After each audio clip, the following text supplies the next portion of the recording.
questions this morning surrounding grants given out in the city, the calls for transparency and concerns of conflicts of interest. As the crime crisis continues to grip Baltimore, many are now looking to new crime reductive strategies introduced by our leaders. Why some say the crime is only being shifted. And we are waking up to a little bit of fog again this morning. I'll let you know exactly how long it lasts and what it means for your morning drive. Live from WBFF in Baltimore, this is Fox 45 Early Edition. Good morning, everyone. Thank you for waking up with us on this Thursday, December 8th. I'm Megan Gillen. We want to check right in with meteorologist Amy Aronson with your forecast. Hopefully the red we're wearing is going to shine some light on the fog out there right now. Yeah, exactly. Like Rudolph's nose, yep. Right? Yeah, you need it this morning. It is a little foggy out there. Much like yesterday, we're waking up to reduced visibilities again. Right now, the densest fog is actually south and east of Baltimore, the area highlighted in gray there, down towards Annapolis. I'm tracking visibilities close to a half a mile in some spots there. But we are seeing that patchy fog all across the region, so do use some extra caution and your low beams as you head out this morning. Mid-40s to start, so at least it's comfortable out there. I think you can leave the big heavy jacket at home today. Temperatures will start off in the upper 40s for drop-off time at the bus stop, and then we should end the day in the low 50s under mostly cloudy skies. Now, I am tracking a couple of weather makers that will bring us everything from flurries to rain showers this weekend. I've got an updated look at the timeline of everything in 10 minutes. Megan? All right, Amy, thank you. Looking at our Len Stoller traffic network here this morning, we've got your drive times pulled up, and we're looking great. In the green with 8 minutes is your longest commute. We do begin this morning in a city in crisis. Baltimore City receiving tens of millions of dollars to allocate to nonprofits every year. And Fox 45 News is questioning city leaders on how they keep track of that money after formal approval of a Monzi grant. Project Numa is one of two groups receiving funding. The group is led by the former boyfriend of Monzi director Shante Jackson. In a conversation with Mackenzie Frost, City Council President Nick Mosby appeared non-committal about asking for more oversight. Do you think that there's enough oversight and accountability for how the nonprofits spend the money once the city does hand it out and that money is allocated? I mean, I think that's a difficult question because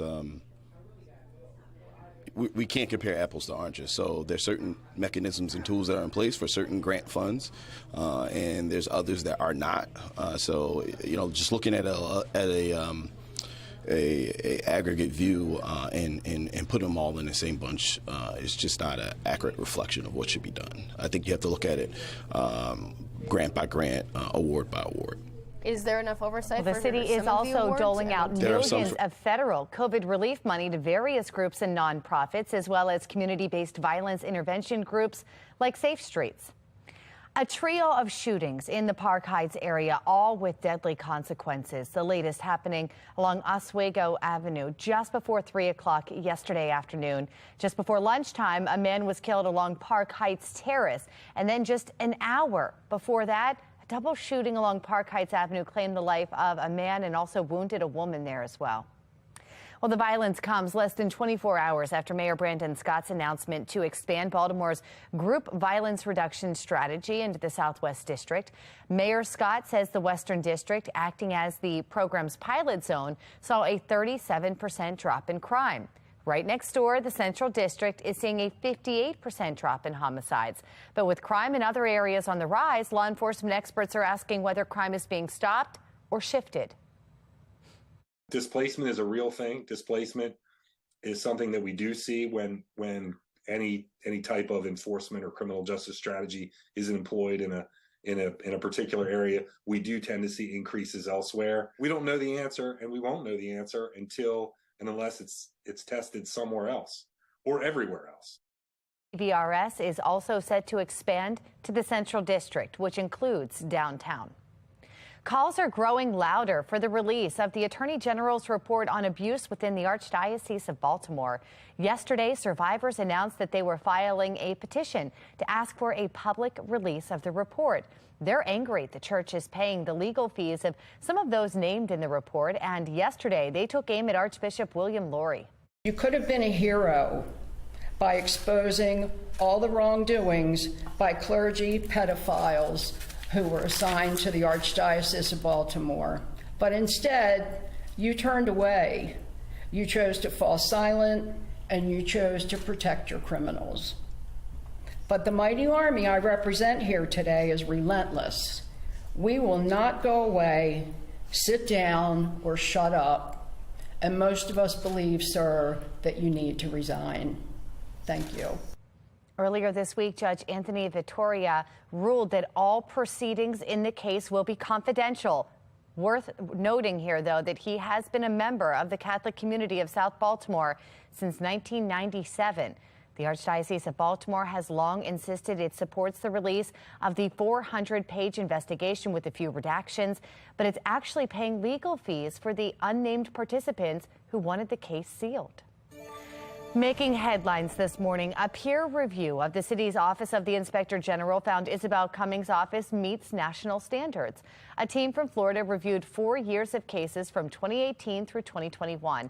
There were, quote, no limitations on qualifications. The Association of Inspectors General looked into the city's office that works to identify waste, fraud, and abuse within government.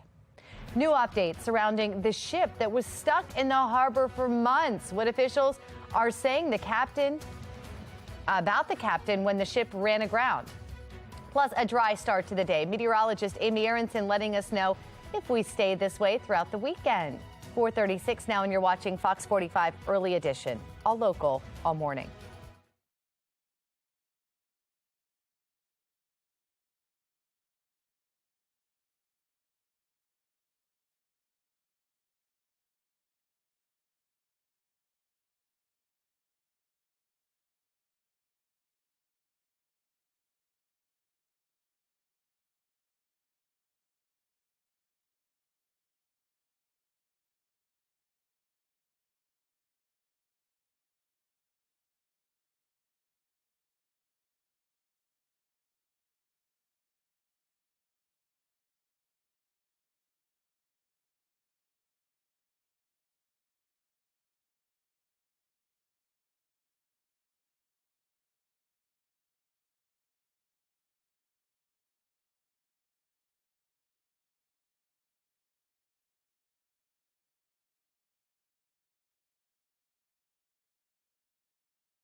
.39 on this Thursday morning. Some good news. I'm looking at an improving trend for both today and tomorrow, taking rain chances out. Over the weekend, I've got 2 included. The one on Saturday is brief, and that could actually be a couple of snowflakes, and that would be early Saturday. The one Sunday is all rain showers, and that will come during the afternoon. We'll talk more about the timeline of both and our chances for some winter weather in just about 10 minutes. Megan? All right, Amy, thank you. We have an update for you this morning.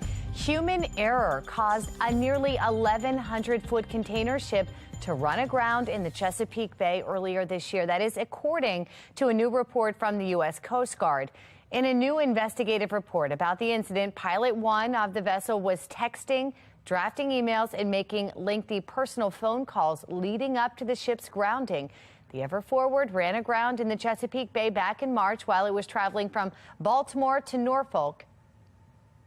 Craving a lot of sweets these days? Might not be your fault. I'm Liz Bonus. A new study that says could be what's going on in your gut. We explain just ahead. A warning this morning from Montgomery County hospitals. The plea from health officials to avoid the emergency room if possible.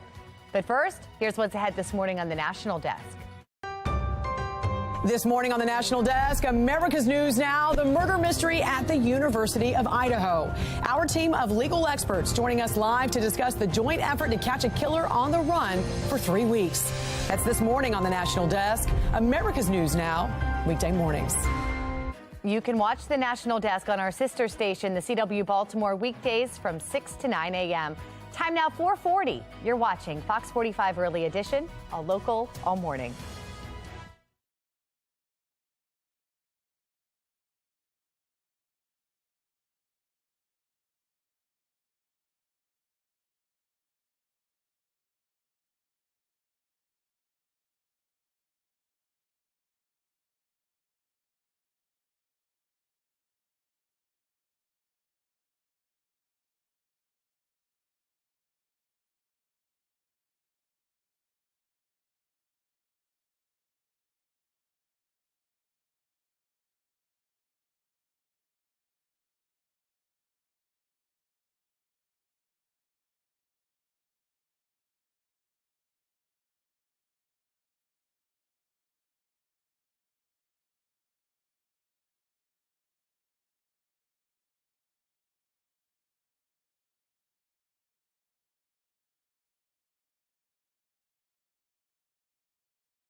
.43 and in your health headlines this morning, binging on too many sweets might not be your fault. A new study shows the urge to splurge may be controlled by certain bacteria in the body. That's what it is.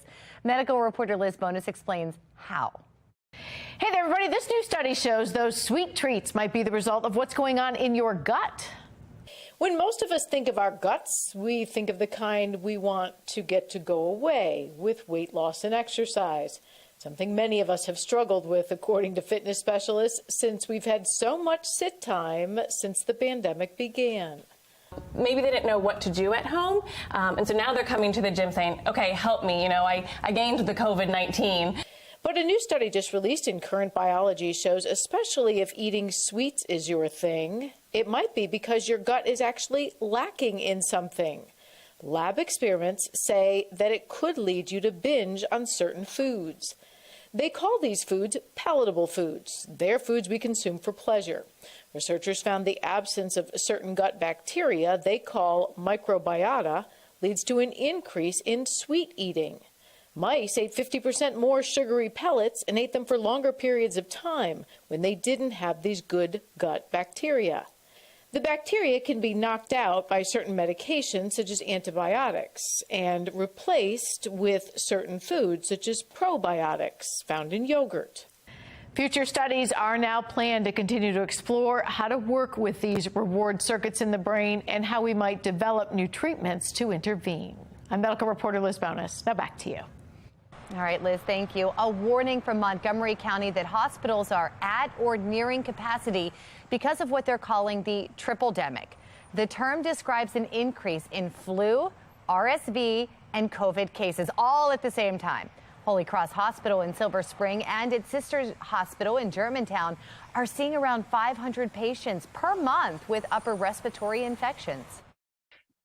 The impact on the emergency room is that the volumes are higher. And as the volumes are higher and we try and see and treat and triage the patients, it also results in longer wait times. Health officials are urging people to avoid visiting the emergency room unless it is an actual emergency. For less serious illnesses, they recommend using urgent care facilities. Time now, 4:46. We want to check in with meteorologist Amy Aronson with a look at our forecast, and still a lot of fog out there this morning. Still a lot of fog, which is a bummer because this morning's also our final full moon of the year. It's the cold moon. I know. Hopefully you can see this through the fog. It's actually setting at 7:49 this morning, so you've got plenty of time. All you have to do is look out through the fog to the western sky. Now, the next full moon won't be until next year, and that's on January 6th. Right now, looking down at Towson, actually doesn't look that bad. Yesterday at this time, you could barely see Towson. Today, you can actually see the circle down there. So not all locations dealing with that dense fog. It's just location dependent. Right now, we're starting off in the mid-40s in Towson, so a comfortable start to the morning, not extremely cold. And the weather map actually looks pretty empty. We're kind of in between weather systems right now. Not much happening today.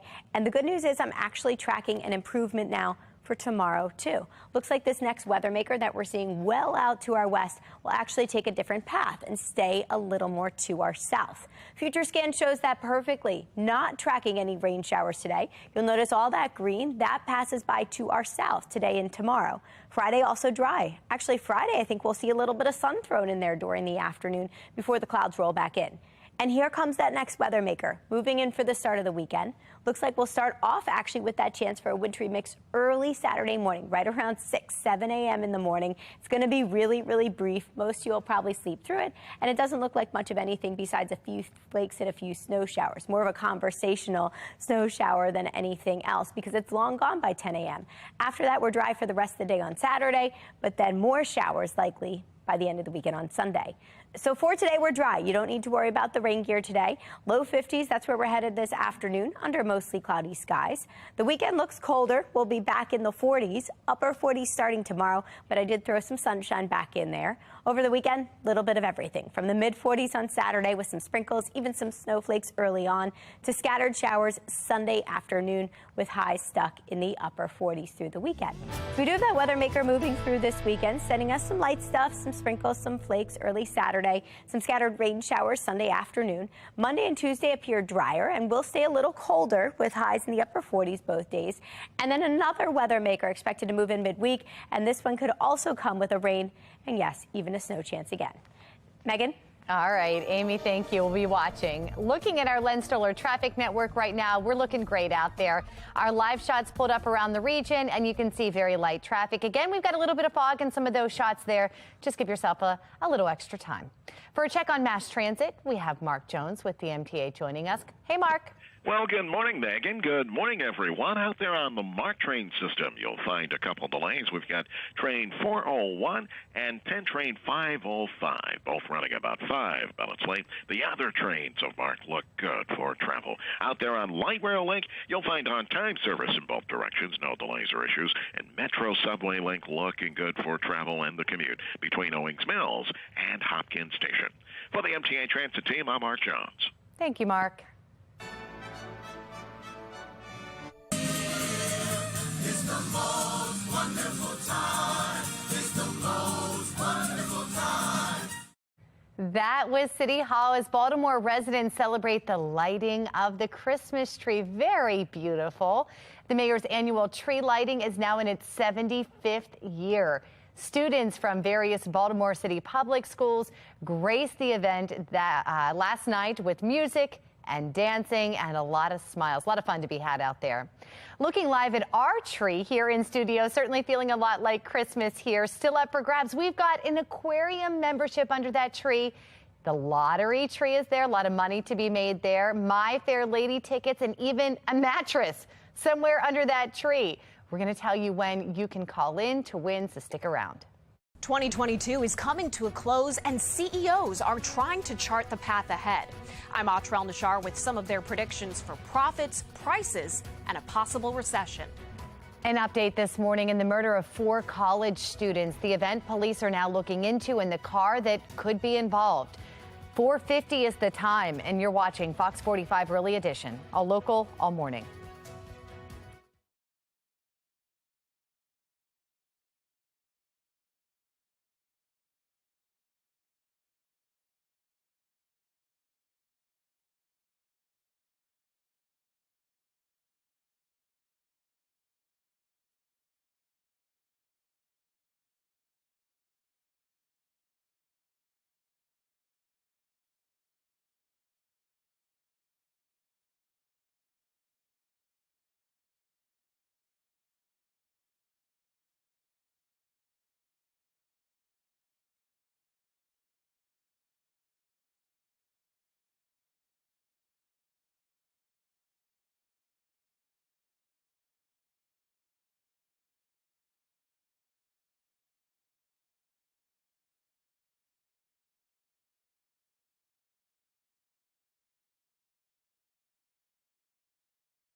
In your consumer news, stock futures are slightly down this morning, and this comes after a choppy trading session on Wall Street as recession warnings mount amid more reports of looming layoffs and hiring freezes. The Dow gaining 1 point, the S&P 500 lost 7 points, and NASDAQ also lost 56 points. As we enter the final weeks of 2022, some of the country's top business leaders are looking ahead to the new year when many are predicting the U.S. will enter a recession. National correspondent Atrell Nashar examining the signs of a further slowdown that could happen. Seen as a bellwether for the rest of the economy, the housing market looks to be in for a tough year. Home purchase activity is down 40% from a year ago. The Federal Reserve raising interest rates to lower inflation makes it more expensive to buy a home. The average rate for a 30-year fixed-rate mortgage is 6.41%, according to the Mortgage Bankers Association. We're certainly seeing a slowdown there because of what is being expected from sort of the macro side of things. Bank of America CEO Brian Moynihan is watching this closely. That is what the Fed is trying to achieve, is to slow down the rate of wealth created in housing. And a slowdown overall, but demand is still booming in parts of the economy like travel. The CEO of United Airlines says he's seeing no sign yet of a shift, but is keeping his eye on the rest of the economy. We're probably going to have a mild recession induced by the Fed. That's also the prediction of JP Morgan Chase CEO Jamie Dimon, noting consumers are spending 40% more than they did before COVID and have about $1.5 trillion in savings. The other news, which is not good, is that rates are now, 4% on their way to 5%. Inflation is eroding everything I just said, and that $1.5 trillion will run out sometime mid-year next year. The Conference Board reports 98% of CEOs expect a recession in the next 12 to 18 months. Sour CEO sentiment also showing up in the Business Roundtable's latest index, with expectations for hiring, capital investments, and sales all declining. All of that is bad for business, but it's exactly what the Fed wants to see in order to stabilize the economy in the long run. And we'll get a better idea of how far they think they've come in reaching that goal next week when they roll out their next interest rate hike. In Washington, I'm Atrel Nashar. Well, the state of the economy has been on the minds of consumers all year, and there are signs this morning that inflation could dampen the spirit of holiday shoppers. As you heard one bank executive say, there's simply less money in accounts. However, this Thanksgiving holiday, there were 17 million more shoppers than the previous year. While the dollars are still getting spent, a new nationwide survey found people are dialing back the number of people that they're buying gifts for. 72% of people are likely to give fewer gifts this holiday season on an absolute basis. 21% are doing that explicitly because of the rapidly rising cost of living. One thing that economists are advising consumers to do is come up with a budget for the holiday and then stick to it.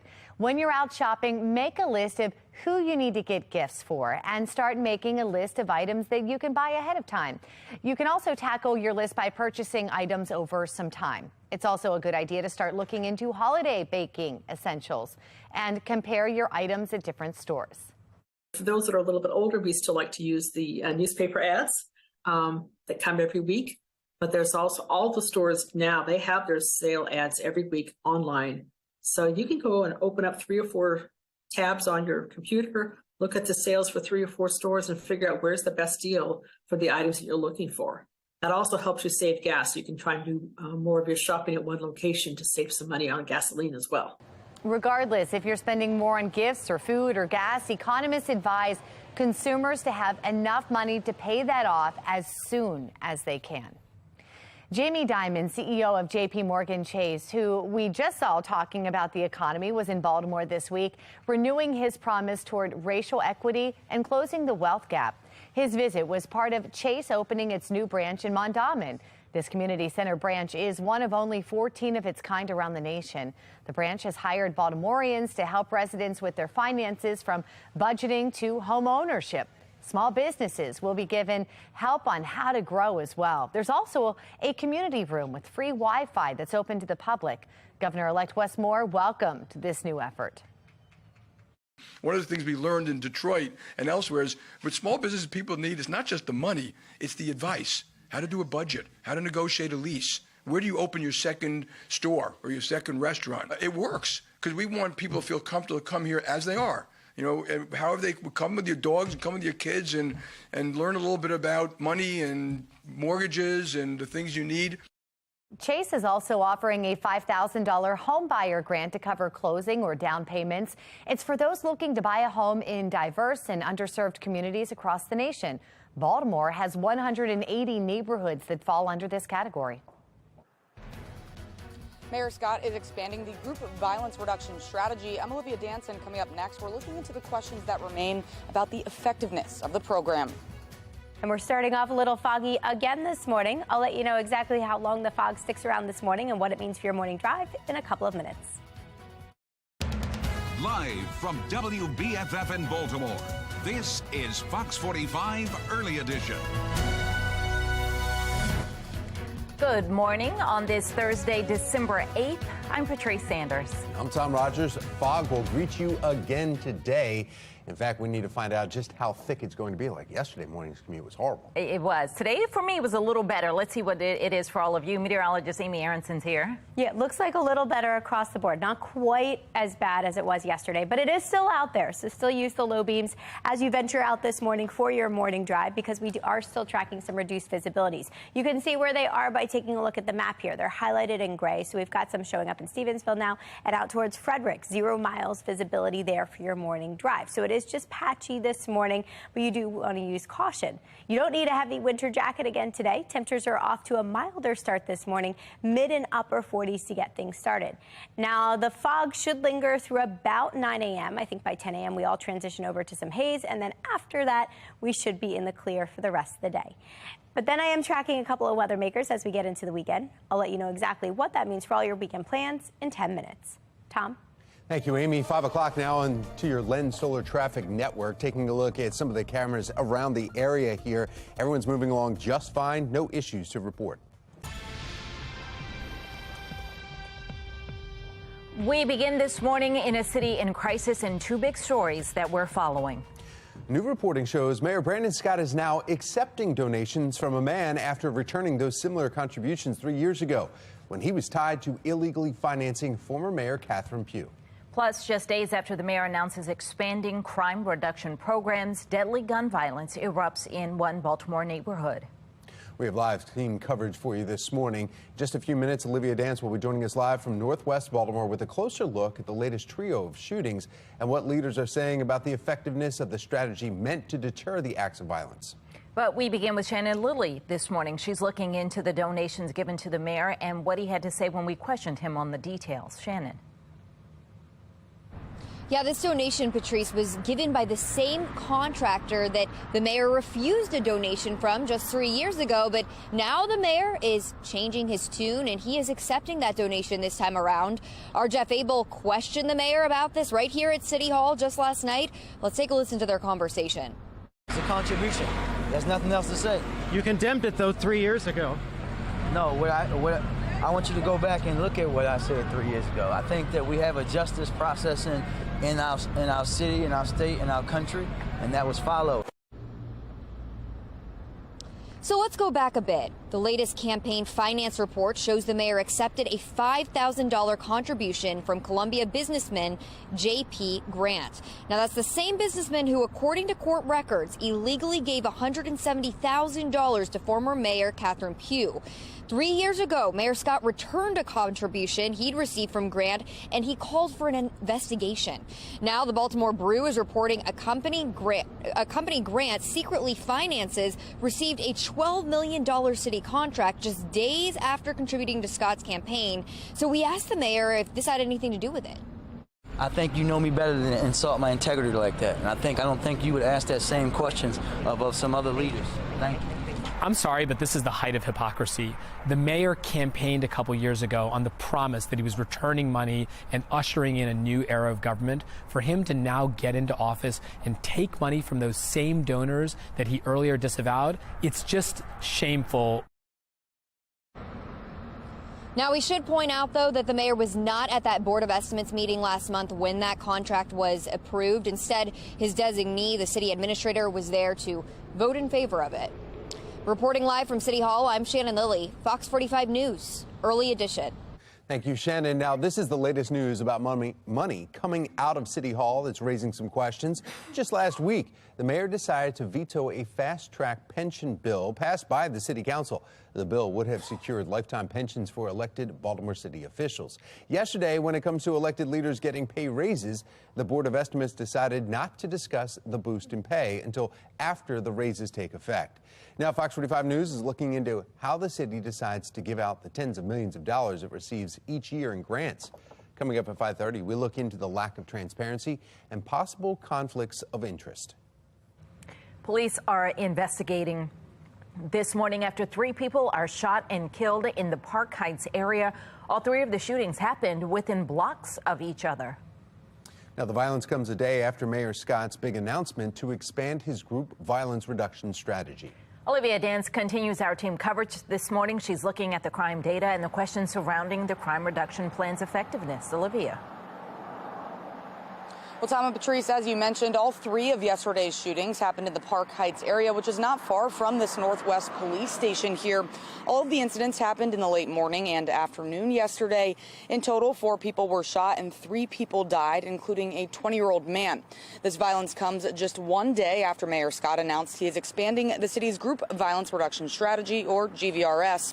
The program is currently piloted in the Western District, where crime has seen a significant reduction, but crime in other parts of the city is on the rise. I am confident the strategy is working. It's important to note a recent study from University of Pennsylvania's Crime and Justice Policy Lab found no evidence of displacement when analyzing whether the focus population moved from the Western District to adjacent districts.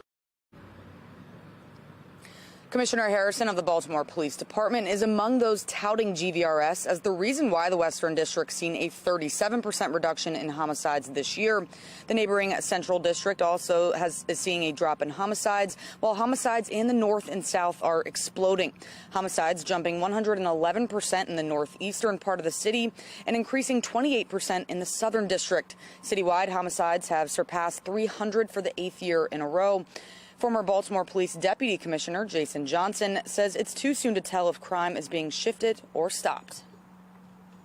We don't know the answer, and we won't know the answer until and unless it's tested somewhere else. Displacement is a real thing. Displacement is something that we do see when any type of enforcement or criminal justice strategy is employed in a particular area. We do tend to see increases elsewhere.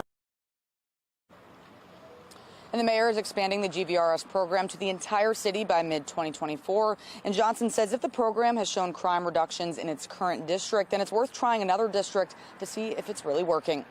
For now, reporting live in Baltimore, I'm Olivia Dance, Fox 45, Early Edition. Thank you, Olivia. We want to know what you think about this. Do you trust city leaders with your tax dollars? Right now, 97% have responded no. You can weigh in by heading in our question by heading to foxbaltimore.com/vote.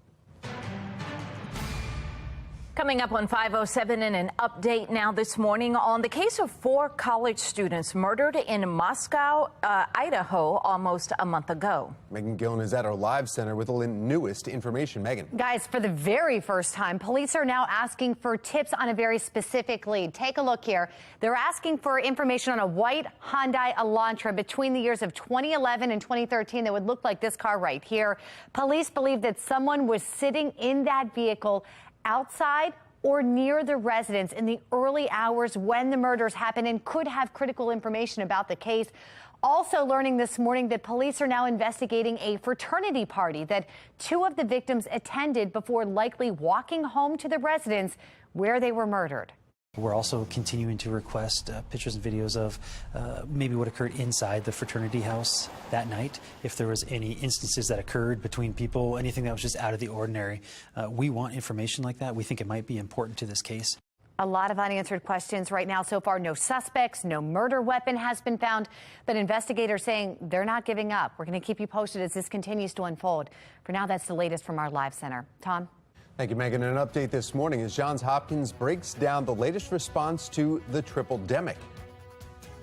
And we are looking at a foggy start to the day today, cloudy by the afternoon. Tomorrow looks nicer with some sun and some clouds, but then I am tracking our next weather maker by the start of the weekend. I've got an updated look at exactly what that means for your Saturday in a couple of minutes.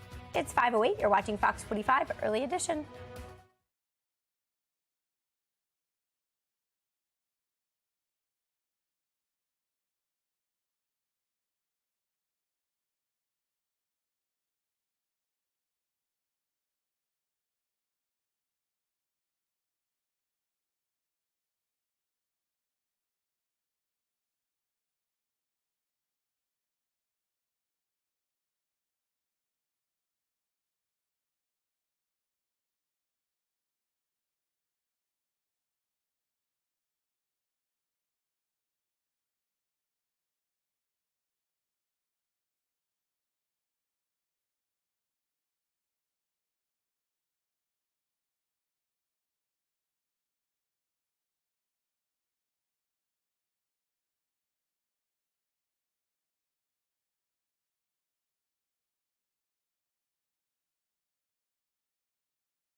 5:11 on this Thursday morning. We are starting off a little foggy again today, but by the afternoon, that fog will be long gone, and we're actually looking at a pretty comfortable day ahead of us. I think by midday, just mostly cloudy. Temperatures end up in the low 50s midday and this afternoon, and we are looking at a dry day out there. We'll stay dry for one more day, but over the weekend, things get a little more interesting. I've got an updated look at the timeline of our next weather maker and what it means for your weekend plans in 10 minutes. Tom, Patrice.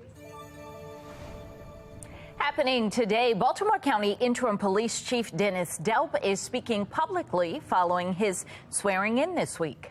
Johns Hopkins doctors will be giving an update on the triple-demic, offering some tips to handle COVID, flu, and RSV. I'll get it this winter. And the Stuff the Train toy drive returns to the B&O Railroad Museum in Baltimore. Santa Claus, Frozen characters, and even the Oriole bird will be in attendance. Well, after a close win for the Ravens over the Broncos, we are now looking ahead to their next matchup against the Pittsburgh Steelers Sunday. A key player who may be on the sideline. Plus, questions surrounding city grants, why some are pointing to a conflict of interest when it comes to distributing the money. 5:12, you're watching Fox 45, early edition, all local, all morning.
.15 on this Thursday morning, and we're looking ahead to the Ravens matchup against the Steelers this Sunday. Ronnie Stanley and Patrick Queen both return to practice for the Ravens. Quarterback Lamar Jackson, though, staying out of practice because the team wants to monitor his knee on a week-to-week basis. While it's unlikely Jackson will play Sunday against the Steelers, it's not impossible. But for now, Tyler Huntley has assumed QB duties, a situation that he's very familiar with, having taken over for Jackson following sickness and injury in 2021. I'm sure it's very beneficial. I mean, I'm glad he's been out there. He played quite a bit, but you know, I'm not really. Nobody's dwelling on that. He's not dwelling on that. Just the task at hand is the task at hand. It's a big challenge, but it's also a great opportunity. So we'll be ready to play. You know, obviously last year we had been through a bunch of different things and adversity, and you know, I think that's made us stronger. That's going to last year is going to make us better for this year. So. He's got a bunch of experience. A lot of the guys that played with him, got a bunch of reps, got a bunch of chemistry with him. So we'll be ready to go. We're drilling it down, and I'm excited for his opportunity. Baseball season will be here before you know it, and we will have a much better idea of what the Orioles roster will look like. Baltimore has kept busy this offseason, signing pitcher Kyle Gibson just the other day. And in the Rule 5 draft, the O's took right-handed pitcher Andrew Politi from the Red Sox organization. He made 50 appearances in Double and Triple A with 83 strikeouts. Well, from what were we talking about, football to baseball to now soccer. Don't forget about the quarterfinals at the FIFA World Cup in Qatar. Now, the action begins with a doubleheader tomorrow morning as Croatia faces Brazil at 10. Then the Netherlands take on Argentina at 2. Catch both matches right here on Fox 45. All right, it's 5:17 now. We want to get back over to meteorologist Amy Aronson.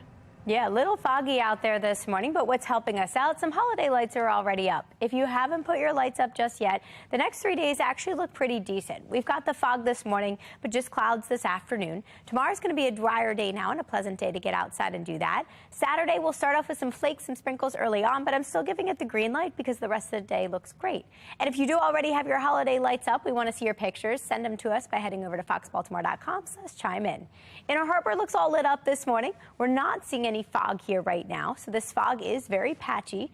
We're off to a comfortable start, mid-40s to begin. We end up in the mid-50s today. We're actually now looking at a drier end to the week. I am tracking that potential for some flakes. That's some snowflakes Saturday morning, and then some rain showers by Sunday afternoon. But right now, we're just awaiting our next weather maker. Not much happening here on the weather map. Things are pretty quiet. The radar has trouble picking up on the fog because the droplets are so teeny tiny, but we are seeing some of that patchy fog in some spots, so keep an eye out for that for your morning drive. The rest of the day looks fine and quiet. We'll see more clouds than sun, but highs manage to make their way into the milder mid-50s today. Tomorrow morning's a colder one. You'll need to break back out the winter jacket. We'll start off in the upper 20s, low 30s. But we've got some sunshine helping us out Friday afternoon. Temperatures will be a little cooler, running back in the mid and upper 40s. And that sets us up for this. What's going to move in Saturday morning? So first of all, we've got the colder air in place. You'll notice we all start off right around freezing, and then we get some moisture streaming through. See that blue stuff, the pink stuff there? Yeah, that's our chance for a very, very brief wintry mix. That would involve some snow showers, some rain showers, but they don't last long. They're pretty much out of here within an hour. So that means very minor impacts expected. I don't see any issues on the roads, especially since it is happening early Saturday morning. It looks like by 9-10 a.m. it's actually out of here. So if you sleep in, you probably won't even see it. And if we take a look at what we are expecting accumulation-wise, I actually got to update that. It's snowfall, not rainfall that we're tracking here. Nothing over the next 2 days, but you'll notice barely a tenth of an inch, so barely a coating expected from that system. Here's how that plays out over the next 3 days. It's dry both today and tomorrow. Saturday, I did throw in that chance for some sprinkles and some flakes early on. And then on Sunday, I threw in that chance for some rain showers during the afternoon. After that, it's drier and cooler as we kick off a brand new week. Tom, Patrice. Thank you, Amy. Now we want to go to your Len Stoller Traffic Network. And I don't want to jinx anything right now, but look at the roads. They are wide open around the Baltimore region. No issues to report. Now we want to get a check of your mass transit. We have Mark Jones with the MTA. Happy Thursday, Mark. Happy Thursday, Tom. Good morning, everyone. Out there on the MARC train system, you'll find Camden train 841 and 10 train 554, both operating with 5-minute delays. The other trains of MARC are on time for the commute start. Light rail link showing no delays on time there, and you'll find Metro Subway link on schedule between Owings Mills and Hopkins Station for travel. For the MTA Transit team, I'm Mark Jones. Thank you, Mark. Controversy surrounding Disney this morning. Still ahead, the tweet that sparked the conversation. Tens of millions of dollars in your tax money going to nonprofits, but is it being well spent? Coming up, we investigate how the city is allocating that money. You're watching Fox 45 News, Early Edition.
5:23, and we have an update for you this morning. A team hired by former President Donald Trump has found 2 more classified documents inside a Florida storage unit. It's one of several locations searched by the team after concerns from the Justice Department over some classified documents had not been returned. It's not a crime. And they should give me immediately back everything that they've taken from me because it's mine. It's mine.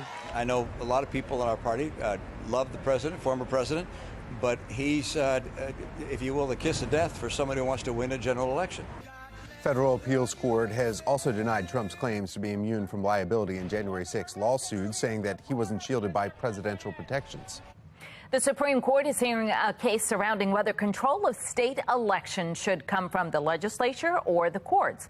North Carolina Republicans are challenging a ruling from the state Supreme Court striking down new district maps. But the state GOP argues they can draw their own maps without any interference from state courts or constitutions. Legal experts say that would set a dangerous precedent. It would make the election-related decisions of legislators effectively unreviewable by state court judges, cutting neutral arbiters out of the process, and it would allow politically motivated legislators to engage in extreme disenfranchisement of voters. Justices Brett Kavanaugh and Elena Kagan both expressed concerns about the precedent, saying lawmakers would have incentive to suppress votes if it meant they'd be reelected. Well, making your headlines this morning, Walt Disney World's official Twitter account has deleted a post following some backlash. The account celebrated the year 1939 in a tweet just last week. That was the year founder Walt Disney received an honorary Oscar for a film, Snow White and the Seven Dwarfs. The tweet read, quote, 1939 was a vibe. Well, some criticized the tweet by saying the year was the start of World War II. Sinclair Broadcast Group reached out to Disney World but has not yet heard back. President Joe Biden is taking on the role of consoler-in-chief at a vigil honoring the victims of gun violence. This is the first time a U.S. president has spoken at the event. It was started 10 years ago following the Sandy Hook Elementary School shooting when 20 students and 6 educators were killed. But the vigil is meant to honor all victims of gun violence nationwide.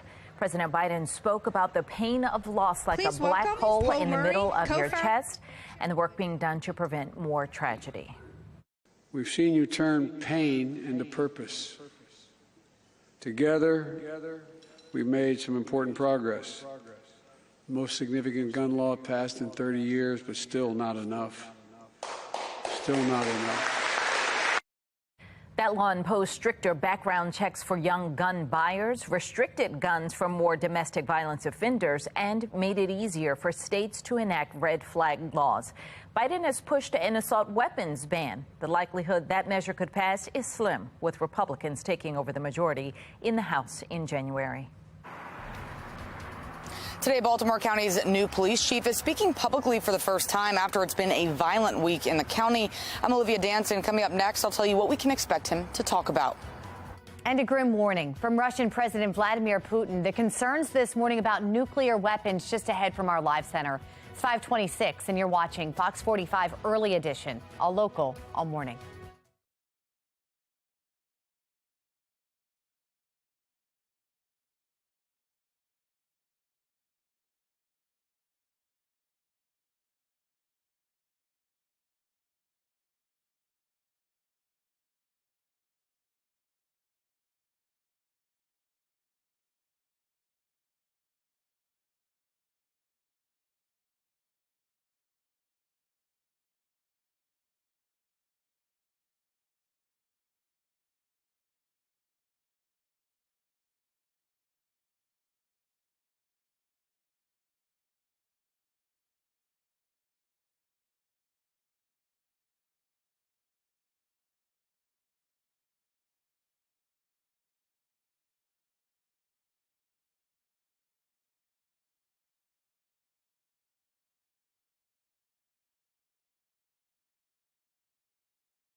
Live from WBFF in Baltimore, this is Fox 45 Early Edition. Good morning and welcome back on this Thursday. Coming up on 5:30, I'm Patrice Sanders. I'm Tom Rogers. The fog returns again this morning. You'll see it as soon as you step outside. In fact, we want to find out exactly how long it's going to last.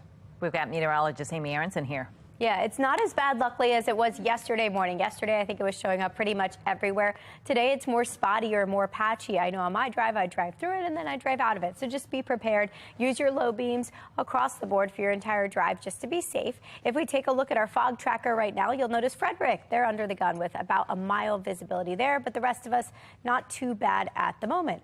Now, it is more mild again this morning. You don't need the heavy winter jackets. Mid-40s to get your Thursday morning started. As you head out to the bus stop, just watch out for the fog. Otherwise, we should make a run for the low 50s today under mostly cloudy skies. And we are staying rain-free. And that includes tomorrow, too. But after that, I'm tracking a new weather maker for the weekend that sends us a little bit of everything from rain to even some snow showers. I'll show you exactly when we're expecting to see some snowflakes this weekend in 10 minutes. Patrice? Amy, thank you. Looking now at our Lynn Stoller traffic network at this early hour. We're in the green across the board. Perfect time to get up and out. Do you think that there's enough oversight and accountability for how the nonprofits spend the money once the city does hand it out and that money is allocated?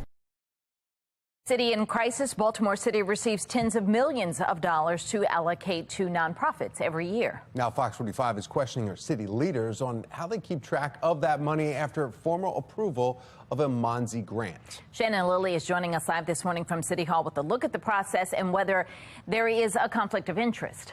Shannon? Well, the grant money, Patrice, seems to just keep flowing out the door without real clear answers as to where and how your tax dollars are being spent. In fact, here's one example. A federal grant worth nearly $1 million was approved by the city's spending board. And one of the two groups that is getting that money is Project Numa. Now, Project Numa is a nonprofit that's led by Shante Jackson's former boyfriend, Damian Cooper. And remember, Jackson is the director of the mayor's office of neighborhood safety and engagement. Well, Fox 45 News investigation shows Jackson was close to the grant writing process. So we questioned City Council President Nick Mosby about that potential conflict of interest. Does it concern you at all that the CEO of Project Numa was romantically involved with Shante Jackson, who helped write the grant? I have no no knowledge of that. Again, that would be a question for the mayor. The grant was just approved by you and the board, though. Yeah, that would be a question by the mayor. Well, it's not just Project Numa's grant that's raising questions. Adam Andrzejewski, founder of OpenTheBooks.com, polled the nonprofits that the city gave the most money to in 2021. And take a look, topping that list, the Family League of Baltimore City, Inc., given more than $14.5 million. The city gave the Associated Black Charities more than $13.7 million. And George Soros' nonprofit, Open Society Institute Baltimore, got $6 million in funding from Baltimore City. But how all that money was spent still remains unclear. The registration had expired, and yet the city gave them a $6 million educational grant. If you have a lack of accountability in city grant making, what happens is that grant making becomes the Wild West. Well, speaking of that, we asked City Council President Nick Mosby if he believes there's enough oversight over this process. He says you have to look at it on a grant-by-grant basis. Reporting live from City Hall, I'm Shannon Lilly, Fox 45 News, Early Edition. We want to know what you think. Do you trust city leaders with your tax dollars? Right now, 97% of those who voted say no. You can weigh in on our question of the day right now at foxbaltimore.com/vote. 5:33 and happening today, the interim Baltimore County Police Chief is speaking publicly for the first time since his swearing in. Yeah, his swearing in comes after the county executive decided not to renew former police chief Melissa Hyatt's contract. Olivia Dance joins us live now with a look at what we can expect from the new chief today. Olivia? Good morning. And yeah, as you mentioned, the new police chief, Dennis Delp, is speaking publicly for the first time this afternoon, and that not a lot of information has been released on what he plans to talk about, but it's likely he will address some recent shootings.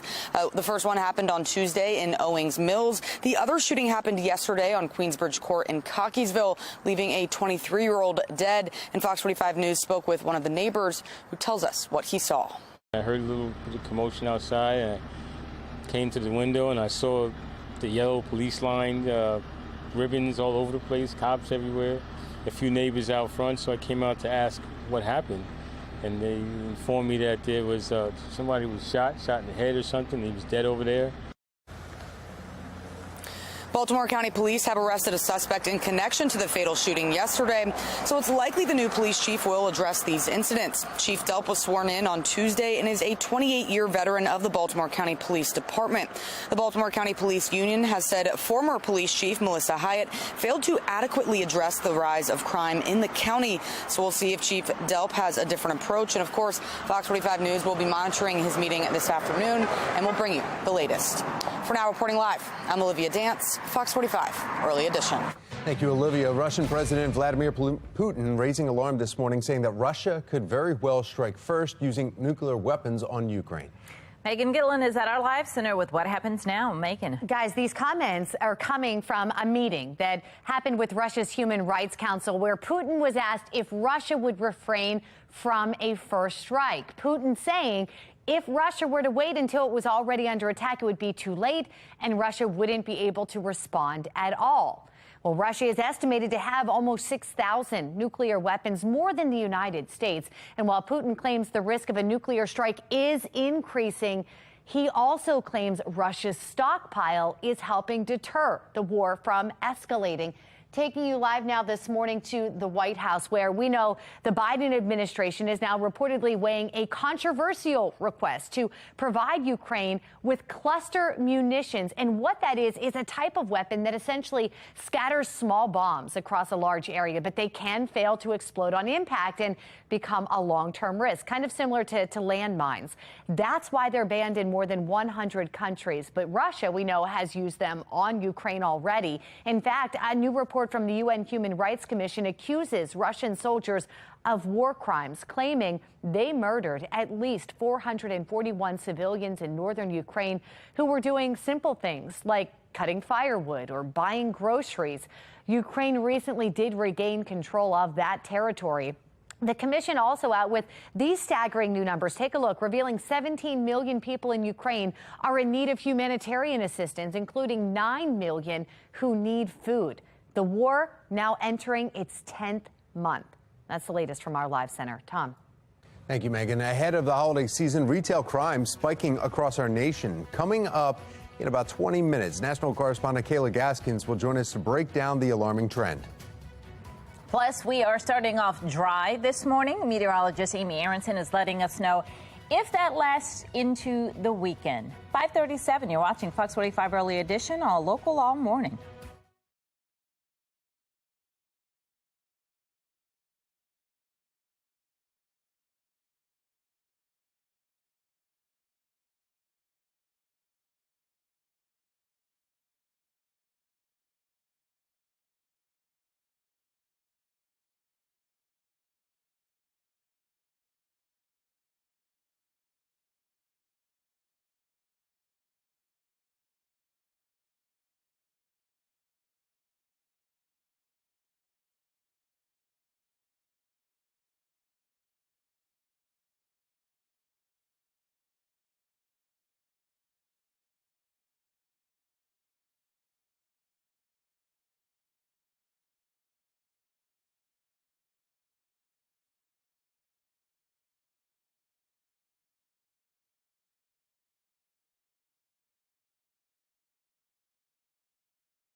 5:40 on this Thursday morning. Some good news. I'm taking rain chances out of the forecast for the next 2 days. But over the weekend, we are tracking a new weather maker.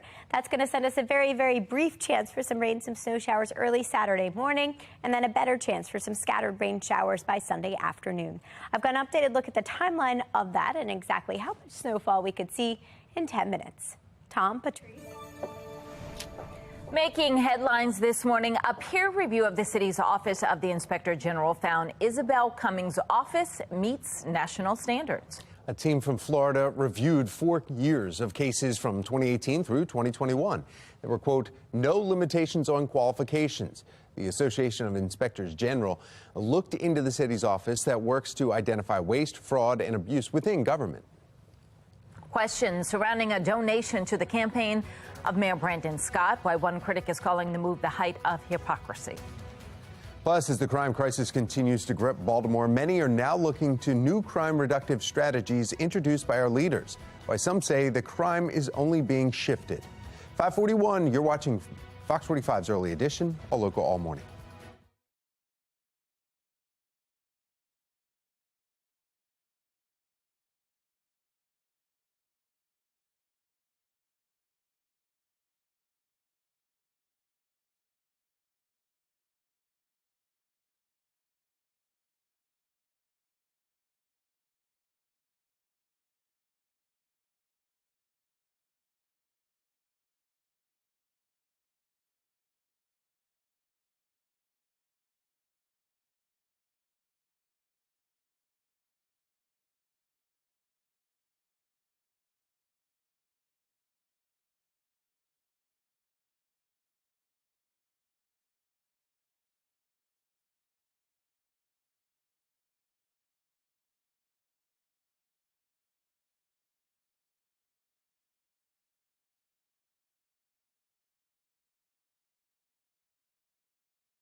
Fox 45 News, winner of 17 2022 Regional Emmy Awards, more than all other Baltimore news stations combined. 544, and Santa ditched his sleigh and ate reindeer this year. Instead, he opted for a grappling hook and an LAPD chopper for his visit to the Luskin Orthopedic Institute. Santa made this special early appearance for the facility's annual Toys and Joys event. After landing safely on the ground with a grand entrance, Santa Claus did what he does best. He spread Christmas cheer while meeting and taking photos with children. Wow, that is a daring Santa there. It's the most wonderful time. It's the most wonderful time. Yeah, and here at home, sounds of joy at City Hall as Baltimoreans celebrate the lighting of the Christmas tree. The mayor's annual tree lighting is now in its 75th year. Students from various Baltimore City public schools graced the event last night with music and some dancing. The Baltimore Symphony Orchestra is preparing for a packed holiday season. This Saturday, the orchestra will be performing the music of the Nutcracker. They'll perform Home Alone in concert on December 16th. And don't forget about New Year's. A fusion concert will feature everything from Beethoven to Beyonce. Well, looking live at our Christmas tree right here in the Fox 45 studios, it's feeling a lot like Christmas in our studios. Still up for grabs, an aquarium membership, a lottery tree, My Fair Lady tickets, and even a mattress is somewhere tucked under the tree. We'll tell you all when to call, so make sure you stick around this morning. Ahead of the holidays, though, the TSA is reminding travelers to stay up to date on screening protocol after a small dog was sent through an airport X-ray machine. TSA and Great Lakes branch tweeted the picture of the dog in the backpack at the Dane County Regional Airport in Madison, Wisconsin. You see it right there. Agency says the owner did not alert officers and did not know the screening protocol. TSA is reminding everyone traveling with animals to notify their airline and to know the rules on their pets. The agency adds, at checkpoint, remove your pet from the bag. Last month, a similar incident happened at JFK Airport in New York, where a cat was found inside a traveler's luggage. Come on, you can't do that to the pets. Weren't they saying the cat, though, it just slipped in there? They didn't know it? It was a big cat, though, so I don't think I bought that. But you can't just put a dog and send it through the... All right, it's 5:46. Let's get over to meteorologist Amy Aronson. Yeah, scary situation there for that little pup. But if you are looking up in our skies this morning, something cool that you might see through all the fog is our final full moon of 2022. Moonset happens this morning at 7:49, so you still have a couple of hours to check this out if you can see through the fog. All you have to do is look up towards the western sky on your morning drive. Now, the next full moon will be next year on January 6th. So the final full moon of the year of the winter season here as we head towards the winter season. Can't see it in this view here. We are looking down at Towson right now. We've got some clouds overhead there, but no fog at the moment. We're starting the day off in the mid-40s, well above freezing. So you don't need the winter jackets as you head out early this morning. We're actually taking a break from the rain. Things are pretty quiet on the weather map. We're in between weather makers here. I do see some rain out towards St. Louis. The good news is that's going to track south of here, keeping us dry actually for the next couple of days. You can see the flow of that system on the weather map, and it's going to take a dip to our south. So that's good news for us if you are tired of the rain. Future scan shows it. It shows that we're in and out of the clouds today, but the green stuff will stay well south of here. Tomorrow, no green stuff at all, a mix of clouds and sun. Actually, a pretty decent day tomorrow now. Before this comes, this is our next weather maker. It's going to arrive early Saturday morning when our temperatures are actually down right around freezing, and that sends us the potential for some blue stuff. That would be some snowflakes. Now, don't get too excited. It's not a big chance, and it does pass through really early. It's actually brief. It lasts about an hour max, and it's just some snowflakes, some rain showers, some sprinkles that pass through and actually fizzle out here by 10 a.m. So no accumulations are expected. No major impacts are expected from that system. For today, leading up to that, it's actually pretty quiet. Yes, we are tracking more clouds than sun, but high temperatures will end up very seasonable and in the low to mid 50s. This weekend, a little colder. We're in the 40s each day. Actually, that will kick off tomorrow, even though we've got a little sunshine. Saturday, I did throw in that sprinkle snowflake chance early on, but the rest of the day is drier and colder with highs in the mid 40s. Sunday starts off dry, but then it ends with some scattered showers, and these will be some scattered rain showers for the end of the weekend. High temperatures will stay down and actually struggle to get to that 50-degree mark. So beyond today, we've got a stretch of the 40s that's going to take us through much of the 7-day forecast. So temperatures are trending colder. I did throw the chance for some sprinkles, some flakes in there early Saturday, some rain showers by the end of the day on Sunday. Monday and Tuesday are looking drier, but they will stay colder with highs in the upper 40s each day.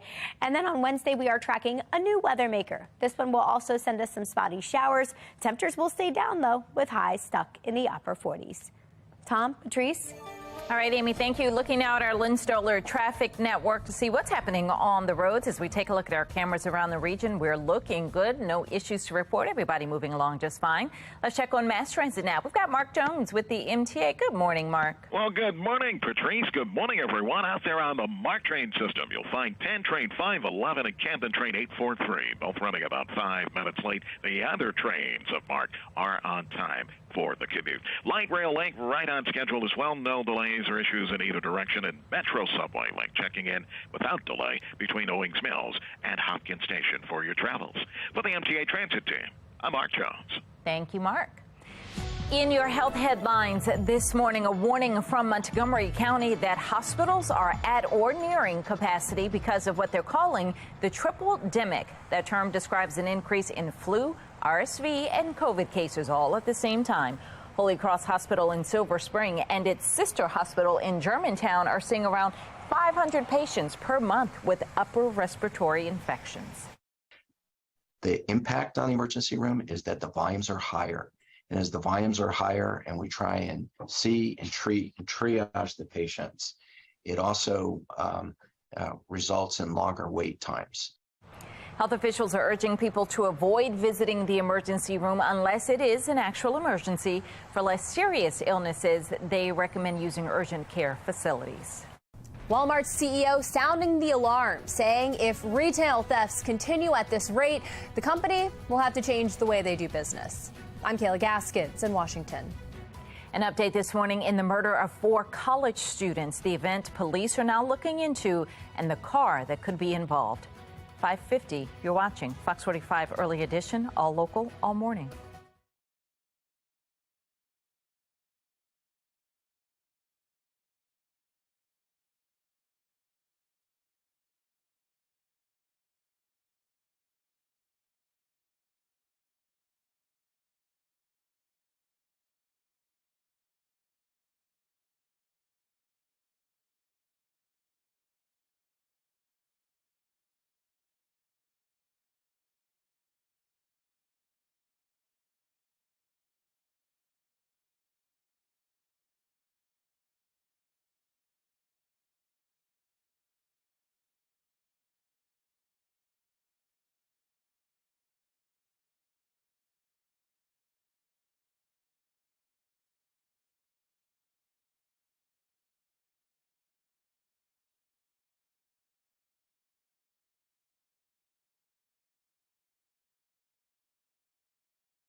.554 and now to your consumer news. Lawmakers have less than 10 days to find a way to fund the government. Republicans say passing a short-term bill to hold the government over and having the next Congress write a budget is better than rushing through a full spending package.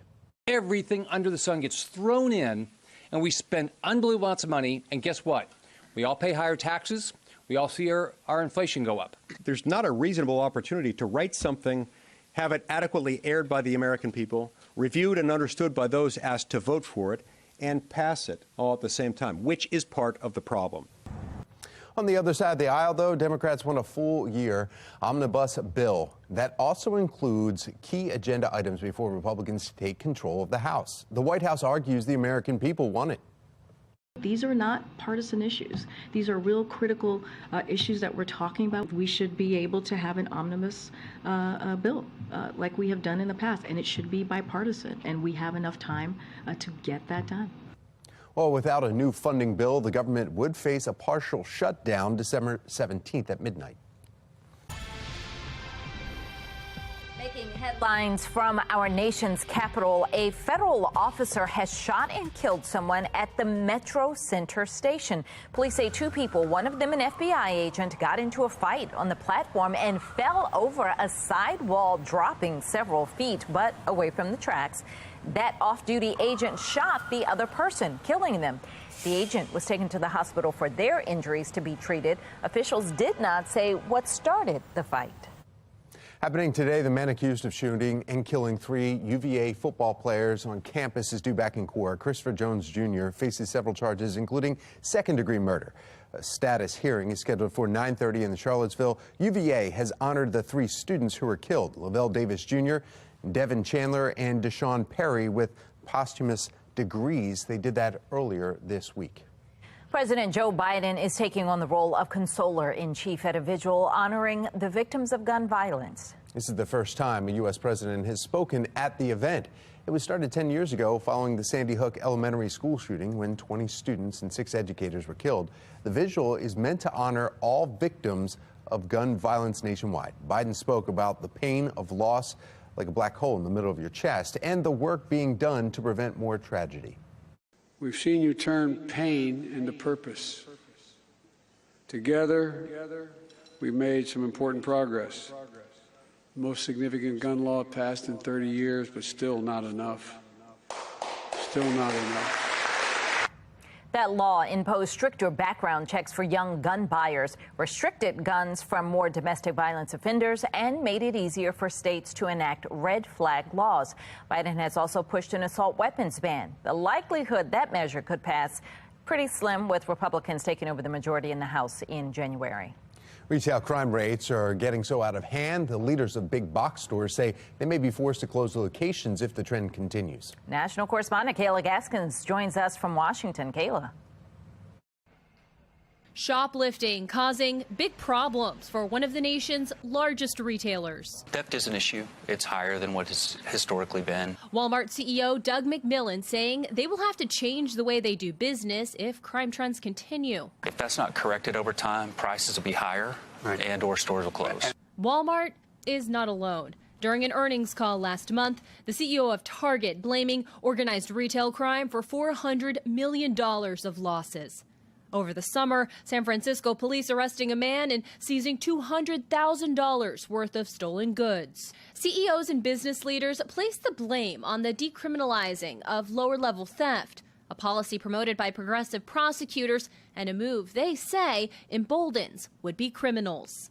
Places like San Francisco and New York, they have basically said, look, if you're stealing under $1,000 worth of merchandise, it's no longer a felony. With few options, companies increasingly choosing to place shelf items behind lock and key. A gas station in Philadelphia hiring armed guards. We have a right to protect this property in any means necessary and whatever force necessary to be used. The bill for these increased security measures and the lost revenue from stolen goods is often passed on to the consumer if businesses want to survive. The costs incurred by retail centers from stolen merchandise, that's passed along to consumers. These stores are having to put in place additional security personnel, security cameras, plexiglass. This crime-driven inflation adding to the economic burden Americans are already carrying. In Washington, I'm Kayla Gaskins. A recent campaign donation to Mayor Brandon Scott is raising some questions. Coming up, we press the mayor what he has to say in response. Mayor Scott is expanding the group violence reduction strategy. I'm Olivia Danston. Coming up next, we're looking into the questions that remain about the effectiveness of the program. And I'm tracking just a little bit of fog this morning. I'll let you know exactly how long it lasts and what it means for your morning drive in a couple of minutes. Live from WBFF in Baltimore, this is Fox 45 Morning News. Good morning on this Thursday, December 8th. I'm Patrice Sanders. I'm Tom Rogers, and we need to find out exactly what the weather's going to be like when you bring the kids down to the bus stop. Well, we've got meteorologist Amy Aronson here to do that for us. Yeah, a little bit of fog this morning. I actually saw Talbot County Schools delayed 90 minutes because of the fog, and that's where the fog is unfortunately the thickest this morning. So if we take a look at where your visibilities are at, most locations not reporting any issues. We can see some issues across the bay towards the eastern shore. Stevensville reporting no visibility there right now. So we are still seeing some issues out there this morning. They're just spotty.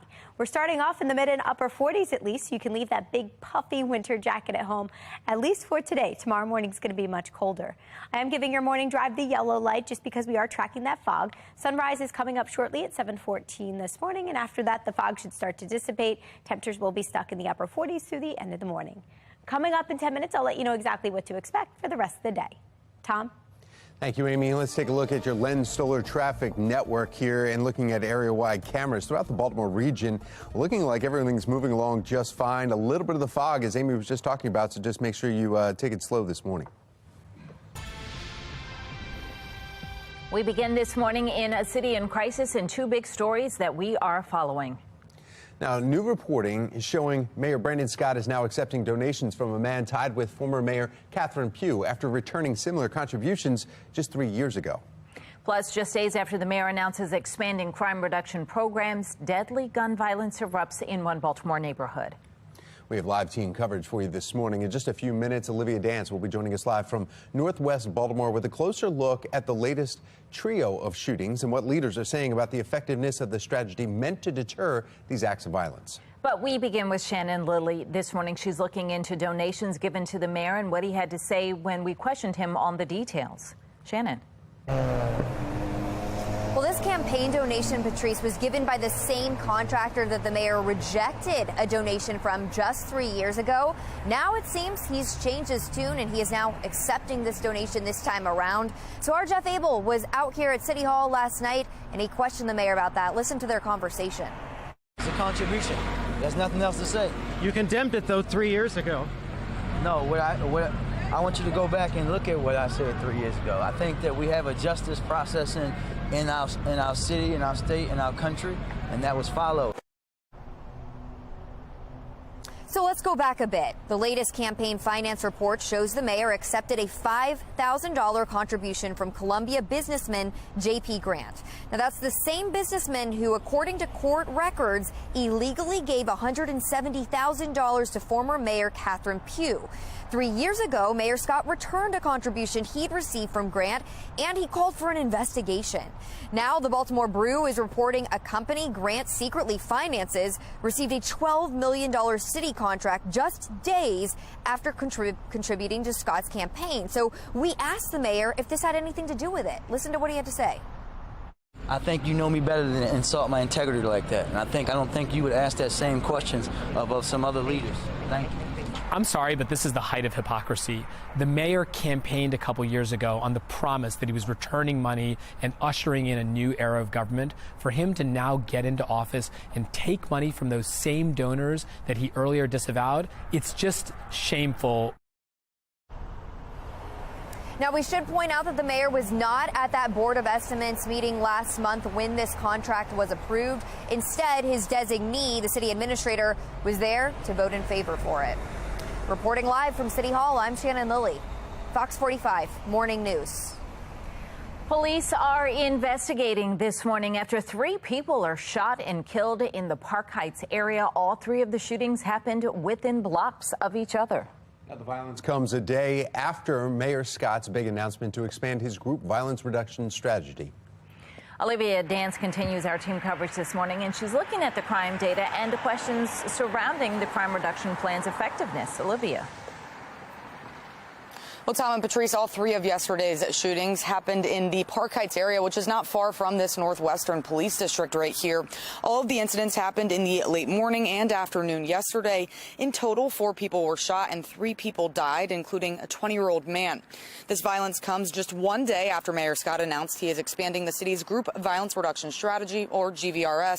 The program's currently piloted in the Western District, where crime has seen a significant reduction, but crime in other parts of the city is on the rise.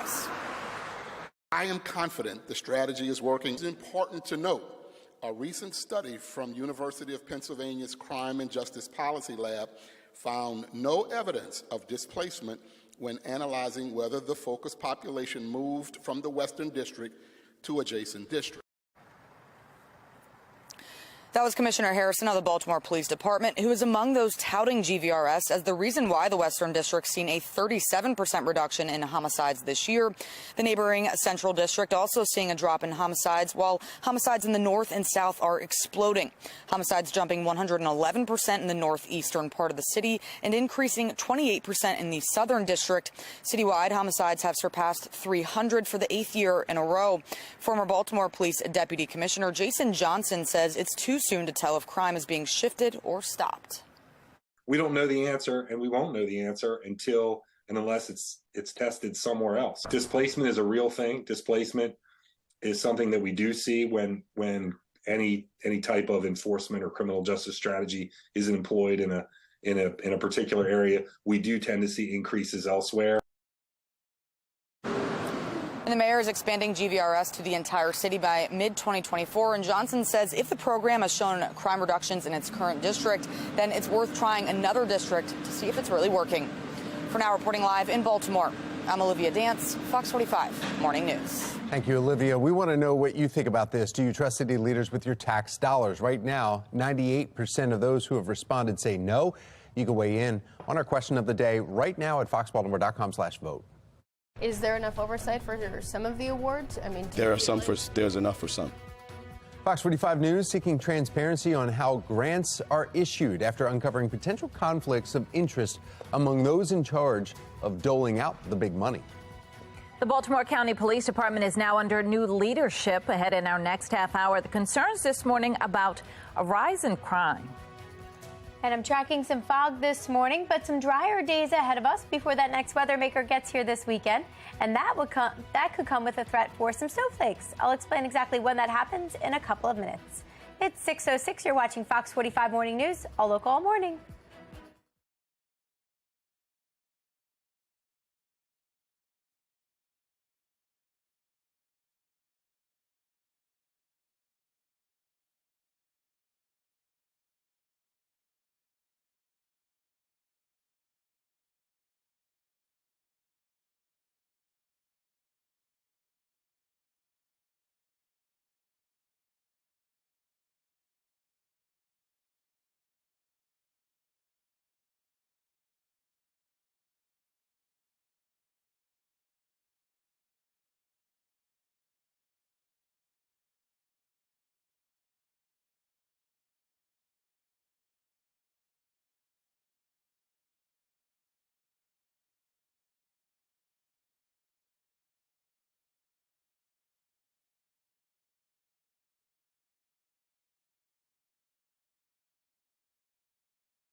6:10 on this Thursday morning. Starting off a little foggy right now, but it's not going to last all day. And it is pretty patchy. That means not everybody's going to see the fog. We're in the upper 40s to start, low 50s to end under mostly cloudy skies this afternoon. So we are dry today and actually tomorrow. But after that, I'm tracking our next weather maker. I'll explain exactly when that arrives this weekend in 10 minutes. Tom, Patrice. 6:10, and we've got an update this morning on the case of 4 college students murdered in Moscow, Idaho, almost a month ago. Megan Gillen is at our live center with the new information just coming in. Megan. People have been waiting for news surrounding this, guys, and now for the very first time, police are asking for tips on a very specific lead, and it surrounds a white Hyundai Elantra between the years of 2011 and 2013 that looks very similar to this one right here. Police believe that someone was sitting in that vehicle outside or near the residence in the early hours when the murders happened and could have critical information about the case.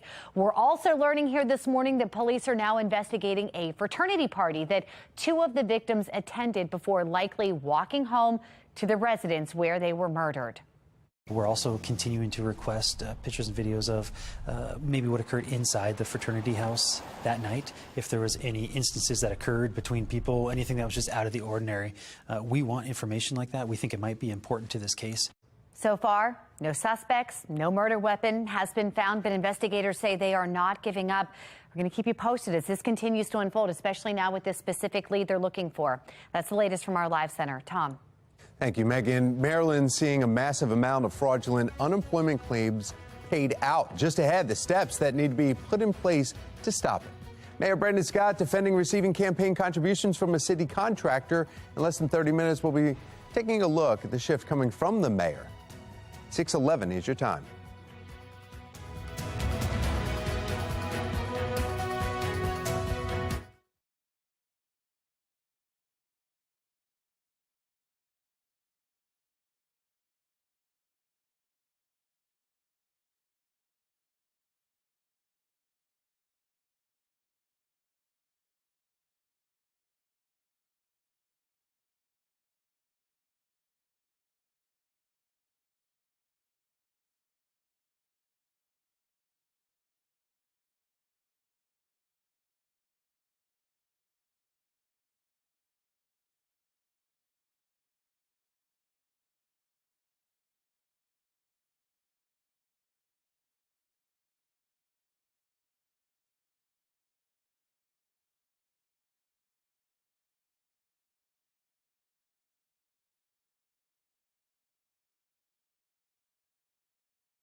.614 and on the path forward, China has officially rolled back some of its strict COVID policies. China's National Health Commission announcing the loosened restrictions just yesterday. Officials say residents will no longer have to show a clean bill of health to enter many of their public places. China says it's also limiting the scale of its lockdowns to include individual apartment floors and buildings where cases are found instead of the entire neighborhood. The Pentagon is being questioned on the data when it comes to the military vaccine mandate. Over the weekend, Defense Secretary Lloyd Austin said there's no hard data linking low recruitment levels to that mandate. He's holding fast to the impact it has on troop readiness. Deputy Press Secretary Sabrina Singh spoke to different statistics. We had 691 deaths since the beginning of the pandemic. And then since April, we've only had 2. I think that shows pretty powerfully the impact that this vaccine can have in terms of saving lives. Republican lawmakers are working to drop the mandate, tying the measure to the must-pass defense funding bill.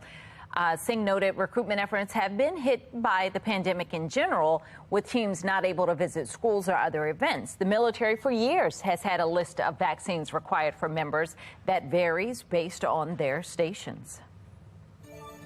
Christmas came a little early to a pair of rhinos at a zoo in the UK.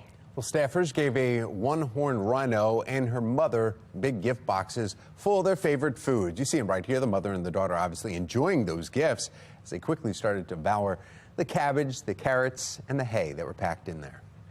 We want to see how you are getting into the holiday spirit. Jackie sent us this picture of her pup Milo posing right next to their Christmas tree. And then Carolyn sent this one of her handmade Minnie Mouse Christmas tree. Very cute. She said it's made out of boxes. Very creative there. Fox 45 News wants to see your holiday pictures. Send your pictures and videos through Chime In. You can head to foxbaltimore.com/chime in or just go through your free WBFF mobile app. Well, it is 6:16 now. We've got meteorologist Amy Aronson joining us to talk about what we are seeing as we get closer into the weekend. Yeah, and if you haven't gotten your holiday lights up, you've still got plenty of time. I'm actually giving the green light to the next 3 days. We do have a few issues like the fog this morning, but by the afternoon, we're in better shape. Tomorrow looks like a great day for it. It's going to be nice and dry. I did throw in the chance for some morning flakes and some sprinkles Saturday. Rest of the day gets the green light. If your lights are already up, we want to see them. Send them over to us, foxbaltimore.com/chime in. And this morning, we're just looking down at the lit up Inner Harbor. You can actually see it because we're not tracking any fog there at the moment. Mostly cloudy and overcast to begin, upper 40s to start, a drier end to the work week. That means dry today and tomorrow. Next weather maker moves in this weekend. It's going to come through in parts. Part 1 actually moves in Saturday morning with the potential for some snowflakes. Part 2 moves in Sunday afternoon with the potential for some rain showers. Right now, we're just in between weather systems. Not much happening here on the weather map. Some clouds are passing by, and yes, we do have some patchy fog, especially on the eastern shore. But otherwise, it's a quiet day. Temperatures actually mild, the mildest day ahead of us out of the next 7.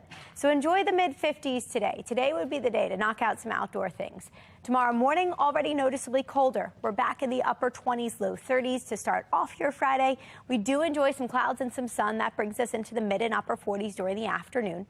We stay completely dry until Saturday morning. That's when this happens. First, we've got the cold air in place. We all start off near freezing, then we get some moisture streaming in. It is light and it is brief, but yes, that blue stuff you're seeing here is our potential for some snow showers. Basically just a snow shower or two, a rain shower or two as we head through Saturday morning. They're actually gone by 9 a.m., so barely 2 hours of that. That means accumulations will be very, very light, actually not significant at all. I'm not anticipating any issues on the roads. If we take a look at anticipated snowfall, you'll notice we're just barely at a coating, just barely at 1/10 of an inch. So for the next 3 days, we are dry, mostly dry, at least today and tomorrow. Temperatures will drop from the 50s to the 40s. I did throw in that sprinkle snowflake chance for us early Saturday morning. And then a rain shower chance Sunday afternoon. After that, it's drier early next week and colder with highs in the upper 40s. Tom, Patrice? Thank you, Amy. Let's take a look at the roads now in our Lynn Stoller Traffic Network. And once again, as we look out at the highways, we are moving along just fine. Looking good so far. Let's get a check of mass transit, see if that's also looking good. We've got Mark Jones with the MTA. Hi, Mark. Well, good morning, Patrice. Good morning, everyone. Looking good for travel out there on Light Rail Link and Metro Subway Link because both are operating on time in both directions. But on the MARC train system, you'll find a couple minor delays. Penn Train 400 operating with an 8 to 10 10-minute delay. And we've got Penn Train 511 running about 5 minutes late. The other trains of Mark are on time for travel. For the MTA Transit team, I'm Mark Jones. Tens of millions of dollars in your tax money going to nonprofits, but is that money being well spent? Coming up, we investigate how the city is allocating it. The war in Ukraine isn't ending anytime soon, what President Putin said during a meeting that's raising concerns this morning. 6:20 is the time. You're watching Fox 45 Morning News, all local, all morning. Fox 45 News, winner of 17 2022 Regional Emmy Awards, more than all other Baltimore news stations combined.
With the holiday season in full swing over the coming weeks, there are sure to be several Christmas movie marathons for viewers to follow. But what Christmas movies are the favorites of Marylanders? There we go. Home There we go. Alone. That's a favorite for us this year. According to analysis from BETMaryland.com, coming in first place, Home Alone, followed by The Polar Express. Third place, How the Grinch Stole Christmas. Yes, love that. Yeah, then you've got A Christmas Story, and then Elf with the fifth one of the year. Last year, we did a Christmas movie bracket, and White Christmas actually won our top spot, beating out Christmas Vacation. I didn't remember that. Yes, oh yeah, remember the polling? Oh, that's Justin old was school so White he was Christmas. so adamant about Elf not making the list, or going off about it. And I'm surprised that Elf is so low. Right. And you know, people who love Polar Express love it. I couldn't get in. I'm not it doesn't. a big fan of that, Yeah, but I yeah. mean, nothing on there about Die Hard though. That was controversy last year too. It's definitely a Christmas movie. Yes. All right. Next week right here on Fox 45 Morning News, we're going to start something new. It's called a Christmas song bracket to see which song is the best one voted by you. So there you go. That's going to be tricky. It's the most wonderful time. It's the most wonderful time. The sounds of joy at City Hall as Baltimoreans celebrate the lighting of the Christmas tree. The mayor's annual tree lighting is now in its 75th year. Students from various Baltimore City public schools grace the event with music and some dancing. And it is time to get a little cheery around here. We're opening our next gift in our Countdown to Christmas giveaway. In fact, here we go. This is the bag, and we're going to open up the squishy gift first, and then the squishy gift, and then call in to win something squishy. Oh, well, that's squishy and cute. Look at that. Oh, That's a large noggin. It's going to fall over from it. I know. Okay, you just There's a sit cat? right there All right. and let's see Cat. what else. There's more. There's a family of them, maybe. Oh, all right. Here we go. Yeah, so we're unveiling this exact gift right here. So if you want to find out exactly what that is, the holidays just got more cuddly with Drops Holiday Series. These are 3 plush animals with tiny drop-shaped bodies. Well, they're gonna drop because they don't sit up. That's why their faces are so flat, because they keep falling on them. Yeah. And this is worth $10 for, obviously, times 3. That's a total value of $30. Nice. Mwah. Very cute. All right. Oh, don't drop. But that's what they're going to do. They're going to drop. It's time to call in and win right now. The number on your screen, 410-481-4545. Caller number 10 gets to take home this cute little gift. Good luck. All right, well, the rain is gone for now. Meteorologist Amy Aronson letting us know if we're going to have to prepare for more rain or if we're preparing for snow. Today, Baltimore County's new police chief is speaking publicly for the first time after it's been a violent week in the county. I'm Olivia Danson. Coming up next, I'll tell you what we can expect him to talk about. You're watching Fox 45 Morning News, all local, all morning.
Live from WBFF in Baltimore, this is Fox 45 Morning News.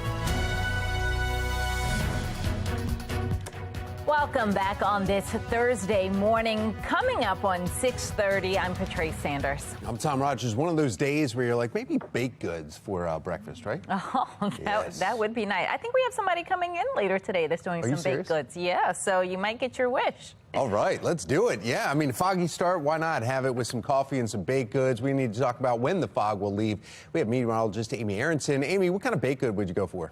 Oh my gosh, anything. I actually have some banana bread at home. I should have brought it in. Oh, that would be good today. I know. Yes. Justin always brings things in. I'm slacking. Maybe tomorrow morning. We're off to a foggy start. Perfect for something warm, maybe some hot coffee with whatever baked good you're enjoying. We've got some fog across the bay along the eastern shore. Eastern area is down to a half-a-mile visibility there. So that's the only spot really reporting fog at the moment. Temperature-wise, not bad. We're all above freezing. Low, mid, and upper 40s to start things off. As you head out to the bus stop, watch out for some patchy fog. Otherwise, it is dry to begin and not quite as cold. We're well above freezing. Low 50s to end your day under mostly cloudy skies. Coming up in 10 minutes, we will look ahead at the rest of the week and the weekend, and I'll let you know exactly when our next weather maker is moving in. Patrice? All right, Amy, looking at the Lynn Solar Traffic Network now to see what's happening on the roadways. And once again, we are looking good. Traffic flowing smoothly. Do you think that there's enough oversight and accountability for how the nonprofits spend the money once the city does hand it out and that money is allocated? In a city in crisis, Baltimore City receives tens of millions of dollars to allocate to nonprofits every year. Now, Fox 45 is questioning city leaders on how they keep track of that money after formal approval from the Monzi grant. Shannon Lilly is joining us live this morning from City Hall with a look at the process and if there is any conflict of interest. Shannon. Yeah, that grant money, Patrice, just keeps flowing out the door without real clear answers as to how your tax dollars are being spent. In fact, here's one example. A federal grant worth close to $1 million is being approved by the city's spending board, and the money is being given to two groups. One of the groups getting that money is Project Numa. Now, Project Numa is a nonprofit that's led by Shantae Jackson's former boyfriend, Damian Cooper. And remember, Jackson is the director of the mayor's Office of Neighborhood Safety and Engagement. So a Fox 45 News investigation shows Jackson was close to the grant writing process, and we questioned City Council President Nick Mosby about that potential conflict of interest. Listen. Does it concern you at all that the CEO of Project Numa was romantically involved with Shantae Jackson, who helped write the grant? I have no no knowledge of that. Again, that would be a question for the mayor. The grant was just approved by you and the board, though. Yeah, that would be a question by the mayor. Well, it's not just Project Numa's grant raising questions. Adam Andrzejewski, founder of OpenTheBooks.com, pulled the nonprofits the city gave the most money to in 2020. And take a look, topping the list, the Family League of Baltimore City, Inc., given more than $14.5 million. The city gave the Associated Black Charities more than $13.7 million. And George Soros' nonprofit, Open Society Institute Baltimore, got $6 million in funding from Baltimore City. But how that money was spent still remains unclear. The registration had expired, and yet the city gave them a $6 million educational grant. If you have a lack of accountability in city grant making, what happens is that grant making becomes the Wild West. Well, we questioned City Council President Nick Mosby on if he thinks there's enough oversight on this whole process. He says you have to look at it on a grant-by-grant basis. Reporting live from City Hall, I'm Shannon Lilly, Fox 45 Morning News. We want to know what you think. Do you trust city leaders with your tax dollars? Right now, 98% of those who voted say no. You can weigh in on our question of the day by going to foxbaltimore.com/vote. Happening today, the interim Baltimore County Police Chief is speaking publicly for the first time since his swearing in. Yeah, his swearing in comes after the county executive decided not to renew former police chief Melissa Hyatt's contract. Olivia Dance joins us live with a look at what we can expect from the new chief today. Olivia. Well, Tom, Patrice, as you mentioned, the new police chief, Dennis Delp, is speaking publicly for the first time this afternoon. And while not a lot of information has been released on what he plans to talk about, it's likely he will address two recent shootings. One of the shootings happened on Tuesday in Owings Mills. The other shooting happened yesterday on Queensbridge Court in Cockeysville, leaving a 23-year-old dead. And Fox 45 News spoke to one of the neighbors who tells us what he saw. I heard a little commotion outside, and I came to the window and I saw the yellow police line, ribbons all over the place, cops everywhere, a few neighbors out front, so I came out to ask what happened. And they informed me that there was somebody was shot in the head or something. He was dead over there. Baltimore County Police have arrested a suspect in connection to the fatal shooting yesterday, so it's likely the new police chief will address these incidents. Interim Chief Delp was sworn in on Tuesday and is a 28-year veteran of the Baltimore County Police Department. The Baltimore County Police Union has said former police chief Melissa Hyatt failed to adequately address the rise of crime in the county. So we'll see if Chief Delp has a different approach. And of course, Fox 45 News will be monitoring his meeting this afternoon, and we'll bring you the latest. For now, reporting live, I'm Olivia Dance, Fox 45 Morning News.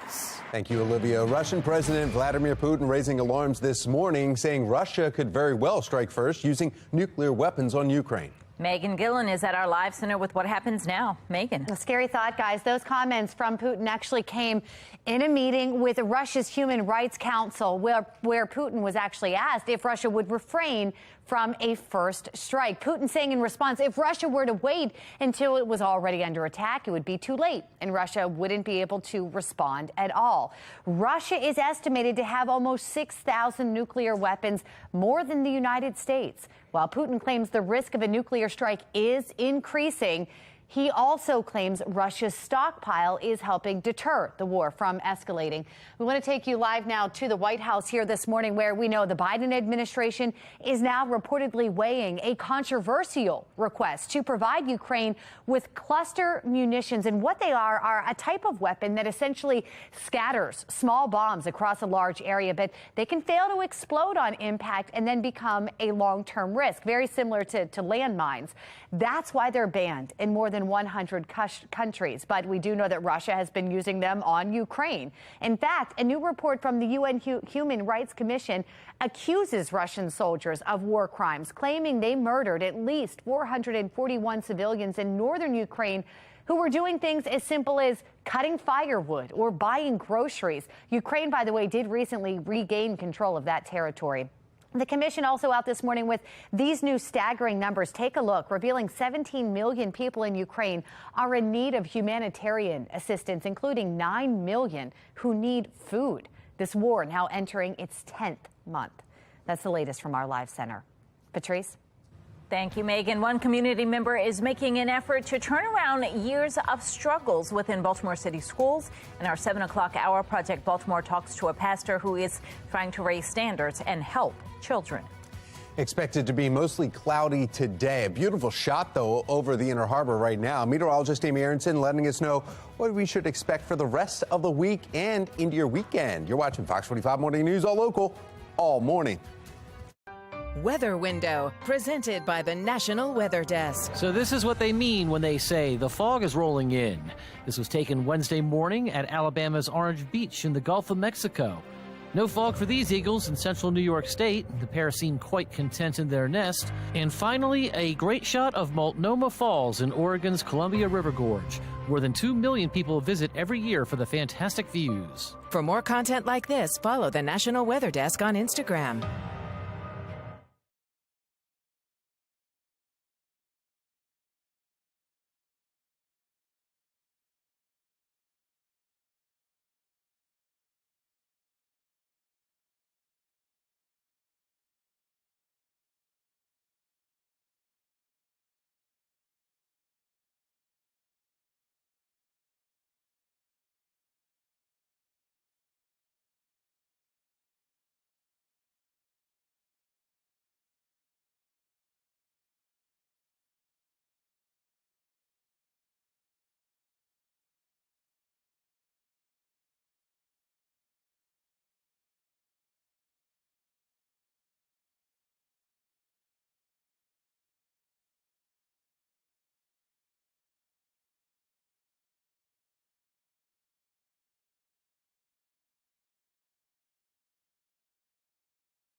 6:40 on this Thursday. We're dry for the next 2 days, but I am tracking a weather maker over the weekend. Sends us some sprinkles, some flurries Saturday morning, and then just some rain showers Sunday afternoon. I've got an updated look at the timeline of all of that and what it means for your weekend plans in 10 minutes. Tom? Thank you, Amy. A donation to Mayor Scott's campaign fund shortly before a contract was awarded. Fox 45 News pressing him on why he accepted the money from a man he once disavowed. Safety and security concerns over TikTok. What parents are saying about the company in the first of its kind lawsuit. 6:41, you're watching Fox 45 Morning News, all local, all morning.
.44 on this Thursday morning. You've got a little more time to check out the final full moon of 2022. Moon sets at 7:49. I can see the sun is already coming up, but if you do catch a break from the fog, just look over to the western sky.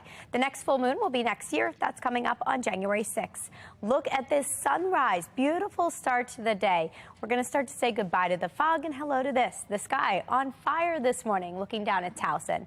We're off to a fairly comfortable start. We're actually well above freezing, 47 degrees to get things started today. Today's actually going to be a drier day and a pretty comfortable one. We are in between weather systems right now. I am tracking one system off to our west here. That batch of showers is heading our way, but fortunately it's going to stay to our south for the next 2 days. So for today, more clouds than sun, but you'll notice the green stays well south of here. Tomorrow, same setup. We stay dry. We'll actually enjoy a little bit of sunshine before the clouds take over. And then this happens as we get into Saturday morning. Things get a little interesting. Actually throwing in the potential for some wintry weather. A mix of rain and snow showers very, very briefly around daybreak on Saturday. Just as fast as they appear, they disappear. They're gone by 10 a.m. That means no real accumulations expected, and I don't foresee any issues on the roads because of that. So for today, it's actually pretty quiet. More clouds than sun. Very seasonable. One of the milder days out of the next 7, with highs headed for the low to mid 50s. The weekend will turn much cooler. Upper 40s tomorrow, despite that sunshine popping through. I did throw in that chance for some sprinkles, some snowflakes early Saturday, mainly just conversational. No big impacts expected from that. Highs will be in the colder mid 40s. And then on Sunday, some scattered showers, but this time all rain. That comes through Sunday afternoon, with highs struggling to get to 50 again. After that little weekend weather maker, we are dry again early next week. Dry and cooler next week, with temperatures hanging out in the upper 40s Monday and Tuesday. Looks like another more significant weather maker will push in midweek, also with a chance for some scattered showers and highs stuck in the upper 40s. Tom, Patrice. Thank you, Amy. Now we're going to take a look at your Lens Solar Traffic Network. Taking a look at the map here, and you see the yellow, the slowdowns because of the volume, but everyone's moving along just fine. No issues to report around the Baltimore region. It's a contribution. There's nothing else to say. You condemned it, though, 3 years ago. No, I want you to go back and look at what I said 3 years ago. I think that we have a justice process in our city, in our state, in our country, and that was followed. Well, Mayor Brandon Scott defends campaign money received just 3 years after publicly announcing he returned campaign funds from the same businessman connected to former convicted Mayor Catherine Pugh. Joining us now with the ethical and moral dilemma Baltimoreans are now facing again, former prosecutor and mayoral candidate Dhruv Vignarajah. Dhruv, thanks for coming in. Thanks for having me. Good morning. Good morning. We're talking about J.P. Grant, where he was linked with Mayor Catherine Pugh, $170,000 in her Healthy Holly book scandal. That's when Mayor Scott, though, at the time when he was campaigning, he returned his $4,500 from Grant and made that very public that he does not want to do it. Now he's accepting $5,000 directly from him and also possibly $10,000 from Grant Associates. It's a remarkable reversal. It is the height of hypocrisy in the long television series about corruption in Baltimore. J.P. Grant and Brandon Scott is just the latest episode. This is an individual who has profited off the city after giving significant donations to mayors going all the way back to Martin O'Malley, Sheila Dixon, Catherine Pugh, Stephanie Rawlings Blake, and Brandon Scott, when he was campaigning, and I was in that campaign, gave the money he had gotten from Mr. Grant back and vowed to usher in a new era of government. This is just the latest campaign pledge that he's broken, and I think it leaves the public wondering if he's willing to do it here, if he's willing to fail to live up to his campaign pledge to reform the Board of Estimates, if he's willing to disavow the campaign pledge to reduce murders to 15%. What does he stand for anymore? Well, though, there's nothing illegal about a businessman giving money. I mean, we're not arguing that at all. It's the connection, though, the ethical dilemma, though, when we're talking about, okay, he also gets, his company receives a lot of awards from the city council and city leaders and those elected that he did give money to. So is it a pay-to-play kind of a scheme here? It's exactly the problem. And it's exactly the problem that Brandon Scott identified on the campaign trail and said he was not going to contribute to. This is now $15,000 in donations for a $12 million contract from the city. That's ridiculous that you can buy city politicians for so cheap, among other things. It's also really problematic that it was hidden in a campaign finance report in this very small window right after the general election, but just 2 weeks before the Board of Estimates, which is controlled, of course, by the mayor, voted to approve this contract. You get that kind of money before that kind of contract goes up for a vote, and you vote in favor of it, it erodes public trust, and it ought to signal a need to cut off this system where city contractors can make donations to the very city politicians that control the decision of whether to approve that contract or not. So what do taxpayers do here in Baltimore? And what's the repercussions? It looks bad right now, may get investigated, be able to see if there is a direct link here. But in the meantime, what can taxpayers do to stop this? Every city taxpayer ought to call their city councilman. They ought to call the city council president. They ought to call the mayor's office and say, we are demanding that we no longer have this opportunity where city contractors can line the pockets of the politicians who vote on their contracts. Other cities have rules that say you can't make donations to city politicians and then ask them for city contracts. Baltimore City is one of those cities that allows this pay-to-play culture, allows this corruption to take root. And Brandon Scott, unfortunately, because I think we all hoped better from him, has basically said, I'm the same as everyone else. Leave it right there. Dhruv Vignarajah, thank you. Thank you. 6:50 now. The Baltimore Symphony Orchestra is preparing for a packed holiday season. In fact, this Saturday, the orchestra will be performing the music of The Nutcracker. They'll perform Home Alone in concert December 16th. And then don't forget about New Year's. That's a fusion concert, and it will feature everything from Beethoven to Beyonce. Well, season 8 of The Masked Singer has come to an end. Just ahead in our 9 o'clock hour, Be More Lifestyle host Mark Clark speaks to the newly crowned champion. Don't miss the one-day holiday marketplace extravaganza, where you can enjoy live holiday music and purchase one-of-a-kind holiday gifts. Something that's not one-of-a-kind at all, but it's amazing. Every time you get it, that's a coffee break, especially with the baked goods you were talking about earlier. That's all we can think about now. Christmas trees. We just posted that on Facebook. They've got those, you know, those Christmas trees, the white ones. Remember those? I don't. You bite into those? I know. Yeah, that's it's like not my that favorite. cheap baked good dessert. It's not my Good with favorite. coffee, though.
Now to your Assignment America coverage. Indiana's Attorney General has filed 2 separate lawsuits against TikTok, alleging it inflicts harm on users. Now, the first accuses TikTok of luring children onto the site by claiming it's appropriate for young teens, then exposing them to inappropriate content curated by TikTok's algorithm. The second lawsuit accuses the app of holding on to highly sensitive user data and personal information, leaving that data vulnerable to the Chinese government. It points out that while TikTok's European privacy policy has been updated to divulge such access, the U.S. policy fails to do so.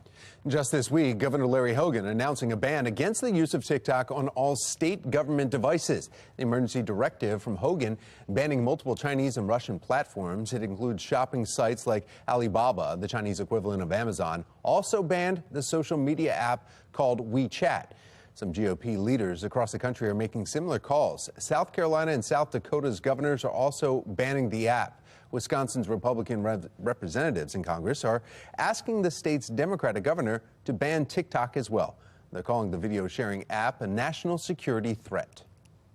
Well, despite TikTok's claims of youth well-being policies, the lawsuits are renewing concerns about what some call inappropriate and sometimes potentially dangerous content displayed to minors using that app. Dee Dee Gatton with the National Desk has the story after hearing from parents struggling despite setting their own social media policies at home. TikTok is on a lot of people's minds right now. On the national level, we've seen lawmakers taking action against the app. But now parents are telling me they're doing everything they can to protect their children online. Scrolling through TikTok, you're bound to find a challenge. How to make ammo for your RB's gun. Or two.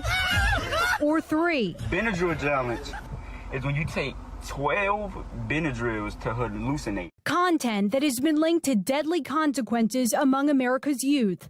Parents nationwide voicing their concerns. It's just becoming harder to shield youth from certain things. From a father of 3 to a mother of 4, they're all navigating this new world of social media. The oldest, yes, she's obviously in charge of all of her own social media. The littles, our 10-year-old and our 8-year-olds, we try to, in our family, limit device use as much as possible. This week, in the first state lawsuits against TikTok, Indiana's Attorney General sued the Chinese-owned media platform in an effort to keep families like these safe. The complaint calls for transparency on the age appropriateness of its content, further claiming the company deceives people about how much data is collected. Anything that's directing content that's not youth appropriate towards youth is there's a lot of negative adjectives I could throw out there, but anything in that regard it's disheartening. Parents trying to get a handle on the 24/7 exposure to content that could be unsafe. I've seen different TikTok videos too, like via YouTube, and so one of the things that I was big on was just making sure that again there were guardrails up. Absolutely, we as conscious adults ought to be making better decisions for what we're allowing into our young people's minds. A lot of people with a lot of money in those places don't care so much about the emotional impact and trauma that we're causing young people and what it's causing in our next generation. These Indiana lawsuits seek emergency injunctive relief and civil penalties against the company. Reporting for the National Desk, I'm Dee Dee Gatton. Well, now in a deleted tweet, Twitter CEO Elon Musk said he'll be sleeping at the company's headquarters until the company is, quote, fixed. According to a Forbes report, he might actually be doing that, or at least his employees might be. Monday, Forbes said employees showed up to work to find their boss had installed several bedrooms on different floors with mattresses and some curtains. San Francisco city officials say they'll be looking into whether the bedrooms are actually there. All of this comes weeks after Musk told Twitter employees they quote, will need to be extremely hardcore if they want to stay in the company. Wow. A recent campaign donation to Mayor Brandon Scott is raising some questions. Coming up, we pressed the mayor about that donation, and we'll hear his response. Mayor Scott is expanding the group violence reduction strategy. I'm Olivia Danson. Coming up next, we're looking into the questions that remain about the effectiveness of the program. And we're starting the day off with just a little bit of fog. I'll let you know exactly when that's gone completely and what to expect for the rest of your morning drive in a couple of minutes. Live from WBFF in Baltimore, this is Fox 45 Morning News. Well, good morning to all of you on this Thursday, December 8th. I'm Patrice Sanders. I'm Tom Rogers. Another day where the fog starts, but how long will it stick around? It was thick yesterday. Not so bad for me this morning driving in. Meteorologist Amy Aronson saying it depends on where you are. Yeah, it's very, very patchy today. You can be driving down one street and you're in the fog and then you're out of the fog. So I did that. That almost makes it more difficult because you don't know exactly how to prepare. So just use your low beams this morning. Be extra cautious. The good news is fog is starting to dissipate. And if we take a look at our visibilities, most of the thickest fog right now is across the bay along the eastern shore. That's where we find that gray on our visibility map here. We're all starting the day off in the upper 40s right now, so it's not that cold out there, actually. I'm still giving your morning drive into the afternoon drive the yellow light just because of that fog. The rest of the morning, though, will be dry and temperatures end up in the low 50s as early as lunchtime. Now, as we look ahead to the weekend, that's when I'm tracking our next weather maker. I'll explain when that arrives and when that could send us some snowflakes and some rain showers in 10 minutes. Tom?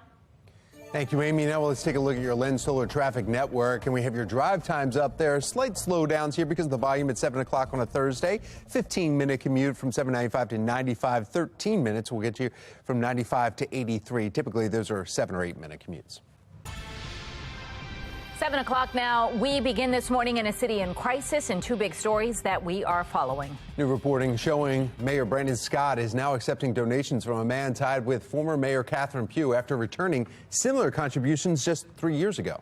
Plus, just days after the mayor announces expanding crime reduction programs, deadly gun violence erupts in one Baltimore neighborhood.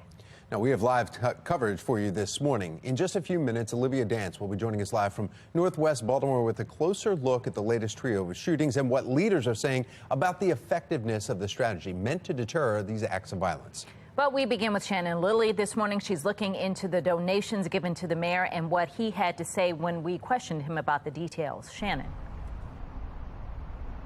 Well, this campaign donation, Patrice, was given by the same contractor that the mayor refused a donation from just 3 years ago. Now it seems the mayor has changed his tune and he is accepting this donation this time around. So our Jeff Abel was out here at City Hall last night. He questioned the mayor about this. Let's take a listen to their conversation. It's a contribution. There's nothing else to say. You condemned it, though, 3 years ago. No, I want you to go back and look at what I said 3 years ago. I think that we have a justice process in our city, in our state, in our country, and that was followed. So let's go back a bit. The latest campaign finance report shows the mayor accepted a $5,000 contribution from Columbia businessman J.P. Grant. Now, that is the same businessman who, according to court records, illegally gave $170,000 to former Mayor Catherine Pugh. 3 years ago, Mayor Scott returned a contribution he'd received from Grant and called for an investigation. Now, the Baltimore Brew is reporting a company Grant secretly finances received a $12 million city contract just days after contributing to Scott's campaign. So we asked the mayor if this had anything to do with it. I think you know me better than to insult my integrity like that. And I don't think you would ask that same questions of some other leaders. Thank you. I'm sorry, but this is the height of hypocrisy. The mayor campaigned a couple years ago on the promise that he was returning money and ushering in a new era of government. For him to now get into office and take money from those same donors that he earlier disavowed, it's just shameful. Well, we should point out that the mayor was not at that Board of Estimates meeting where this contract was approved. Instead, his designee, the city administrator, was there to vote in favor of it. Reporting live from City Hall, I'm Shannon Lilly, Fox 45 Morning News.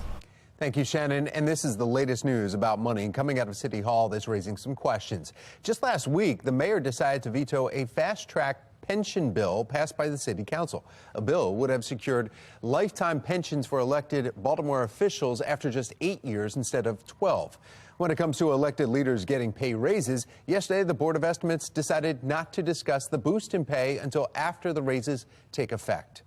Now, Fox 45 News is looking into how the city decides to give out the tens of millions of dollars it receives each year in grants. Do you think that there's enough oversight and accountability for how the nonprofits spend the money once the city does hand it out and that money is allocated?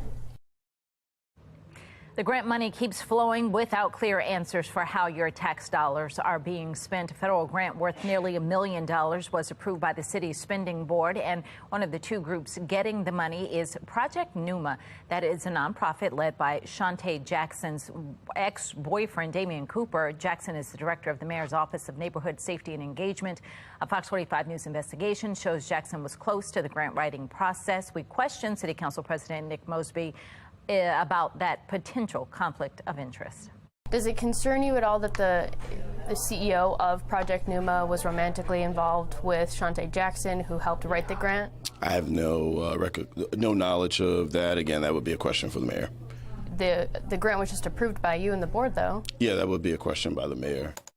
Well, CEO of OpenTheBooks.com, Adam Andrzejewski, took a look at the nonprofits the city gave the most money to in 2021. Topping the list, the Family League of Baltimore City Incorporated, which has given more than $14.5 million. The Associated Black Charities receiving $13.7 million, and George Soros' nonprofit Open Society Institute Baltimore received $6 million.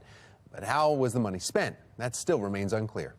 The registration had expired, and yet the city gave them a $6 million educational grant. If you have a lack of accountability in city grant making, what happens is that grant making becomes the Wild West. We pressed Council President Nick Mosby and asked him if he believes there's enough oversight of these grants. He says you have to look at it on a grant-by-grant basis. Police are investigating this morning after 3 people are shot and killed in the Park Heights area. All 3 of these shootings happening within blocks of each other. The violence comes a day after Mayor Scott's announcement to expand his group violence reduction strategy. Olivia Dance is continuing our team coverage this morning, and she's looking at the crime data and the questions surrounding the plan's effectiveness to reduce this crime. Olivia? Yeah, Patrice, as you mentioned, all 3 of yesterday's shootings happened in the Park Heights area, which is not far from this northwestern police station right here. All of the incidents happened in the late morning and afternoon yesterday. In total, 4 people were shot and 3 people died, including a 20-year-old man. This violence comes just one day after Mayor Scott announced he is expanding the city's group violence reduction strategy, or GVRS. The program's currently piloted in the Western District, where crime has seen a significant reduction, but crime in other parts of the city is on the rise. I am confident the strategy is working. It's important to note a recent study from University of Pennsylvania's Crime and Justice Policy Lab found no evidence of displacement when analyzing whether the focus population moved from the Western District to adjacent districts. That was Commissioner Harrison of the Baltimore Police Department, who is among those touting GVRS as the reason why the Western District has seen a 37% reduction in homicides this year. The neighboring Central District also seeing a drop in homicides, while homicides in the north and south are exploding. Homicides jumping 111% in the northeastern part of the city and increasing 28% in the Southern District. Citywide, homicides have surpassed 300 for the 8th year in a row. Now, former Baltimore Police Deputy Commissioner Jason Johnson says it's too soon to tell if crime is being shifted or stopped. We don't know the answer, and we won't know the answer until and unless it's tested somewhere else. Displacement is a real thing. Displacement is something that we do see when any type of enforcement or criminal justice strategy is employed in a particular area. We do tend to see increases elsewhere. And the mayor is expanding GVRS to the entire city by mid-2024. And Johnson says if the program has shown crime reductions in its current district, then it's worth trying another district to see if it's really working. For now, reporting live in Baltimore, I'm Olivia Dance, Fox 45 Morning News. Thank you, Olivia. We want to know what you think about this. Do you trust city leaders with your tax dollars right now? 98% of those have responded no. You can still weigh in to our question, weighing in on that right now at foxbaltimore.com/vote. We have an update this morning on the case of 4 college students murdered in Moscow, Idaho, almost a month ago. Megan Gillen is at our live center with the new information just coming in. Megan. We've been waiting for something new in this case. Now, for the very first time, police are asking for tips on a specific lead. Take a look here. They're asking for tips on a white Hyundai Elantra between the years of 2011 and 2013 that looks similar to that car right there. Police believe that someone was sitting in that vehicle outside or near the residence in the early hours when the murders happened and could have critical information about the case. We're also learning that police are now investigating a fraternity party that two of the victims attended before likely walking home to the residence where they were murdered. We're also continuing to request pictures and videos of maybe what occurred inside the fraternity house that night. If there was any instances that occurred between people, anything that was just out of the ordinary. We want information like that. We think it might be important to this case. This morning, though, just a lot of unanswered questions. No suspects, no murder weapon has been found. Investigators saying they're not giving up. We're going to keep you posted now as they go after a new lead here. That's the latest from our live center. We'll send it back to you, Patrice and Tom. All right, well, it's 7:10 now. We want to get another check of your forecast. We have meteorologist Amy Aronson looking not only at this Thursday, but also what's happening Friday, as we were talking about possibility of snow earlier. Yeah, exactly. We could see some snowflakes as we get into the weekend. But right now, let's focus in on the fog. That's the main concern as you step out the door today. Otherwise, it's a dry day and a mild one. We'll enjoy the low to mid 50s. But yeah, by this weekend, much colder air moves back in, and that does send us the potential for just a tiny bit of winter weather. I've got an updated look at exactly when that happens and what it means for your weekend plans in 10 minutes. Tom, Patrice. Thank you, Amy. Now let's take a look at your Len Stoller traffic network and looking at the cameras around that we've chosen around the Baltimore region. No issues to report. Traffic's just getting a little bit more thicker as the commute moves on earlier this morning. All right, let's take a look now at the stories that are making headlines this hour. A local pastor says city schools were better 70 years ago. What he says the standards need to be and the actions he's taken to help give children the education they deserve. Investigators say an off-duty FBI agent shot and killed a person on a metro platform. We have a live report of what you need to know before your commute this morning. 7:11's the time. You're watching Fox 45 Morning News, all local, all morning.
Fox 45 News, winner of 17 2022 Regional Emmy Awards, more than all other Baltimore news stations combined. 7:14 and developing now. We are keeping an eye on the metro this morning after a shooting on the Red Line last night during rush hour. Investigators say an off-duty FBI agent shot and killed someone right on the platform after the two ended up getting into a fight. The incident causing panic at a busy metro center. I can imagine. John Gonzalez with our Sinclair sister station in Washington, D.C. is joining us live this morning with the details. John, what happened? Patrice and Tom, good morning. Yeah, it was a chaotic scene here. We are on the platform here at Metro Center where this happened in Northwest D.C. This is the wall these two men went over, and take a look at the drop there. That's where the shots were fired, and understandably, when the shots rang out, people started running and screaming, not aware of exactly what was going on. Now, Executive Assistant Chief of Police Sean Benedict confirms to us that the shots were fired by an off-duty FBI special agent. According to police, this fight started between the agent and another man here on the platform with trains headed to the Glenmont station in Montgomery County. Well, witnesses tell us they heard the shots and saw a man fall and hit his head. The assistant chief says it doesn't appear the off-duty agent started this fight. In fact, he actually describes him as the victim in this case. It appears that one of the individuals grabs the other, and then they both go over a side wall together. This wall is away from the train tracks and at the end of the platform. There's about an 8-foot drop. Both individuals go off the side of the wall, and that struggle continues. Shots end up being fired during that struggle. Shots were fired, again, by an off-duty FBI veteran special agent assigned to FBI headquarters. Now, the man who was shot died here at the station. The off-duty agent suffered minor injuries and was taken to the hospital. For some time, the Red Line trains here in downtown D.C. were suspended, but all is running normal this morning. Reporting live in Northwest Washington, John Gonzalez, Fox 45 Morning News. Wow.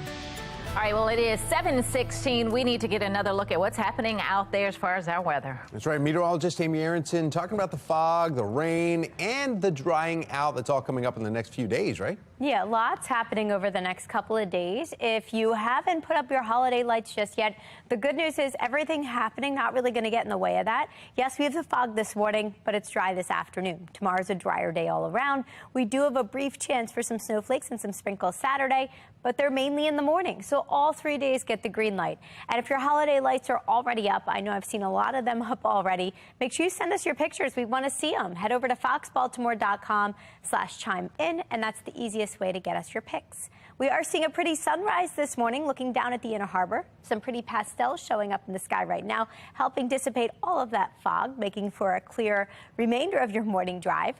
Upper 40s to begin. It is going to be dry today and tomorrow, but then over the weekend, our next weather maker moves through in two parts. First part comes through early Saturday when we've got that cold air in place. That's why we're calling for some snowflakes to start. Second part comes through Sunday with some milder air in place. That's going to bring us all rain showers.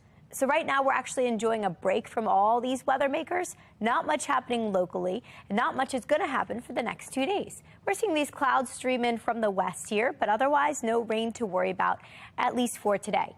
I also threw your temperatures on here because they're going to be changing. Today's a mild one, the mildest out of the next 7, with highs headed for the mid-50s. What's going to happen is tonight, colder air moves back in, takes us all back to near freezing by the time you step out the door tomorrow morning. But tomorrow's a dry day, tons of sunshine, highs headed for the mid and upper 40s.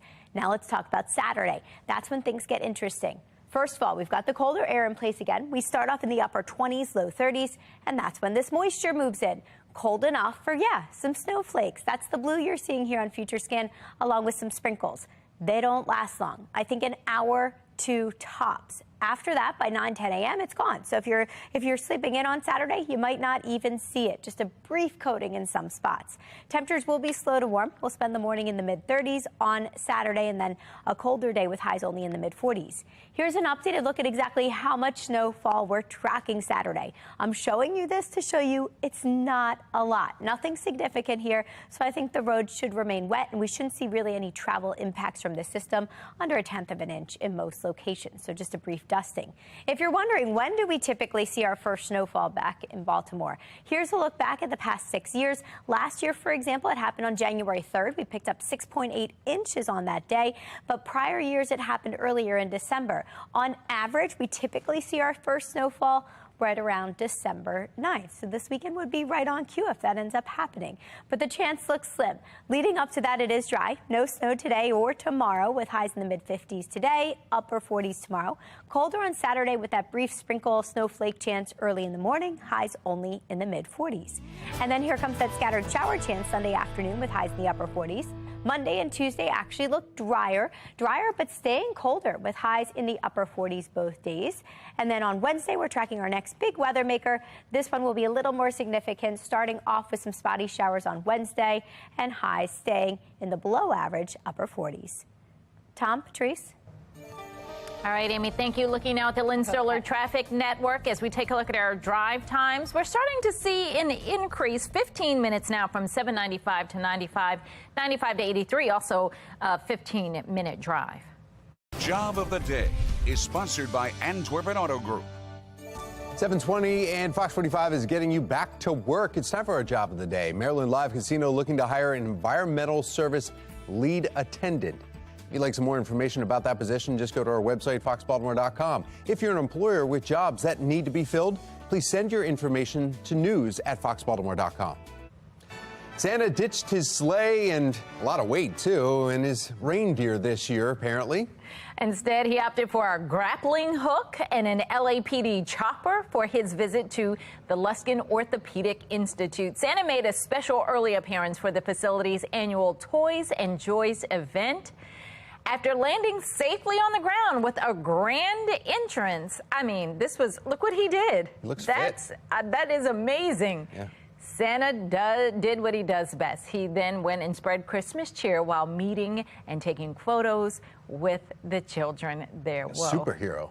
It is, yeah.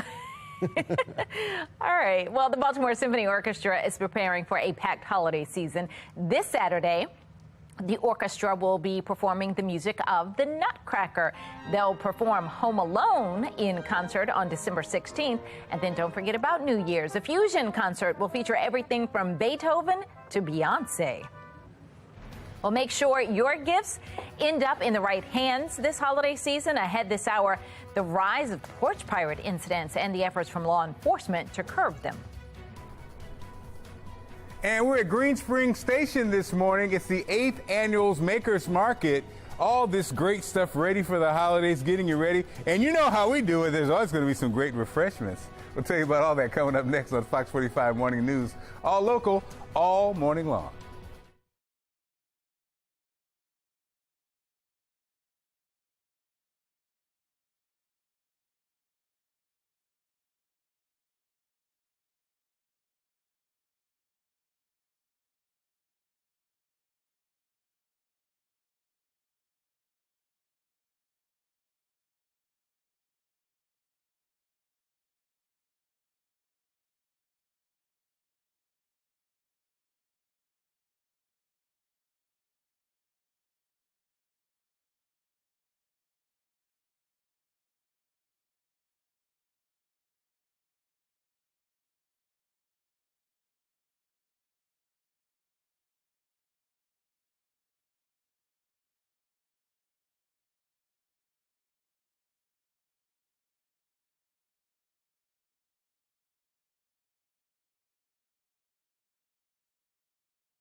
Well, it is so Baltimore. Bring home a lot of homemade Maryland at the Green Springs Station. They're hosting their 8th annual Holiday Makers Market. So make sure you get out and support local shops and check the names off your Christmas wish list while you're doing it. Be More Lifestyle host Mark Clark is live with what we can expect there. Mark.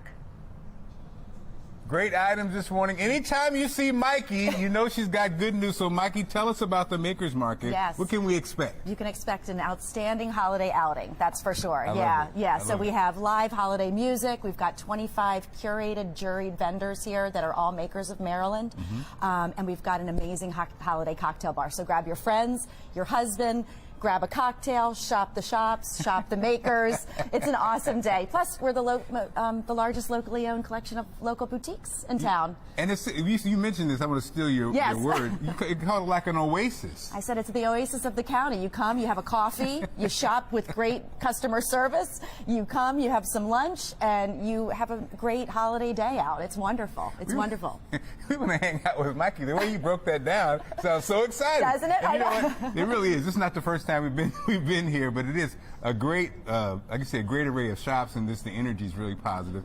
And like Mikey said, this is an oasis, guys. So we'll be here this morning sharing all the good things that are going down at the 8th annual Makers Market. All right, thank you, Mark Clark with Be More Lifestyle. We appreciate it. Look forward to it. That's right. And if you want more information, it's all on our website, foxbaltimore.com/newslinks. One community member is pushing to turn around years of struggles within Baltimore City schools. Project Baltimore speaks with a pastor trying to raise the standards and help children. The next weather maker is heading our way just in time for the weekend. Meteorologist Amy Aronson is tracking that system in her full Weather Authority forecast. 7:26, you're watching Fox 45 Morning News, all local, all morning.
Live from WBFF in Baltimore, this is Fox 45 Morning News.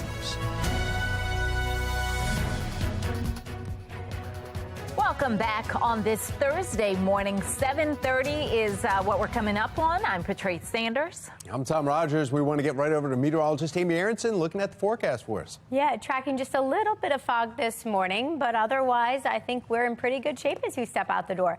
Temperature-wise, we're in good shape. It's not too cold out there. We're starting the morning off in the low and mid 40s right now. As you head to the bus stop, that means you don't really need that big, heavy winter jacket. Temperatures are headed for the low 50s today. I think we are tracking more clouds than sun, especially as we near pickup time later this afternoon. But we are dry for the next 2 days. This weekend, different story. I've got an updated look at the timeline of our rain and, yes, our snowflake chance in just about 10 minutes. Tom? All right, thank you, Amy. Now let's take a look at your Lynn Stoller traffic network. No incidents report around the Baltimore region, but we want to show you a live look. This is 695's Outer Loop right at Putty Hill Avenue. And you're starting to see more traffic out there, more vehicles on the road right now as people are starting to head out for their morning commutes.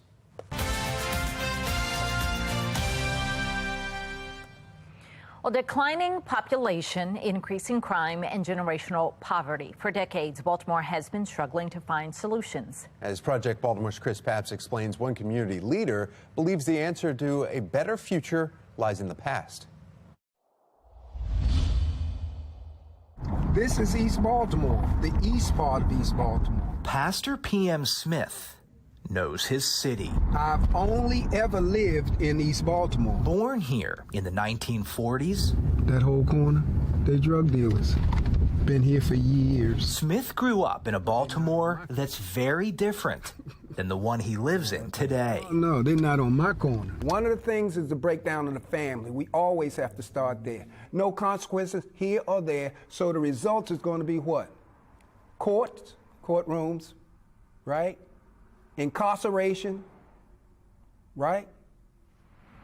We in trouble.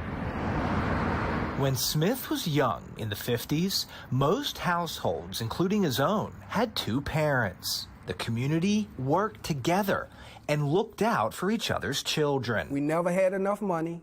It was 6 kids, but there was one message from my parents and from everybody in my community. Boy, you got to get your education.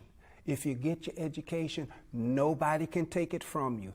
Back then, Baltimore was a robust city with nearly 400,000 more residents than it has today.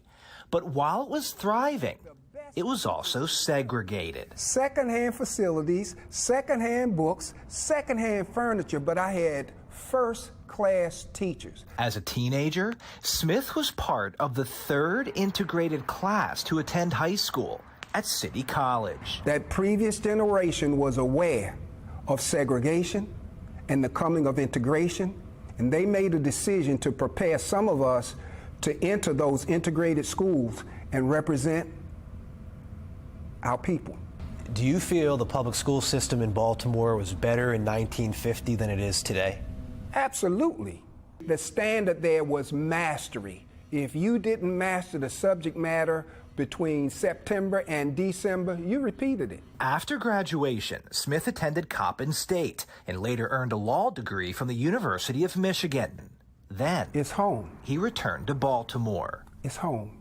And it was almost like I was programmed to come back. This is a community, the community I grew up in, not only birthed me, but they buoyed me, they elevated me and lifted me up, and they set boundaries for me.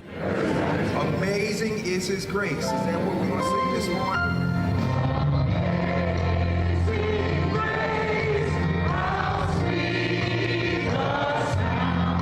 In the mid-'80s, Smith realized his life was meant for a different purpose. Come on, let's stand together. I'll call to worship Deuteronomy. He left his law career and became pastor of Huber Memorial Church in Northeast Baltimore. That both you and your future.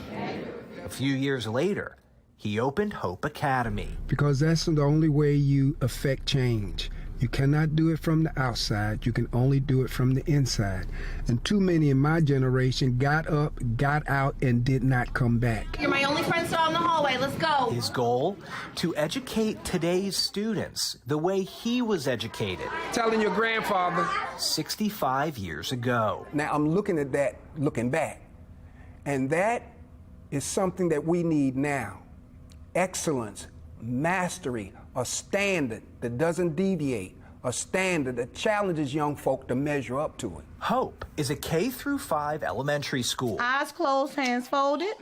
God is great. God is great. Nearly 100% of its 175 students are African American from single-parent homes. Amen. Amen. Here, families pay $4,400 a year to attend. Huber Memorial matches that for a total per-student cost of about $9,000.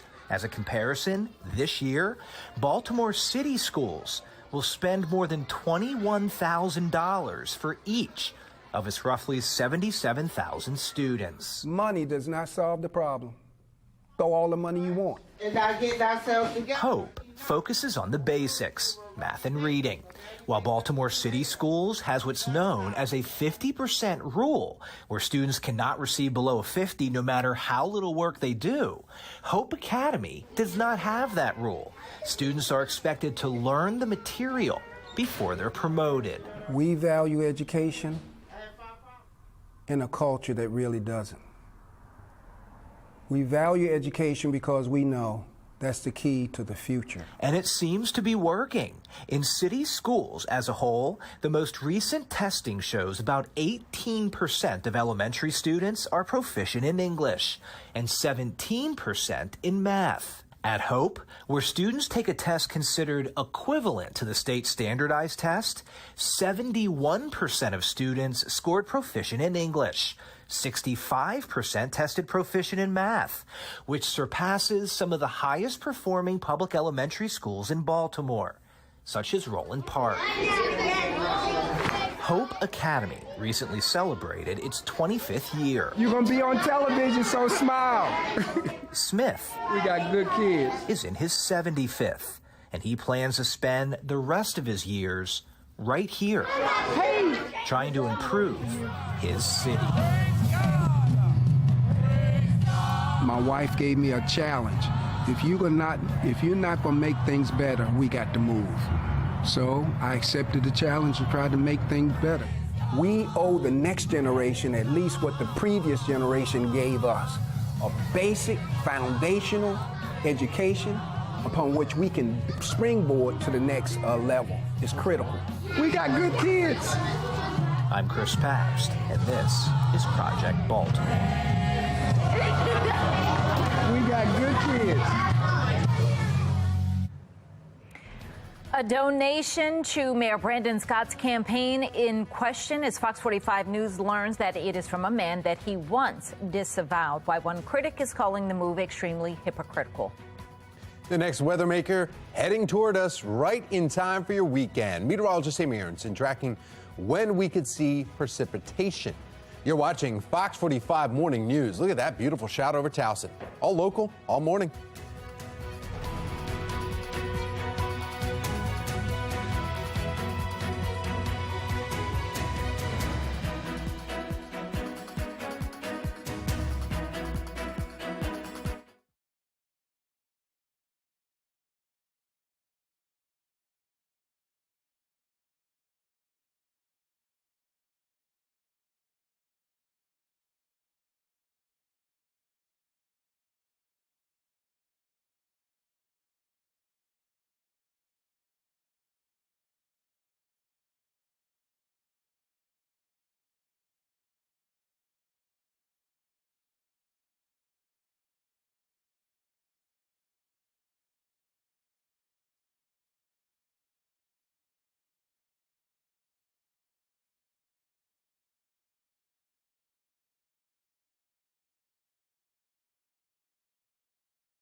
7:40 on this Thursday morning. Of course, we're always thinking of traffic jam Jimmy, especially this time of year. He loved Christmas, so why not include him on our tree here in the studio. Looking outside today, we are tracking a mild day ahead of us. Mid-50s today before temperatures take a tumble. We're back in the 40s starting tomorrow, and then we stay there as we head through the weekend into early next week. A cooler stretch coming up with a couple of chances for precipitation. I'll explain when we could see some snow showers and some rain showers this weekend in about 10 minutes. Tom? Thank you, Amy. Remember, you can track severe storms even when we are not on air by downloading the free FOX45 Weather Authority app. Just go to your app store and search WBFF to get started. Don't become the latest victim of porch pirates. How law enforcement officials in Portland are combating the common thefts during the holiday shipping season.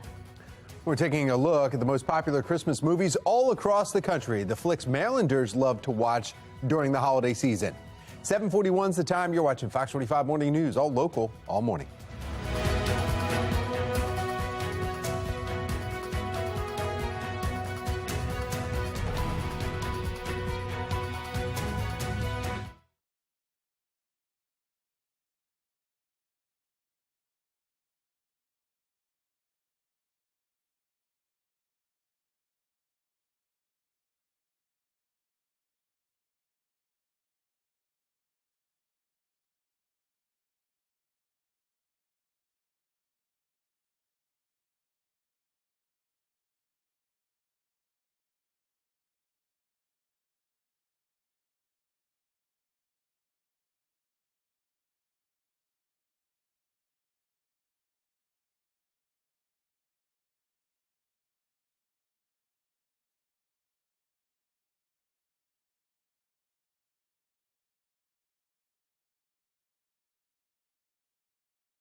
$7:44 and happening right now. The holiday shopping season is in full swing.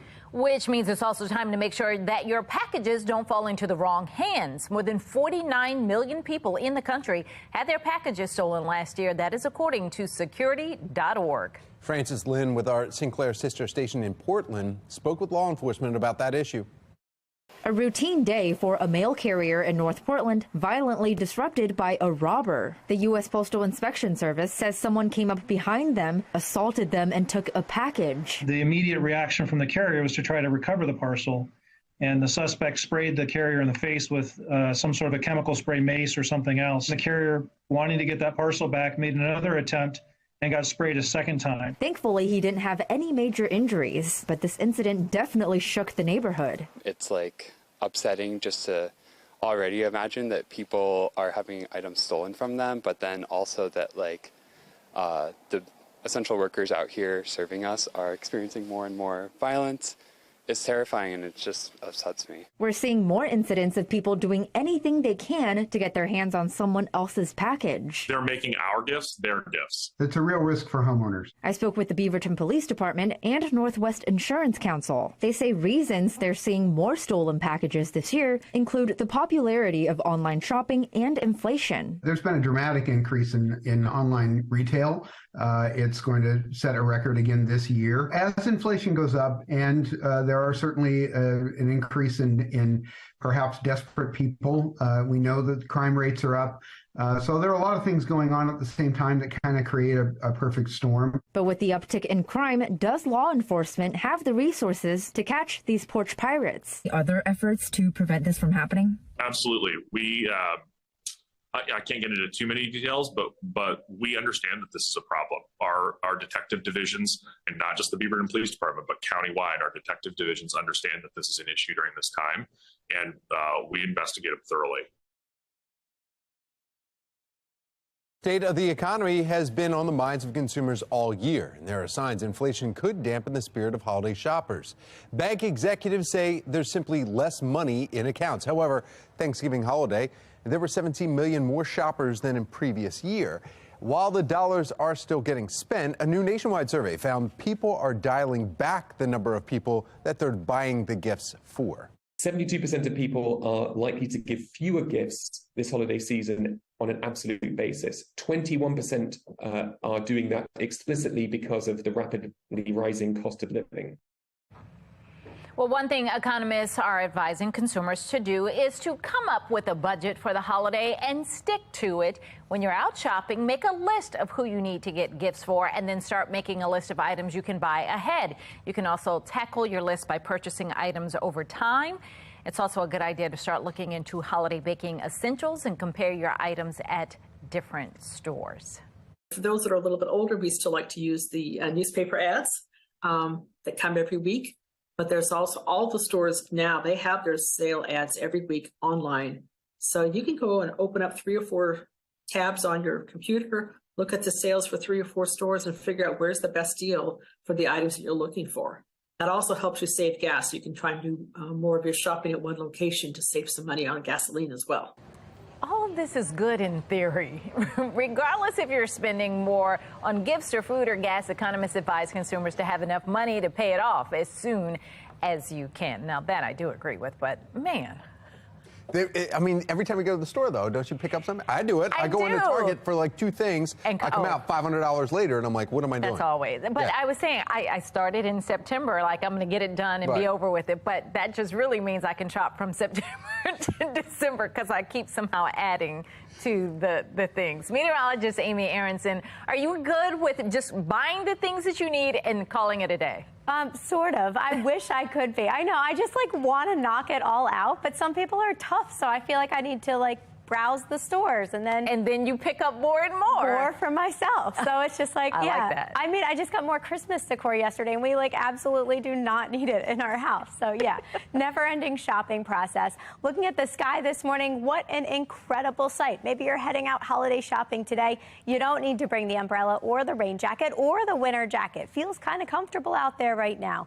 We're starting off in the upper 40s under mostly clear skies. So temperature-wise, we're in good shape. We're also in good shape on the weather map. Next weather maker way out here, this batch of showers, and that's actually not even going to head our way. It's going to stay south of here over the next 2 days.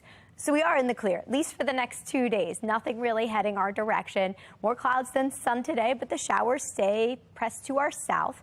As we get into your Friday, we will see some sunshine before this happens. Next weather maker moves in. And watch this closely because this just updated. All morning, it's been showing that brief snow chance Saturday morning. Now it's not even showing it. So I think it's really, really brief. A brief sprinkle, a brief flurry early Saturday morning. No real impacts from that. It's just kind of conversational if it does happen. The rest of the day on Saturday is dry before more showers move in on Sunday, and that would be rain showers.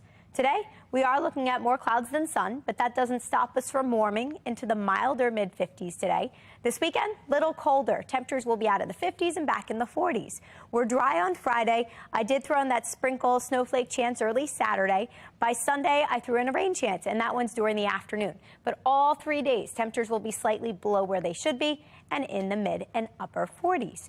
So this weekend, that weather maker comes through in two parts. Part one early Saturday. That one's really slim. Part two comes through Sunday afternoon. Monday and Tuesday actually look drier with highs in the upper 40s each day. And then on Wednesday, that's when our next big weather maker will start to arrive. As of now, it looks like it'll start with some spotty showers midweek and highs remaining in the cooler upper 40s. Tom, Patrice? Thank you, Amy. And with the holiday season now in full swing, over the coming weeks, there are sure to be several Christmas movie marathons for viewers to follow. But what Christmas movies are the favorites of Marylanders? I have to agree with this one because for whatever reason this year, this #1 movie has been what has been on repeat in our house. Home Alone. This is according to BetMaryland.com. So Home Alone is first place. The Polar Express comes in at second. How the Grinch Stole Christmas, and then A Christmas Story, followed by Elf, which I'm so surprised is 5 on the list. Last year, now we did our own Christmas movie bracket, and we had White Christmas actually won our top spot from all of our viewers, beating out Christmas Vacation. Next week, right here on Fox 45 Morning News, we'll start our Christmas song bracket to see which song is the best one that you vote for. It's the most wonderful time. It's the most wonderful time. Well, sounds of joy at City Hall last night as Baltimoreans celebrate the lighting of the Christmas tree. The mayor's annual tree lighting is now in its 75th year. You saw students from various Baltimore City public schools gracing the event with music and dancing. In our next hour, you'll have your second chance of the day to win one of our amazing Countdown to Christmas gifts. Caller number 10 will win big, so make sure you wait for your cue to call in our next hour. And you can't choose your family, but you can choose to work with them to create sweet treats and healthy eats. Coming up in our 9 o'clock hour, meet the Sista Sweets dynamic duo as they join us live right here in studio, making some holiday treats. Well, you know what? We've been working so hard here this morning. I think we deserve a little treat. Yes, we do. In fact, it's time for a coffee break. Get your sip on.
7:55 making headlines this morning. Walt Disney World's official Twitter account has deleted a post following backlash. Now, the account celebrated the year 1939. In the tweet last week, that was the year Walt Disney received an honorary Oscar for the film Snow White and the Seven Dwarfs. Well, the tweet read, quote, 1939 was a vibe. Some criticized the tweet, saying that was the year of the start of World War II. Researchers took a closer look at the Discovery Channel's Shark Week. The study was published by the Public Library of Science. Nearly 300 episodes released between 1988 and 2020 were studied. The results revealing the majority of shark experts were white and used male pronouns. Only 60 out of more than 200 episodes featured experts using female pronouns. The study argues that addressing these disparities is critical for the future of STEM and shark science. Well, speaking of female scientists, we're gearing up for a weekend weather maker. Meteorologist Amy Aronson tracking the system in her full Weather Authority forecast. A recent campaign donation to Mayor Brandon Scott is raising some questions. Coming up, we press the mayor. Hear how he's responding.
Live from WBFF in Baltimore, this is Fox 45 Morning News. This morning, Talbot County schools are operating on a 90-minute delay. On your right there, you're taking a look at some of the roads. Actually, we just have the tweet up right in here talking about the foggy conditions that they are experiencing out there. Of course, the reason for the delay here this morning, and some of us seeing that too. Yeah, depending on where you are. Good morning on this Thursday, December 8th. I'm Patrice Sanders. I'm Megan Gillen. Let's check right in with meteorologist Amy Aronson and see what to expect. Yeah, not quite as bad as yesterday, but kind of more patchy than it was yesterday. So 1 minute you're driving, you're fine. The next you're caught in a little bit of a fog. And if we take a look at where we're at temperature-wise, we're actually pretty comfortable. So although visibilities are still down, at least in some spots, temperatures are up in the mid and upper 40s this morning. That means you don't need the big puffy jacket, and all the winter accessories as you step out this morning. I'm still giving this morning's drive the yellow light just because we're dealing with that patchy fog. Otherwise, it's overcast for the remainder of the morning, with temperatures eventually ending up in the 50s. Now, this weekend, we do have a new weather maker moving in. I've got an updated look at our rain and even snow chances associated with that in just about 10 minutes. Megan, Patrice. We begin this morning in a city in crisis and two big stories that we are following. New reporting showing that Mayor Brandon Scott is now accepting donations from a man tied with former Mayor Catherine Pugh after returning similar contributions 3 years ago. Plus, just days after the mayor announces expanding crime reduction programs, deadly gun violence erupts in one Baltimore neighborhood. We have live team coverage for you this morning. In just a few minutes, Olivia Dance will be joining us live from Northwest Baltimore with a closer look at the latest trio of shootings and what leaders are saying about the effectiveness of the strategy meant to deter these acts of violence. We begin with Shannon Lilly. She is looking into the donations given to the mayor and what he had to say when we questioned him about the details. Shannon?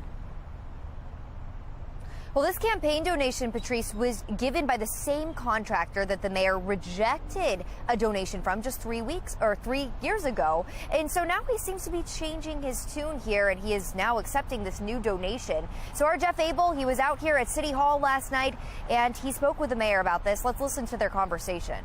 It's a contribution. There's nothing else to say. You condemned it, though, 3 years ago.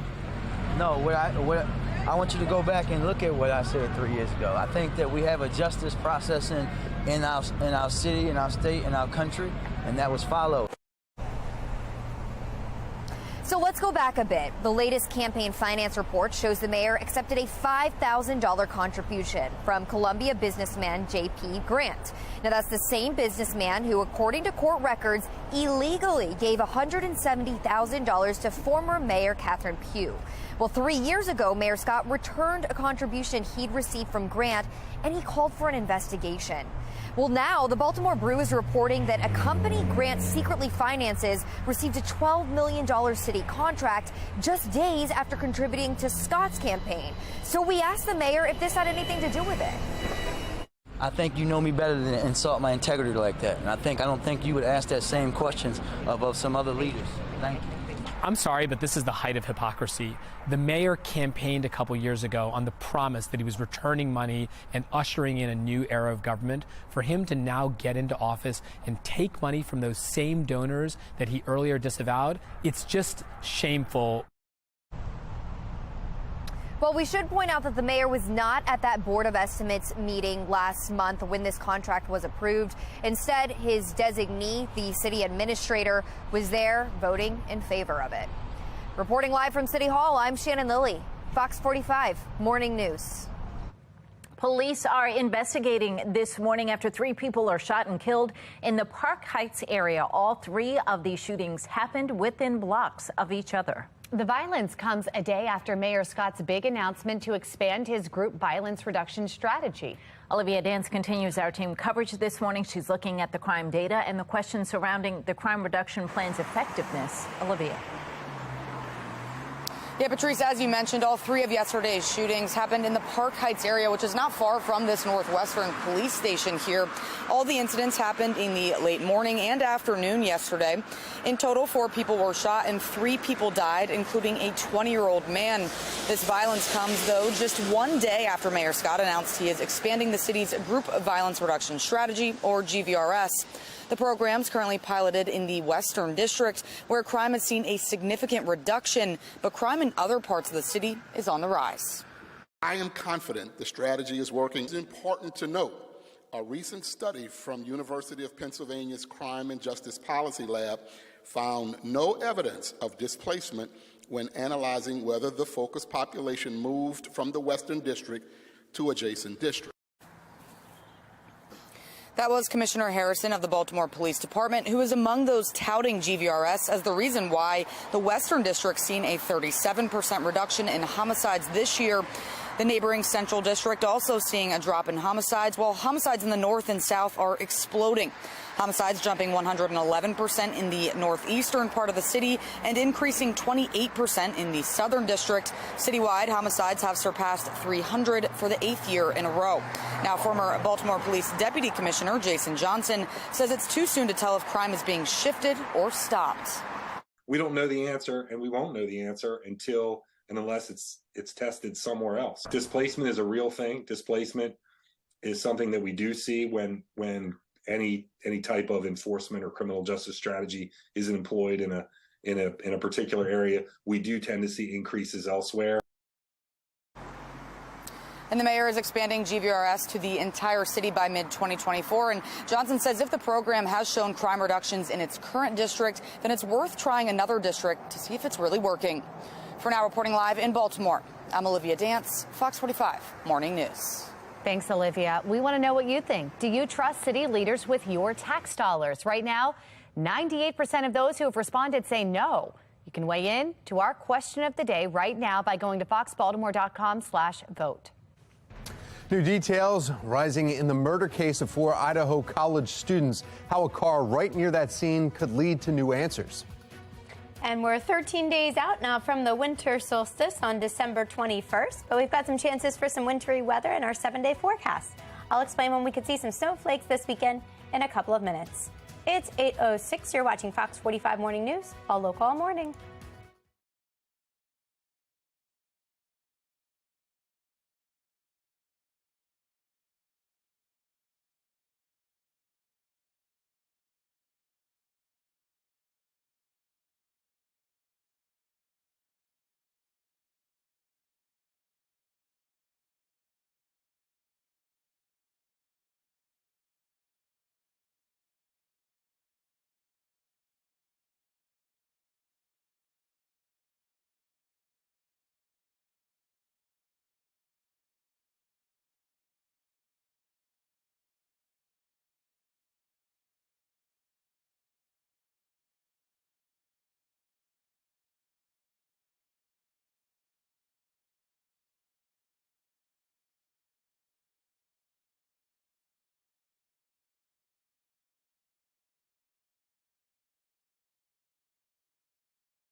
We are tracking some fog this morning, but once that fog dissipates, we are looking at a cloudy afternoon ahead of us. Tomorrow looks like we'll enjoy a mix of sun and clouds, a seasonable end to the work week. And then by Saturday, that's when I'm throwing in that chance for some flakes very briefly early Saturday morning, otherwise a chilly start to the weekend. We'll talk more about your weekend forecast and when we could actually see some rain showers in just about 10 minutes. Megan, Patrice.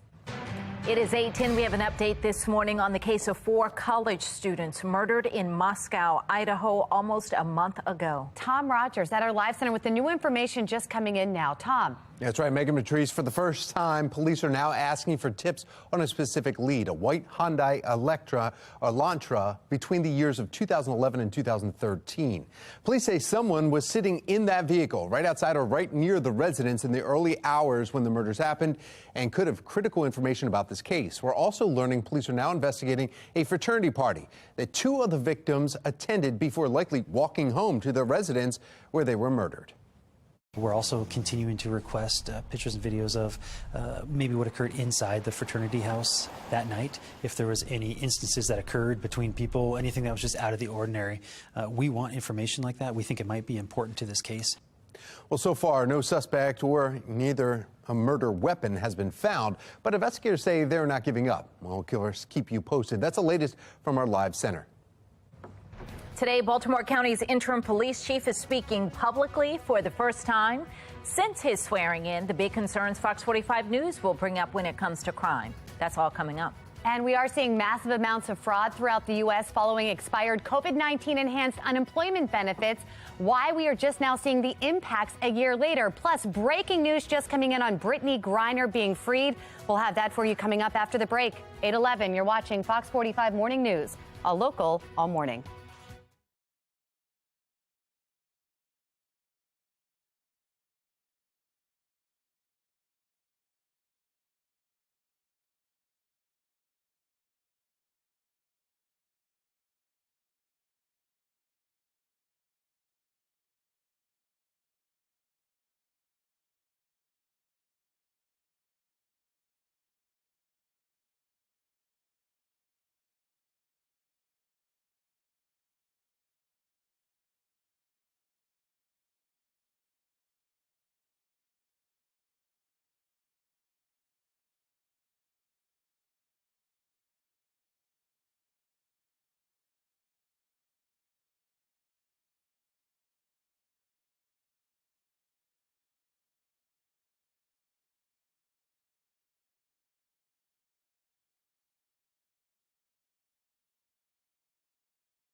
It is 8:14, and we have breaking news just coming into our newsroom seconds ago. The Associated Press, take a look, now reporting that WNBA star Brittany Griner has been released from a Russian prison in a prisoner swap, with the U.S. releasing a Russian arms dealer.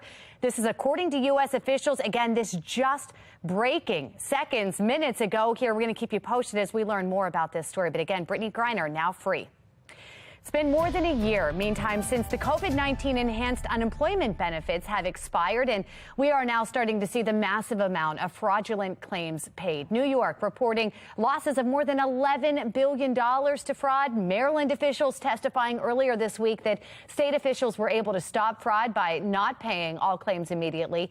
Joining us live this morning to weigh in on unemployment fraud and really how to stop it, we have David Williams with the Taxpayers Protection Alliance.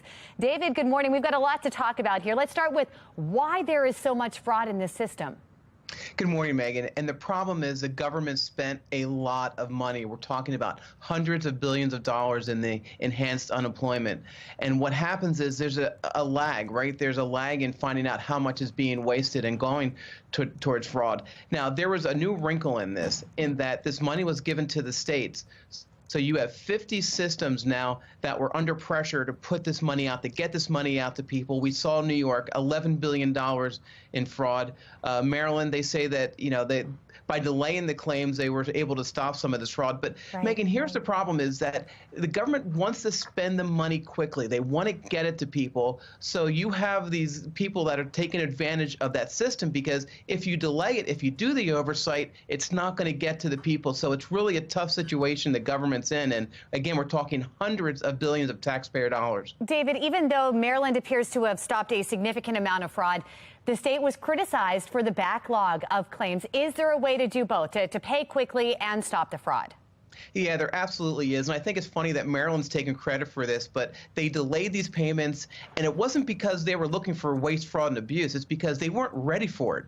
They were working from home. They had computer systems that weren't compatible. So, they're taking a bit of a victory lap here, but they shouldn't be, because it's not as if they did this on purpose. And what we have the systems in place now. So God forbid this happens again. There are no excuses for the state of Maryland, for the federal government, and always put money into oversight, into the Inspector General, and to make sure that we can look at ways to make this better. And hopefully Maryland learned its lessons, and the federal government learned its lessons from all this fraud. We're talking almost $100 billion in fraud across the country in this one program. David, what does that mean for taxpayers? Is that on us? Completely on us. That money will never be recovered, because a lot of this money, well, some of it went to prisoners, believe it or not, and some to foreign actors where they hacked the systems, and they were able to, I think, one Social Security number was used 26,000 times across the country. So the fraud is there. The fraud is real. And again, we had the technology, Megan, right? We had the technology to stop this, and that's the frustrating part. Many more questions to be asked, David. We'll have to leave it there. Thank you for your time. Thank you.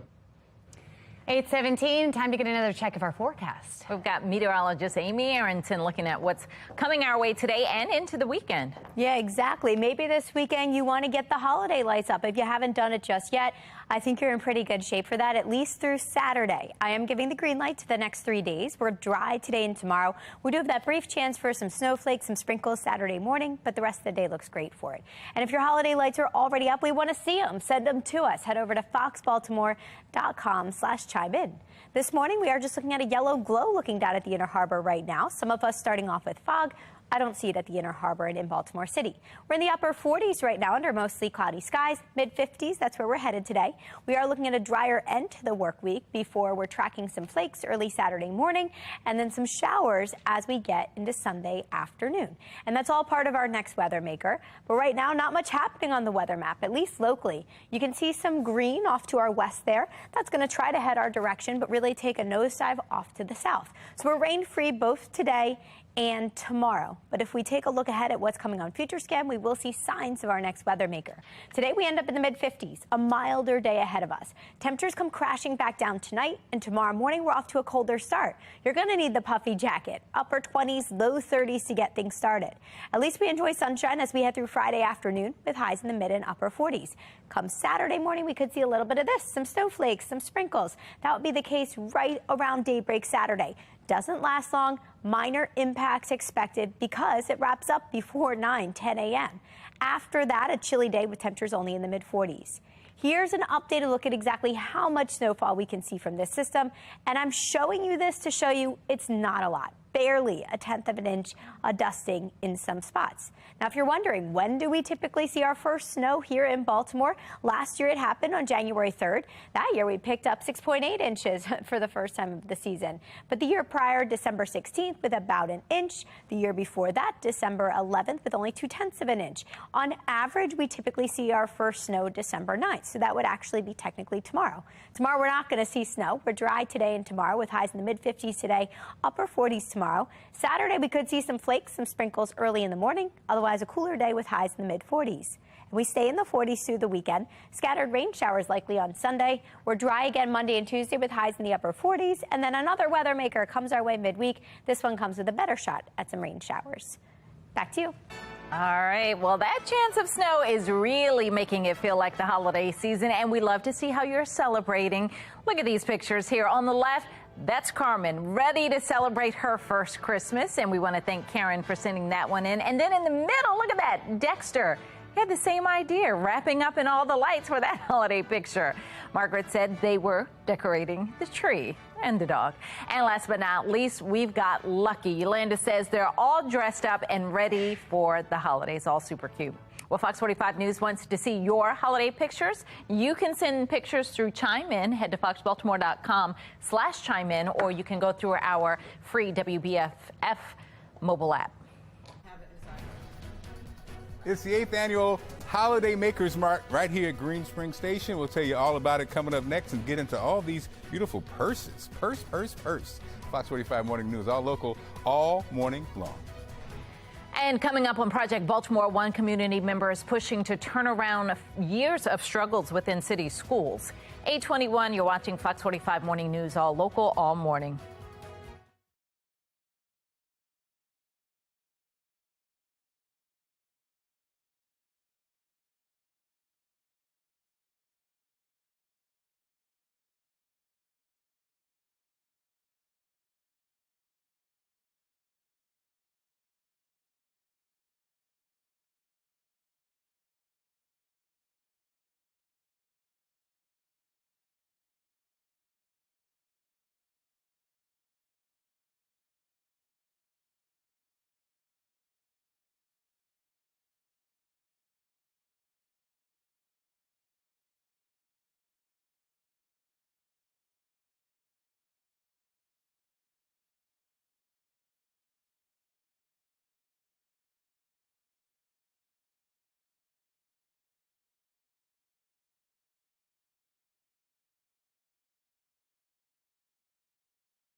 It is so Baltimore. Some of the city's most talented artists and crafters will set up shop this weekend. Enjoy music, cocktails, and of course have some fun shopping at Green Spring Station's Holiday Makers Market. Be More Lifestyle host Mark Clark is there showing us what we can expect. And I heard purses, so I'm all ears. That's right. You know, Nicole, I'm sorry, Megan and Patrice, I'm surrounded by superstar women like you guys, and Nicole is that. Dr. Nicole, in addition to having amazing purses and different items in her shop, she's a pediatrician, she's a mom, she's got 3 kids. So Doc, where do we start? First of all, beautiful, beautiful items here. Thank you. This is just a Thank you very selection of much. some of the Thank things you. you have at your shop, right? Yes. Just so I design handbags out of cork fabric and make totes, crossbody bags, lots of different things. Cork is water resistant, it's wipeable.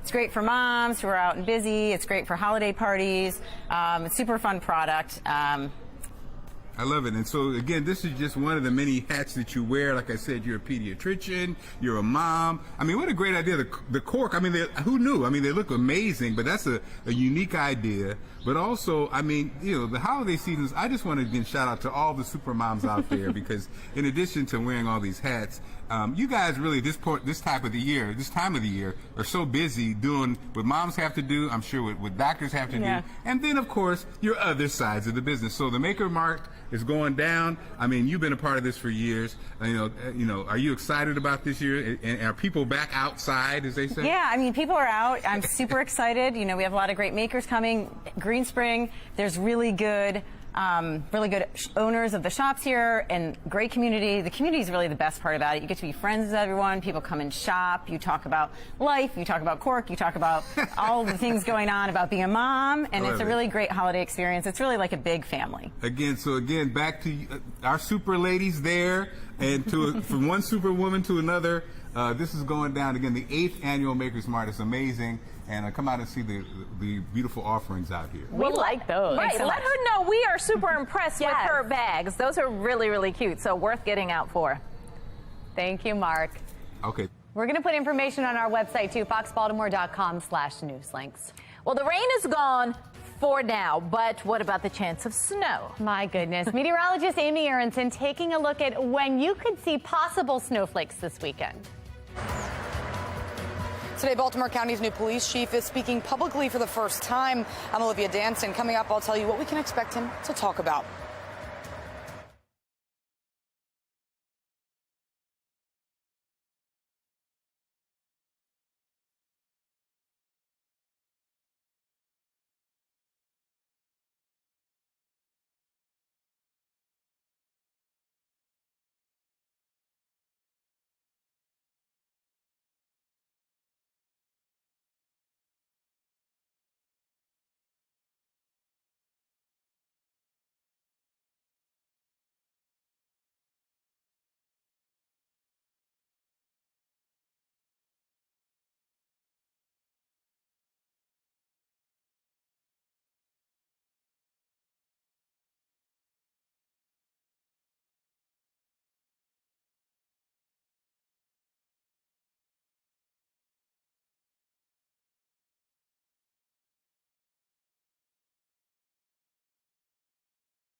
Live from WBFF in Baltimore, this is Fox 45 Morning News.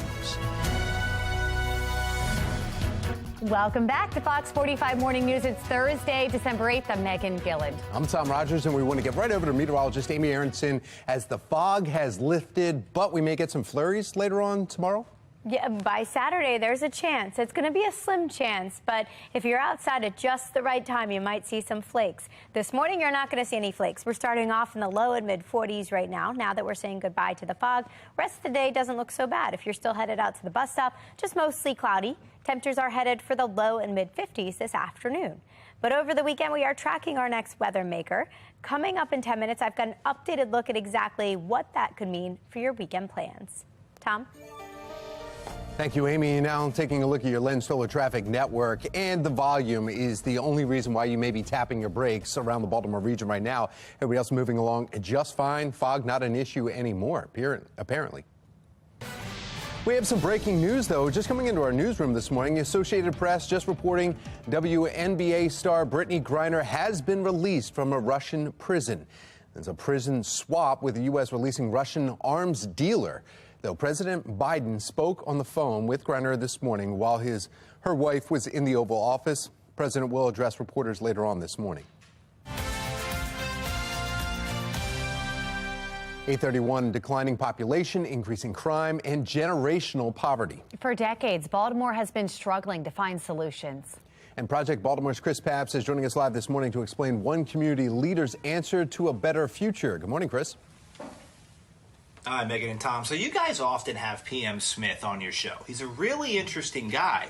But as we started speaking with him, Project Baltimore did, we learned a lot of things about him that we didn't know before.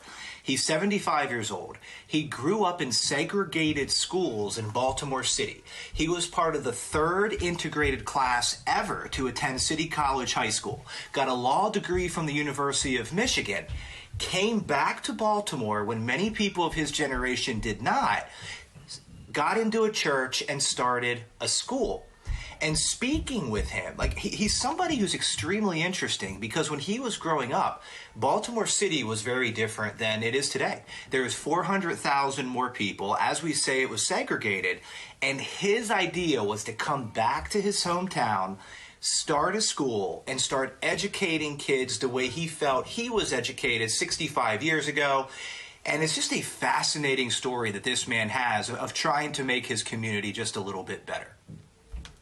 Chris, I know Tom and I have both talked to him on the differences he's seen in the past few years. Did he say anything to you about what has changed from the time he was a kid to what we're seeing in our schools now?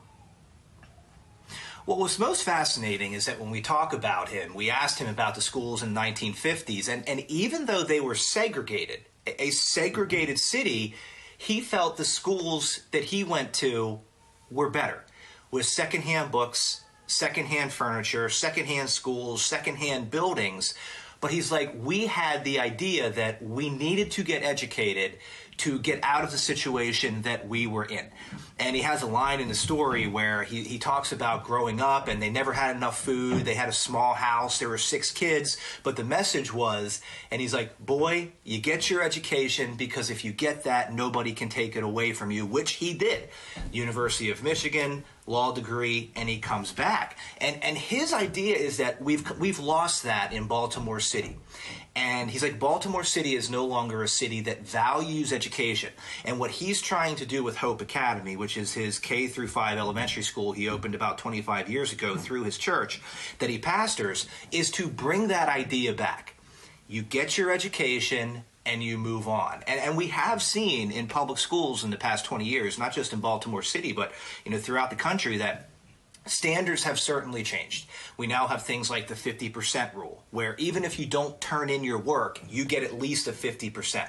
Baltimore City has a one-fail policy. You cannot hold a student back in a grade more than once prior to high school, no matter how little work they do.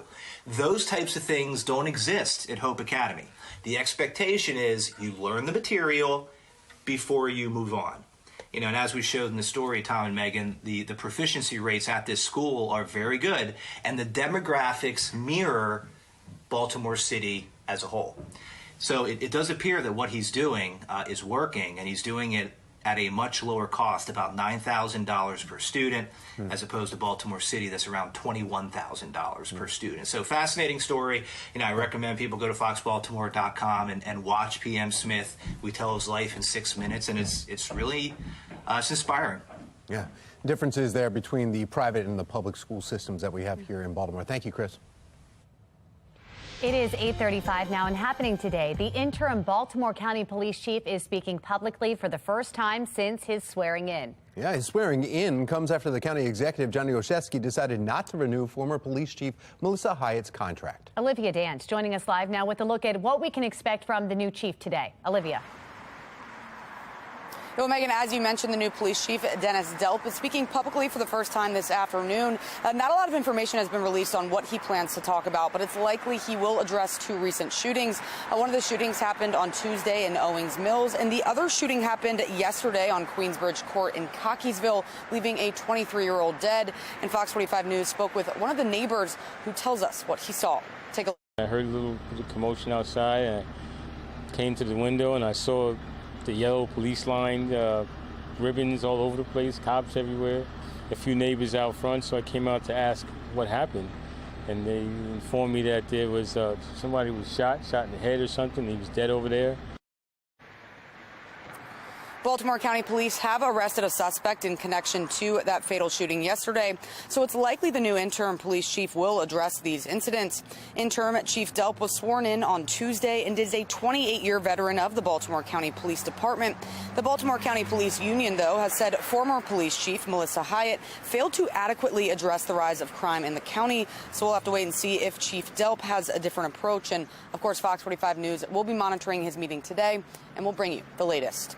For now, reporting live, I'm Olivia Dance, Fox 45 Morning News. Well, coming up in our next half hour, investigations underway following 3 people shot in the Park Heights area. The mayor's recent comments about the GVRS program that does not add up with the city's crime numbers. And we are looking at a much cooler weekend with temperatures staying in the 40s. We'll have chances for rain and possibly a few flurries. I'll break down the timing of what you could see coming up.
8:39 in this morning, we have live team coverage with your Weather Authority team right here at Fox 45. Still to come, meteorologist Amy Aronson takes a look at how this weekend's forecast may impact us into the new work week. But first, we're going to begin with meteorologist Jasmine Lomax with the chances of snow this weekend. What's the timing looking like, Jasmine? Yeah, that's right. We've been talking about the potential for a little bit of winter weather, and that's headed our way on Saturday, but it's not going to impact everyone. So as we start off the weekend on Friday, temperatures will be around 48 with a mix of sunshine and clouds, so we have a nice and dry day. Then overnight into Saturday, we could have a couple of flurries and even a little bit of rain. Otherwise, we stay mostly cloudy, but temperatures below average only in the mid-40s. By Sunday, the next weather maker arrives, leading to scattered showers. However, after that, it does look much drier. This is the timing for what we're expecting. On Friday, we keep things nice and dry. Then as we head into Saturday morning around 10, 11 o'clock, there is the chance for a couple of showers and maybe even a few flurries. But we're talking a wet snow with little to no accumulation, and that only reaches the northern parts of the state, very close to that Pennsylvania state line. Then as we head into the afternoon, it is back to dry weather for Saturday. And as you wake up on Sunday morning, we're looking at showers ahead of the next weather maker. That all clears out as we head into Sunday evening. Coming up, Amy will have a closer look at the rest of the forecast and what you can expect into next week. Back to you. All right, Jasmine, thank you. As we get closer to another family gathering this season, it is important to identify boundaries. After the break, the importance of setting them and how to do so. Plus, coming up sometime a little bit later on this morning, we continue our countdown to Christmas giveaway. Stay tuned for when it's your cue to call in and try and win for today's gift. Plus, the breaking news right now, President Joe Biden speaking about Brittany Griner and the swap from Russia. So let's listen in. We brought home Trevor Reed when we had a chance earlier this year. Sadly, for totally illegitimate reasons, Russia is treating Paul's case differently than Brittany's. And while we have not yet succeeded in securing Paul's release, we are not giving up. We will never give up. We remain in close touch with Paul's family, the Whelan family, and my thoughts and prayers are with them today. They have to have such mixed emotions today. And we'll keep negotiating in good faith for Paul's release. I guarantee that. I say that to the family. I guarantee you. And I urge Russia to do the same to ensure that Paul's health and humane treatment maintained until we can able to bring him home. I don't want any American to sit wrongfully. A priority for my administration, every person in my administration involved in this. We're going to continue to work to bring home every American who continues to endure such an injustice. We also want to prevent any more American families from suffering this pain and separation. And I strongly urge all Americans to take precautions, including reviewing the State Department's travel advisories before they travel overseas, which now includes warnings about the risk of being wrongfully detained by a foreign government. Make no mistake about it, this work is not easy. Negotiations are always difficult. There are never any guarantees. But it's my job as President of the United States to make the hard calls and protect American citizens everywhere in the world, anywhere in the world. And I'm proud that today we have made one more family whole again. So welcome home, Brittany. And now I'd like to invite Sherelle to say a few words to you all. Of course, she's not excited at all about this. Sherelle, it's all yours, kiddo. Congratulations again. Thank you. So over the last 9 months, you all have been so privy to one of the darkest moments of my life. And so today I'm just standing here overwhelmed with emotions, but the most important emotion that I have right now is just sincere gratitude for President Biden and his entire administration. He just mentioned this work is not easy, and it has not been. There's been so many hands involved, and so I'd like to take a moment to just specifically mention a few. Vice President Harris, Secretary Blinken, Jake Sullivan, Josh Geltzer from the National Security Council, Roger Cartson and Fletcher Schoen from the Hostage Envoy's Office. A special thank you to Governor Richardson and Mickey, the Mercury Players, the WBFF, PA for your advocacy. And also, you guys may not know this, but my family has been tremendously supported by the Wasserman Agency. BG's agent, Lindsay Colas, has just been amazing for me and my family throughout this process. So today my family is whole, but as you all are aware, there's so many other families who are not whole. And so BG's not here to say this, but I will gladly speak on her behalf and say that BG and I will remain committed to the work of getting every American home, including Paul, whose family is in our hearts today. As we celebrate BG being home, we do understand that there are still people out here who are enduring what I endured the last 9 months of missing tremendously their loved ones. So thank you everybody for your support. And today it's just a happy day for me and my family. So I'm gonna smile right now. Thank you. Thank you. Thank you all very much. Ms. Ryan, what has Russia gotten in return, Mr. President? What has Russia gotten in return for this prisoner swap? When will Brittany be back in the U.S.? What has Russia gotten in return, Mr. President, for this prisoner swap? Next 24 hours. What do you say to the Whalen family who says this is a catastrophe for Paul, Mr. President? We're speaking to that. How soon will he be home?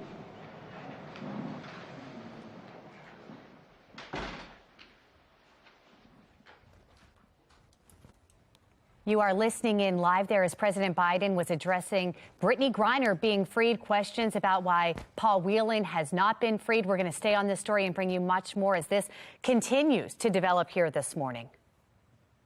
Well, it is the holiday season, and while we are preparing to gather with family and friends, it's a good time for parents to be speaking with their children about boundaries and body anatomy. We also have Executive Director of Aaron Levitas Foundation, Marissa Jackman, joining us to explain what this means. We're talking about boundaries here, and thank you so much for coming in. Thank you for having me, Tom. When we talk about boundaries, a lot of people are going, well, okay, you mean like don't do screen time here, you can't go past the end of the block here at this age. But you're actually saying, no, there's other boundaries when it comes to just interacting with family and friends. Exactly, right? We want children to know that they can talk to a trusted adult about anything. And that's a really important start of the conversation as you're going to people's houses, family members you haven't seen for a long time.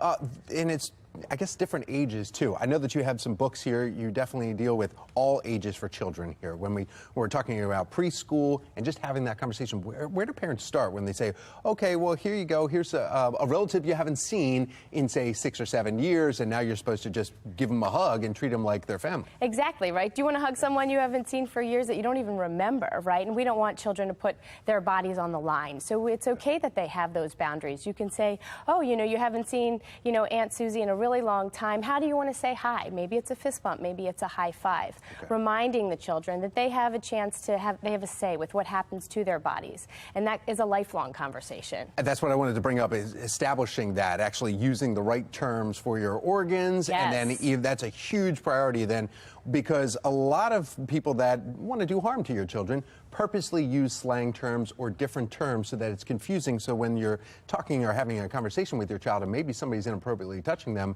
if they're using terms that you're not aware of, you may not even pick up on it. It's really important that kids know the anatomical terms of their body and that you use them in the home, so then they can tell you anything, and then they know things, you know, aren't secrets. You know, touching isn't a secret, and there's really great resources out there for all that information. And Aaron Levitas Foundation does that, from books and also from phone calls or just education with parents, too. I know that you put on a lot of different, I guess, classroom atmospheres. So we have a in-school curriculum with the University of Maryland School of Law, which is incredible. And so we have a blog of information and great resources on the site as well, because it's just really important to start talking to your children early, right? And even if they're older and something happens, you want to be there. You've got their back. And so they know they can say, I'm not comfortable with that, whether it's sitting next to somebody, their bodies, and it does start at all ages. And standing up for themselves, but then also if they have the questions, making sure they can come to their parent because they know they're going to get the truth and they're going to have a normal conversation. It won't have to be weird. Exactly. Yeah.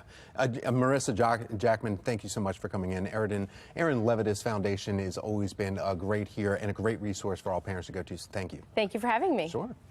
Now we want to go over to meteorologist Amy Aronson. She's got a look at the forecast for us and less fog every time we go to you, Amy. Yeah, it looks better and better with each passing hour here. The sun is taking over, helping us dissipate any fog that managed to develop earlier this morning. And we're off to a comfortable start. Upper 40s this morning under mostly cloudy skies.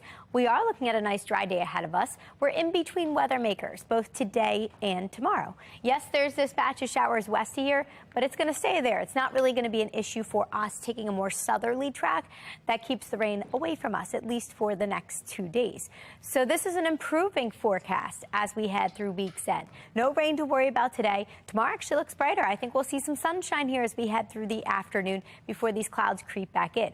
Saturday morning, we are talking about that potential for some snowflakes and some sprinkles. Right now, the chance looks slim. This forecast model barely showing anything here. And the rest of the day on Saturday actually looks drier. So for today, we are looking at more clouds and sun as we get into the afternoon. Highs will still manage to make their way into the mild mid-50s today. This weekend is definitely cooler. We're back in the upper 40s starting tomorrow. Tomorrow, I think we've got a good amount of sunshine. I am still keeping that chance for some sprinkles, some flakes early on Saturday morning. The rest of the day is a cooler one with highs in the mid-40s. Sunday starts off dry, but it ends with some scattered showers. They will be very light, and it will be another cool day with highs actually stuck in the upper 40s. So that's weather maker number one coming through over the weekend. Beyond the weekend, it looks dry early next week, but temperatures are trending down. So temperatures will stay in the 40s both Monday and actually Tuesday too. As we get into midweek, that's when we've got our next best chance for some rain as our next weather maker moves into the area. High temperatures will stay consistently cool with highs only in the upper 40s. Now let's take a look at the view through your window. Here's a look at a pretty picture of the lights reflecting off the water at the Inner Harbor. This view comes to us from Clifton, so thank you for that beautiful and festive looking picture. And we want to see the view through your window. Just head over to our website, foxbaltimore.com/chime in, or scan the QR code you see right there on your screen. Back to you. All right, Amy, thank you. Taking a look at our Len Stoller traffic network here this morning. A little slower than normal. You can see we've got the yellow light on right here. Longest commute, 15 minutes, not too bad, from 95 to 83. Just a little extra time here this morning needed. Are you still looking for Christmas items? Well, you might have something here at the 8th Annual Holiday Makers Market right here at Green Spring Station. We'll tell you all about it coming up. And keeping with the holiday spirit, you can share Christmas joy with an older adult, how you can get involved in brightening a local senior's day. Oh, but first, we got an easy way to brighten your morning right now. It's the gift that just keeps on giving. Time for a coffee break.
It is 9:12. A simple gift can brighten the life of a senior this holiday season. This morning we have area program coordinator for Be a Santa to a Senior program, Paige Evans, sharing how we can get involved in this. Thank you so much for being here. Thank you for having me. So how does this work? So basically there are seniors in the area that are very isolated and they might not have family members. So we reach out to local agencies and they provide names, and the seniors get to pick 3 items from this wish list. And once they pick them, we set up the trees in local pharmacies, and the people from the community can buy these gifts for them. So you would go to your local pharmacy and see something like this? Yeah, so they will pick a tag and they can go ahead and shop for the item. And then once they buy the item, they put it back under the tree, and then I collect all the gifts. That's amazing. Do we wrap them up too? Or? Yes. So this one, for instance, says bath towels and washcloths. This is nothing big. They're pretty simple they're very items. Small things that, these people just really need. And so you wrap it up, you put it back under the tree, and this goes to Anna H. Yes. And so then how does it work for the seniors? They then get these delivered to their door? Yes. So the people from the nursing homes or agencies that they come from, they will do a big drop off and deliver them. And it's really great. It really is something that we need, especially because so many seniors are isolated and don't have family members. It's heartbreaking to think, this time of year is about being together, not always about the gifts, but being together. And if you don't have that togetherness, this at least shows you that there are people out there that care about you. Right, right. So if we want to get involved in this, how do we help you in this? Just by going to pharmacies? How do we know which ones are participating? Yeah, so if you go onto our website, it's beasantatoasenior.com. You can actually type in your zip code and the tree locations will pop up on the website. That is awesome. Do you guys do other things throughout the year that we can help you with? This is pretty much the big thing that we do throughout the year, but it starts November 1st. So next year, if you want to get involved, definitely go on our website. That's actually a great question when you put the date on it. How long do we have to get these gifts? When are they due and need to be under the tree? So these gifts are actually, the deadline was December 5th, so that was on Monday. But I put the trees up right after right after Halloween. So they have about over a month to get everything together. And start looking around. Yeah. Well, thank you so much. A great program and worth noting. We appreciate your time. Yes, thank you so much. All right, let's check in now with meteorologist Jasmine Lomax. She's going to look at your full weather forecast. Jasmine. Thanks, Megan. It's not too bad outside this morning. Temperatures sit at 50 and a great view of the ice skating rink downtown. Should be a good day to do that. It won't be too hot or too cold. And finally, we stay nice and dry after a few rainy days. Across the state, current temperatures are in the 40s and 50s. La Plata in the mid-50s is the high spot, and Frederick in the mid-40s. That's the low spot on the map. But taking a look around the state, for most of us, this is a few degrees cooler than it was yesterday. And we're not going to be quite as high with our temperatures. We reached the mid-50s. That's still above average, but we're on a downward trend, and the numbers start to fall as we finish out the week. By Saturday, we're talking numbers in the mid-40s, and we also have just a slight chance for a few showers, maybe even a few flurries. As we head into the afternoon, we'll keep the clouds. We stay mostly cloudy throughout the day, and then overnight into Friday, some of those clouds start to clear, so you're looking at plenty of sunshine to start the day. As we head into the afternoon, we remain dry, so it's looking like the best day of the weekend so far. If you have any plans to be outside during the evening, that looks great.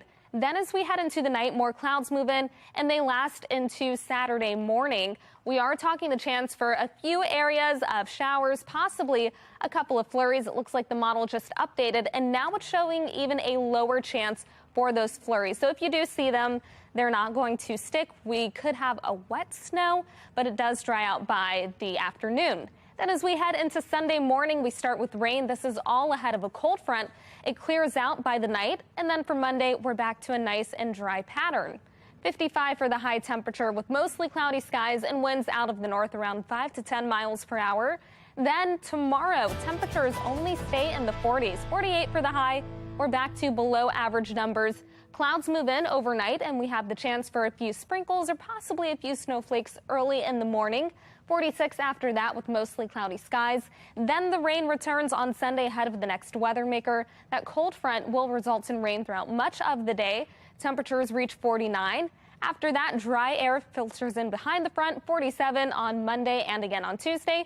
And as we head into Wednesday, temperatures stay in the mid to upper 40s, and we keep the below average pattern.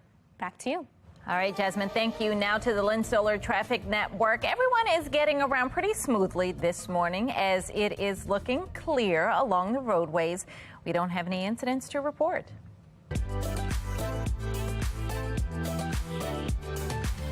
It's So Baltimore. Explore a holiday pop-up shop this weekend at the Green Springs Station. In its 8th year, the Holiday Makers Market is open with all you can imagine. Be More lifestyle host Mark Clark live with what we can expect. What are we seeing now, Mark? I'm telling you, this is just like Santa's workshop. Look, this young lady may be an elf. Okay? Maybe. Tell us about your amazing space here. There's so much jewelry, everything's in here. Yeah, so Beckett Hitch is a lifestyle store, which means we have a little bit of everything. So we have everything for your mom, your sister, your brother, your dad, your kiddo, your neighbor, whatever. There's definitely something from everywhere in here, from barware to bath, jewelry, great cards, too. And again, you know, this is how did you know that this would be amazing? How did you know that this would work? How do you know that your place is awesome? Well, the secret sauce that I have is I go by my gut, which, you know, is not super helpful to others. I wish that there was like a better, more, you know, interesting answer, but it's your my gut. You're super talented. Yeah. Well, look, if you go, look for Coley again.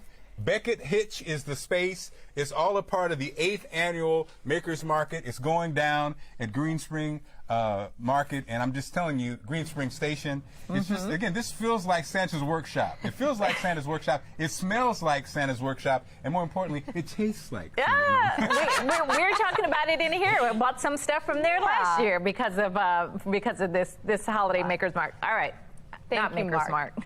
We're going to put information on how you can get out there. foxbaltimore.com/newslinks. Lots of fun. The rain is gone for now, but what about a chance of snow? Meteorologist Amy Aronson is taking a look at when you could possibly see some flakes this weekend. Tens of millions of dollars in your tax money going to nonprofits, but is that money being well spent? Coming up, we are investigating how the city is allocating that money. You're watching Fox 45 News. Good day, Baltimore.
9:23, and this morning we have live team coverage for you with our Weather Authority team here at Fox 45. That's right. Still to come, we're going to check in with meteorologist Jasmine Lomax to talk about how this weekend's forecast may impact us into the new work week. But first, we begin with meteorologist Amy Aronson with the chances we could see some snow this weekend.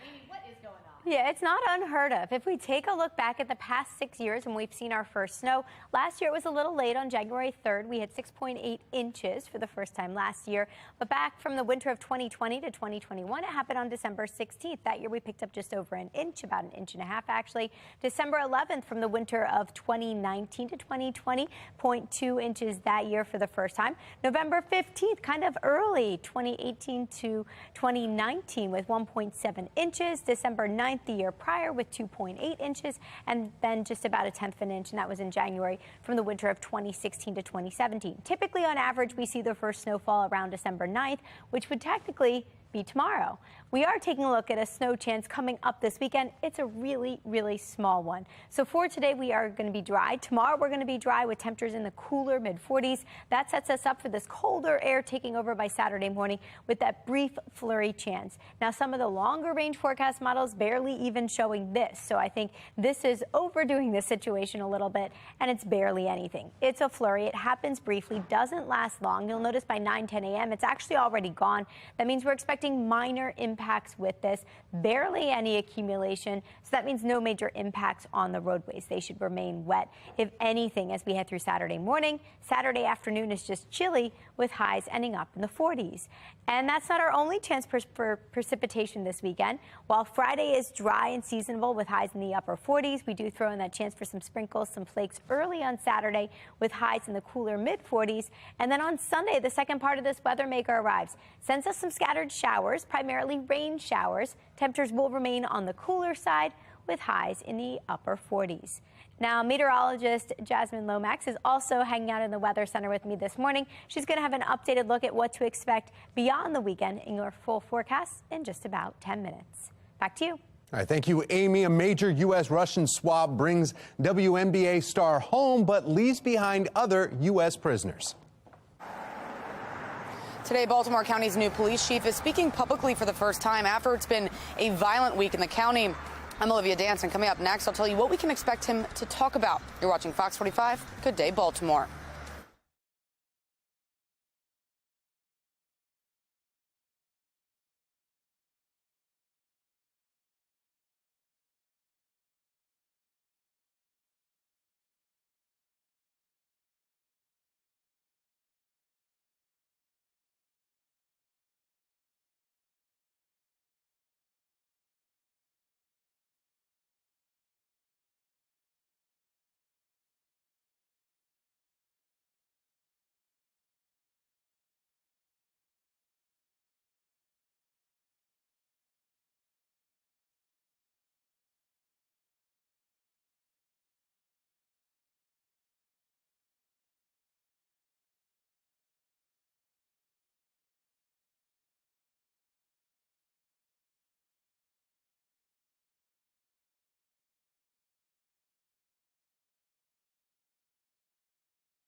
Live from WBFF in Baltimore, this is Fox 45 Good Day Baltimore.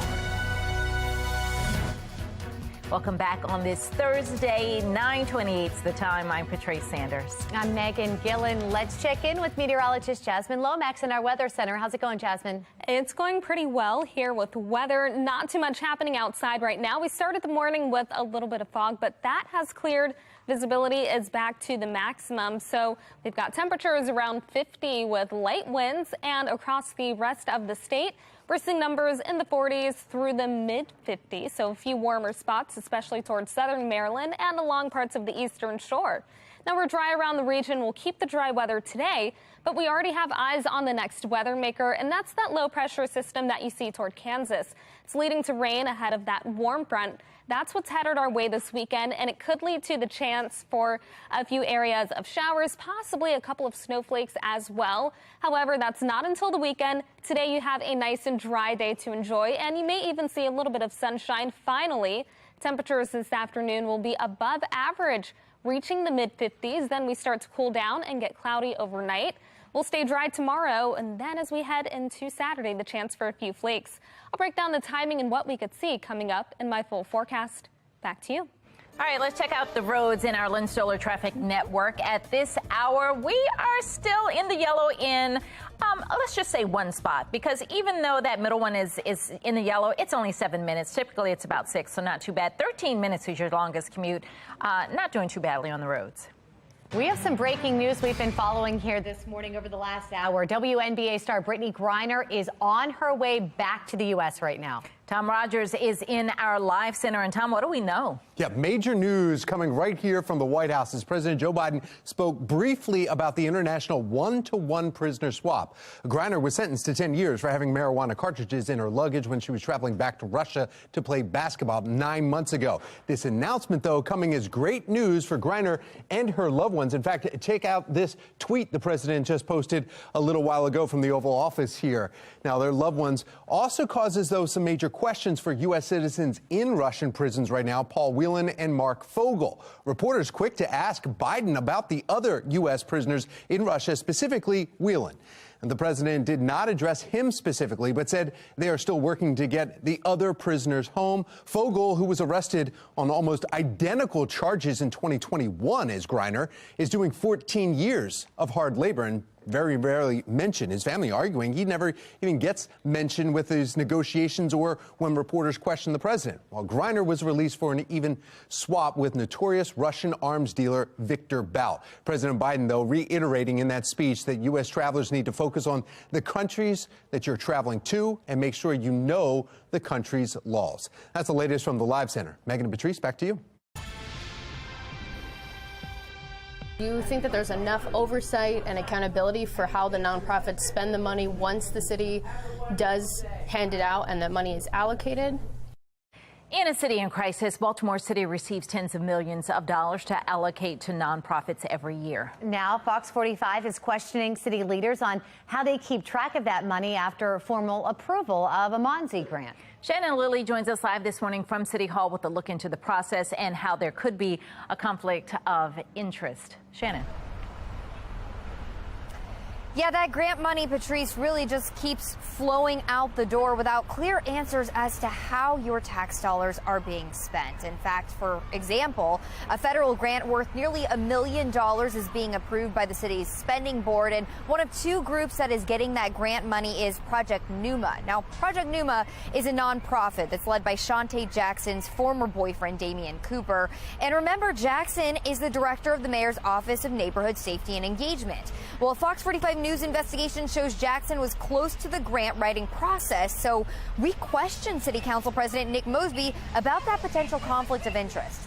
Does it concern you at all that the CEO of Project Numa was romantically involved with Shantae Jackson, who helped write the grant? I have no no knowledge of that. Again, that would be a question for the mayor. The grant was just approved by you and the board, though. Yeah, that would be a question by the mayor.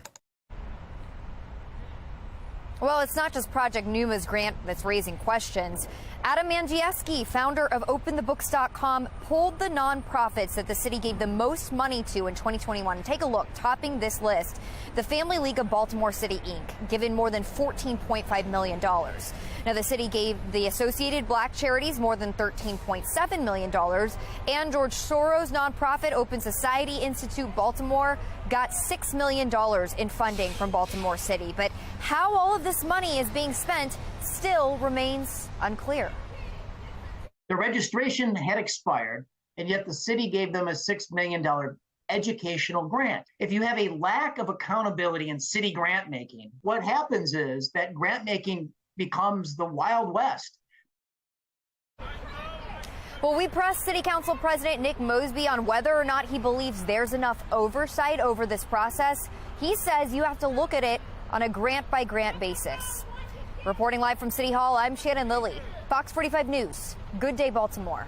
We want to know what you think. Do you trust city leaders with your tax dollars? Right now, 97% of those who voted say no. You can weigh in on our question of the day by going to foxbaltimore.com/vote.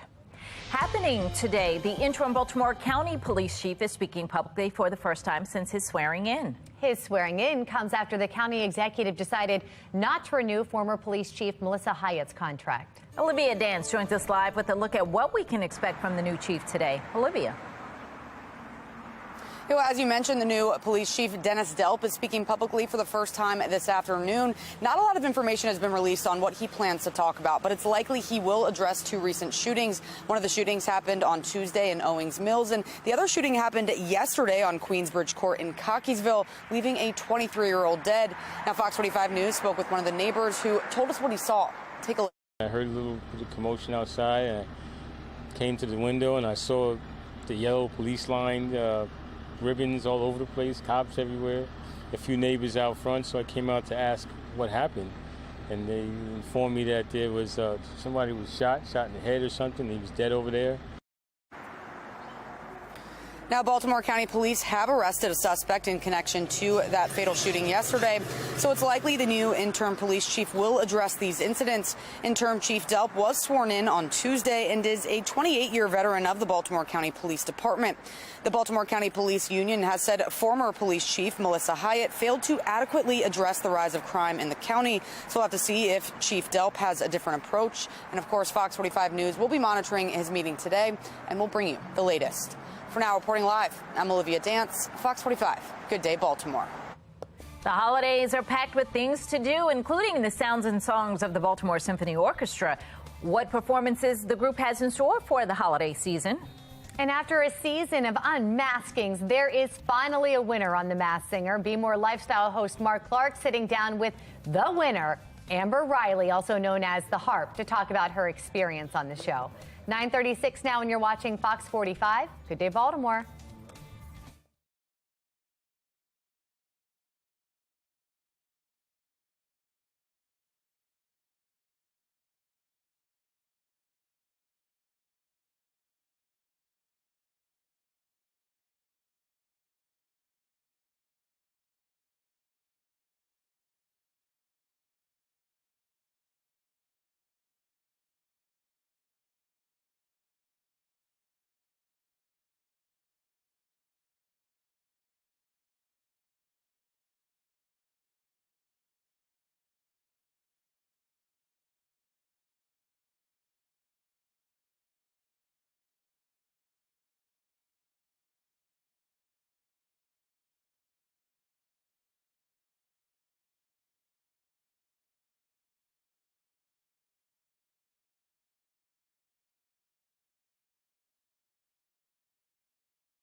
The Baltimore Symphony Orchestra is preparing for a packed holiday season. This Saturday, the orchestra will be performing the music of the Nutcracker, and then they're going to perform Home Alone in concert on December 16th. That'd be a good one. And don't forget about New Year's. A fusion concert will feature everything from Beethoven to Beyonce. And now we want to see how you're getting into the holiday spirit. Jackie sent us this picture of her pup Milo posing next to the Christmas tree. My family has a lot of schnauzers. Very cute sweater, Milo. Oh, got a lot going on here in studio. Carolyn sent this one of her handmade Minnie Mouse Christmas tree. Wow. She says she made that out of boxes. How super creative that is. Very nice. Well, Fox 45 wants to see your holiday pictures. You can send us pictures through Chime In. You can head to foxbaltimore.com/chime in through our free WBFF mobile app. All right, so it's time now to open up our next gift. Look at how huge this one is. This is our countdown to Christmas giveaway. We're going to open it first, and then you can call in to win. This I'll needs both hold. of us. Yeah, okay. This We'll is open a on big this one. side. All right. This is my favorite thing we do here on the morning show. All right, so I'm going to lay it. I'm going to. Okay. Teamwork? Yes, there we go. All right. How's your end look for opening? I'm trying to get some of the paper out of the way. Wait, So I think I'm in. All right, I've got an opening here. Computers, coffee. Ooh, all right. You got it? Can you pull? Uh-huh. I'll pull the box. Oh. This is nice. All right. Check it out, Patrice. Dun, dun, dun, dun. You have won a GCI Freestyle Rocker. It's a camping rocking chair, so super easy to transport and set up, and you put it on a smooth surface. You can rock yourself away. It's $75. Pretty awesome. As my family calls it, the tailgating chairs for your kids' games, everything. These are awesome. I've seen a lot of parents with these on the sidelines. Nice. And the fact that it rocks, that's a nice bonus while you're sitting on the sidelines there. All right, so here it is. Your time to call now. 410-481-4545. Caller number 10 will get to take this gift right here home. I was going to show you the color of it. It's a very pretty burgundy color. Very nice. All right. We'll keep it wrapped up for you, though. All right, so the holiday season is here, and that can only mean one thing outside of our gifts. We're talking about the delicious sweet treats. Two Cupcake Sisters join us this morning to tell us about some tasty options for the holidays. And we've got another cloudy day with cooler temperatures. When we'll see that sun again? Meteorologist Jasmine Lomax will let us know in that full weather forecast. 9:41 now on Fox 45. Good day, Baltimore.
Oh, this is a good segment right here. Enjoy sweet treats and healthy eats while you're with your family this holiday season. The Singing Cupcake Sisters from Sister Sweets, Alina and Aaron Bowman, joining us to share some delicious options. Good morning. Good morning, everyone. We are Sister Sweets. We make sweet treats and healthy eats with the singing telegram. That was awesome. I so wanted to join in, but I didn't want to show you all up with my singing voice. Yeah, I would have blown up. I would have brought that way down. Let's talk about what we have going on here. You guys have been baking together for how long? Wow. Since probably knee 10 high? years old, yeah. Okay. It's been about 10 plus years since we've been baking together. And what do you all bake? I see the cupcakes. Yes. That's the specialty. Cupcakes. Yeah, she's the head baker, so I'm gonna have her explain what do you what you have here? Because I've already got my eye on one. I already said, can I taste this? Yes, of course. Because it looks delicious. That's just for you. No one else can touch it. So wait a minute. I'm gonna pick it up. What is this right here? So this right here is our gingerbread eggnog cheesecake cupcake. What we love to do, we love to take like traditional holiday favorites and combine them into cupcake flavors. So that's what we have here. And that's what you're doing. I'm rolling it in the gingerbread right now. So this time of year, everybody wants to make cookies and cupcakes at home. This is we can jazz it up. Yes, definitely. Can we do that so they can see too? Yes, for sure. So I just put a little more frosting on top. Okay. And then I have a little eggnog shooter. Ooh, yes. So that's a way to jazz up our just fun cupcakes at home.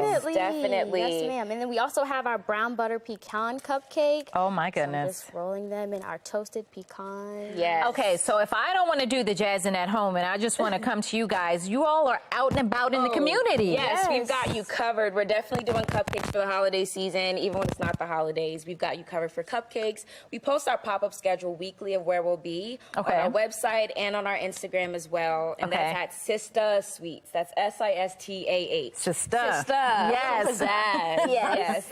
So you all do that. So I could order some cupcakes from you guys for the holidays? Yes, ma'am. Either on our website or you can give us a call. Either or.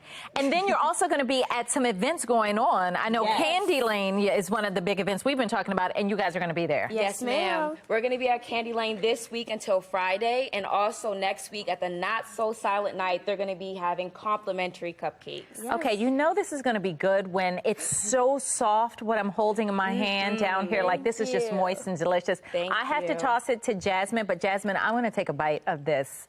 Do I you gotta get the shooter first. Take it, leave it just in there like that. Put it. You can drink it. Oh, so drink you squeeze that. It. Then take a bite of the cupcake. Oh yeah. Oh yeah. Nothing like Sister Sweet. Meet us here at Candy Lane on tomorrow and as well Friday. as tonight from 5 to 8. Jasmine, this is my happy dance. Oh my goodness. Side is frightful, and Sister Sweets is so delightful. And if you have a sweet tooth, Sister Sweets we'll get you for sure. We just came up with that on the spot. That's awesome. All right, well, we've got fog today. Yeah, we started the morning with a little bit of fog, but now things are starting to get much, much better, especially now that we've got cupcakes here. 50 for the current temperature, mostly cloudy outside and across the rest of the state. 40s and 50s, not too bad at this time. We've got more sunshine along the eastern shore. For us, we'll stay cloudy here in the Baltimore area. Temperatures reach the mid-50s, but then we're on a downward trend as we finish out the week. By Saturday, we're talking the mid-40s, and there is that slight chance for a few showers and maybe even a few sprinkles early in the morning. We're dry around the region, and we stay that way, but we're keeping track of this low-pressure system. That will be our next weather maker. So it doesn't bother us today. We stay dry and mostly cloudy through the afternoon. Then overnight into Friday, we actually have clearer skies coming in. Expect plenty of sunshine tomorrow.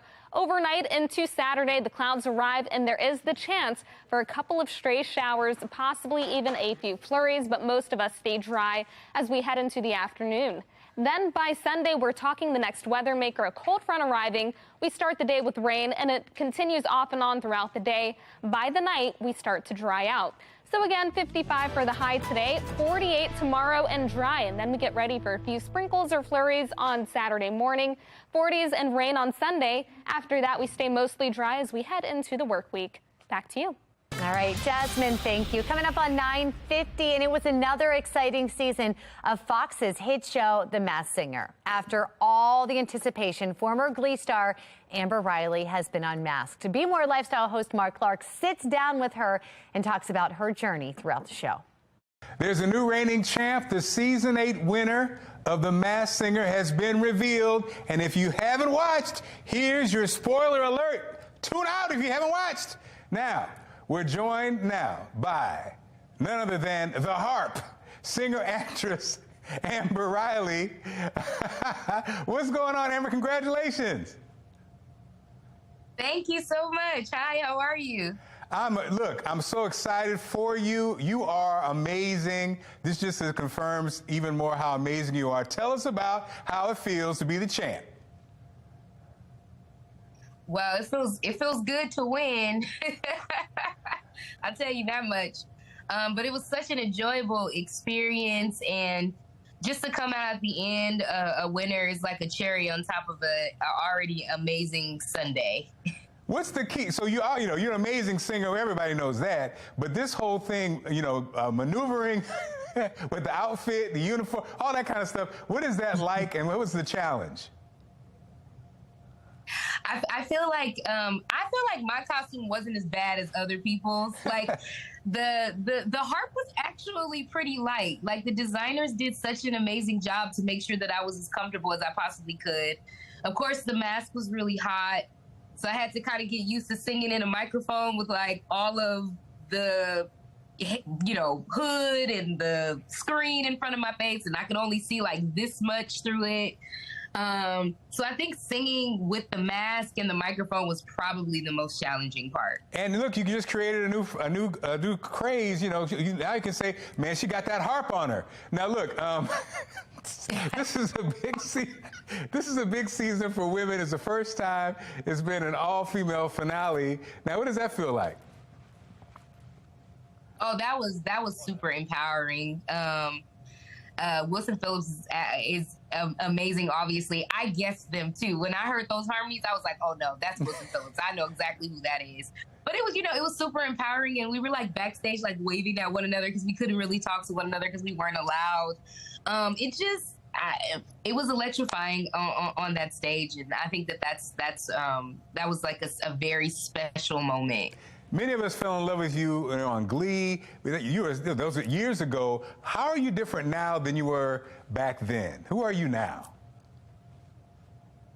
Oh, man. I mean, I've grown exponentially since then. It's been 14 years since the very first episode aired in 2008. So, I mean, that's a whole 14 years of growth. I've gone to do other things in my career, but that was my launching pad. And, Glee will always hold a special place in my heart. And playing Mercedes Jones was like an honor of my career, to be the face for, little plus size Black girls all around the world that watch the show. So I just, like to say I'm that character, but just all grown up. Well, you all are grown up. Congratulations, Amber Riley, the new champ from The Masked Singer. We appreciate you. Thank you so much for your time and much success, okay? Thank you. Take care. All right, thanks, Mark.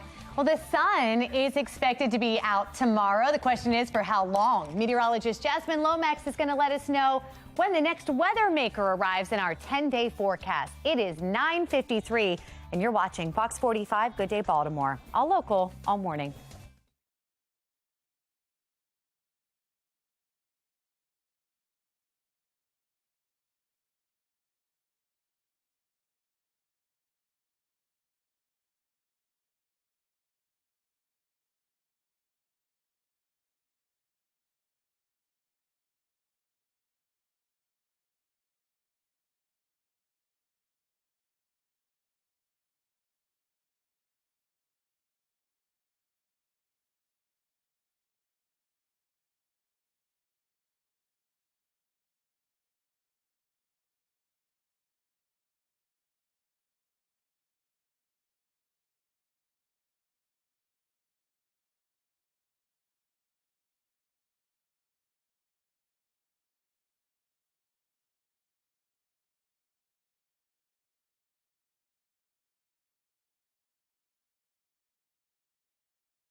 Right now, you're taking a look over the harbor, and it's looking a lot better than it has for the past few days. We're actually seeing a little bit of blue sky in the background. Otherwise, few clouds, temperatures in the 50s. We'll get a little bit warmer, 55 for the high temperature. We stay dry today, and tomorrow we'll see even more sunshine finally tomorrow, but it will be a little cooler.